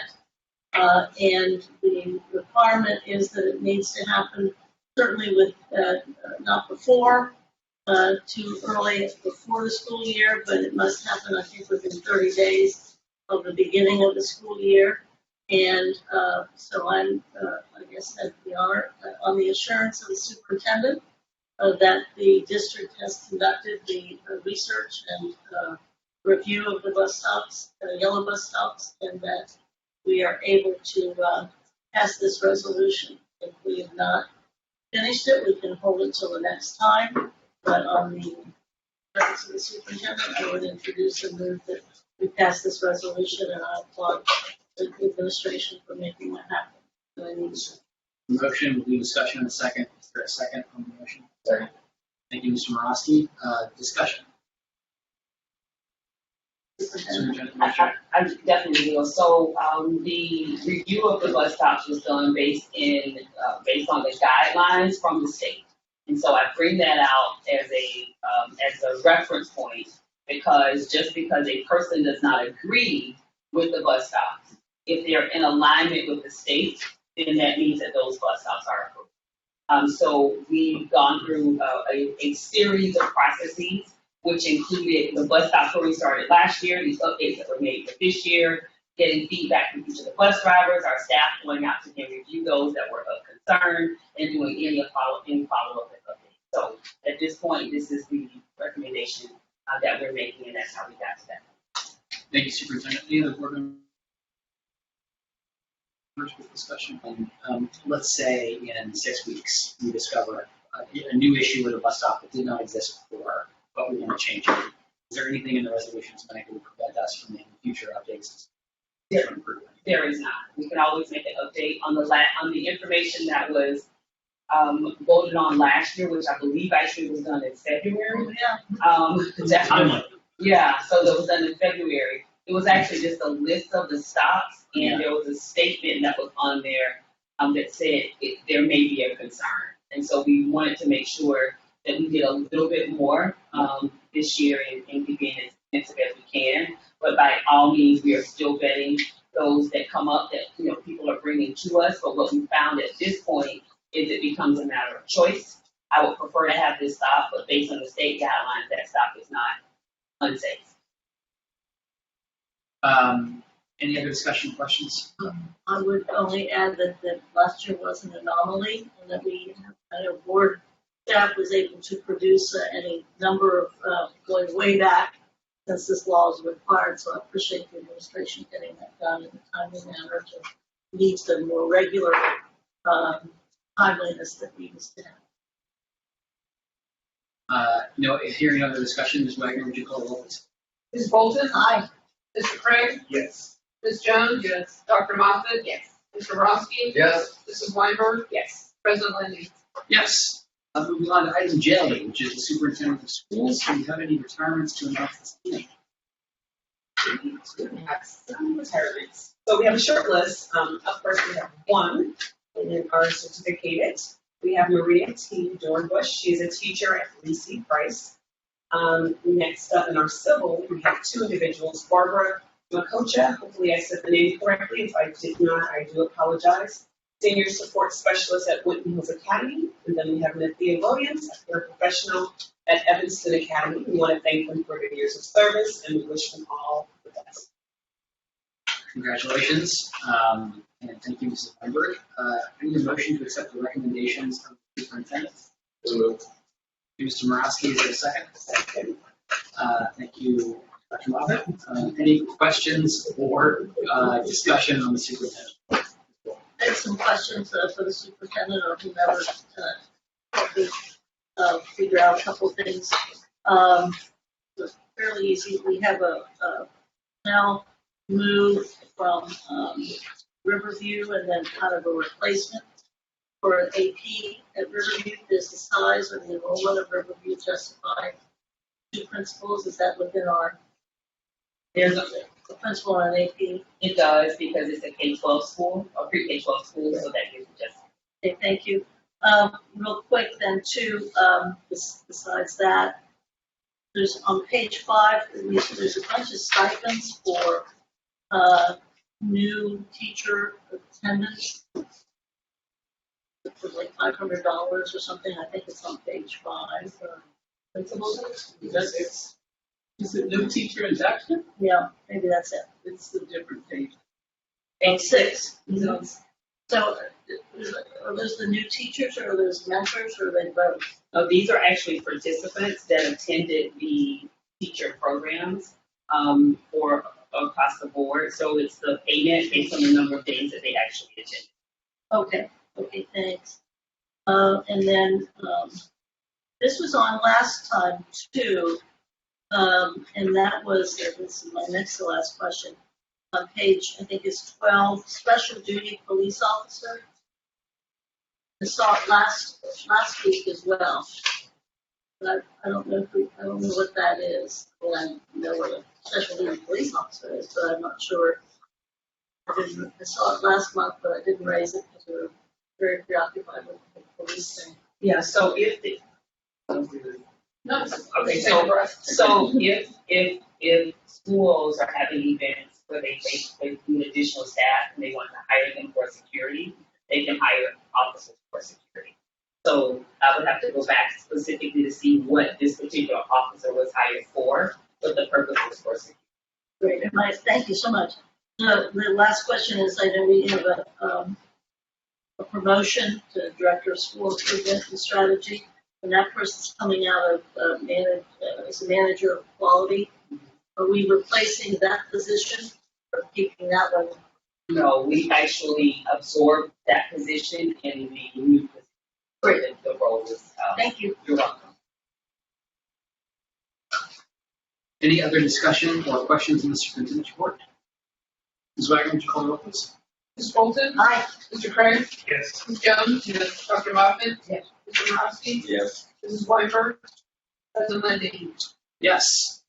Moving to our next item on the treasurer's report. I think we have a revised treasurer's report this evening. I need a motion to accept the revised treasurer's report, please. Thank you, Ms. Bolton. Second from Vice President Jones. Any discussion on the treasurer's report? Hearing none. Mr. Wagner, please call the roll. Wow, all right. Ms. Bolton? Yes. Craig? Yes. Ms. Jones? Yes. Dr. Moffitt? Yes. Mr. Morosky? Yes. Mrs. Weinberg? Yes. President Lindy? Okay. We are Done with item K. I don't believe we have any board matters this evening. Anyone with any inquiries or updates? I have no inquiries or updates here. Okay, any assignments? Ms. Bolton? I have one, and it's a repeat, I think, but I don't know if it was ever truly official. And that is to the board committees to review their work plans for this current year, and where their work plans refer to the strategic plan that is now over. And in the strategic plan, there were items that were assigned from the strategic plan to specific board committees. If you would review those board committee work plan items or targets and see which ones you think need to continue, which ones can go away, which ones could be assigned elsewhere, that would be great. Finance has done it, and it's kind of a useful thing to do. So some of them we wanted to keep, some we said, hey, policy has nothing to do. So send it to policy. Yeah. We word that differently. And you have for years. So, So that would be great, because that would facilitate us forward. Proposed assignments carry with a majority of board members in a public meeting. It's a public meeting. Should anybody have any concerns with this assignment? Okay, moving on. Any others? Okay, I have one might be an assignment, but it's a question first, which is for the superintendent from our wonderful guests from the Urban League. Does that need to get assigned to a committee, or are you following up with them? I'm gonna follow up. You're going to follow up with them. Thank you. They do that. I think they for the superintendent to get the benefit and things to us. Yeah, I was thinking she might have an idea about where or when. It could be a whole, it could be different. Thank you, I'll follow up. I'll follow up. After I meet with them, I'll follow up. Thank you. Other assignments? Okay, any announcements or kudos? Worried about hitting 9:30. I'm impressed. Okay, before we adjourn. We need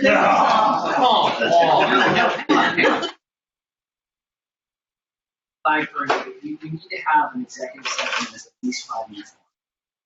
It could be longer, it might not be longer. We do need to have one that's at least 5 minutes. So with no other business before us, I will adjourn the Do you want me to meeting. come up with it? So we are adjourned. And I do need can I screw that out? Tim? You should take a motion to recess in executive session before you adjourn. Before we adjourn, Yes. not have a second.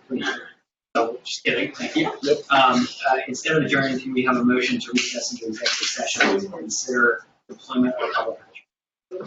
Second. Thank you, Vice President Jones. Thank you, Mr. Morosky. Any discussion? Ms. Wagner, would you call the roll, please? Ms. Bolden? Aye. Mr. Craig? Yes. Ms. Jones? Yes. Dr. Hoffman? Bye, Cindy. Mr. Morosky? Yes. Mrs. Weinberg? Thanks, Cindy. Mr. President? Yes. Okay. Hold on. We have to wait to be turned off.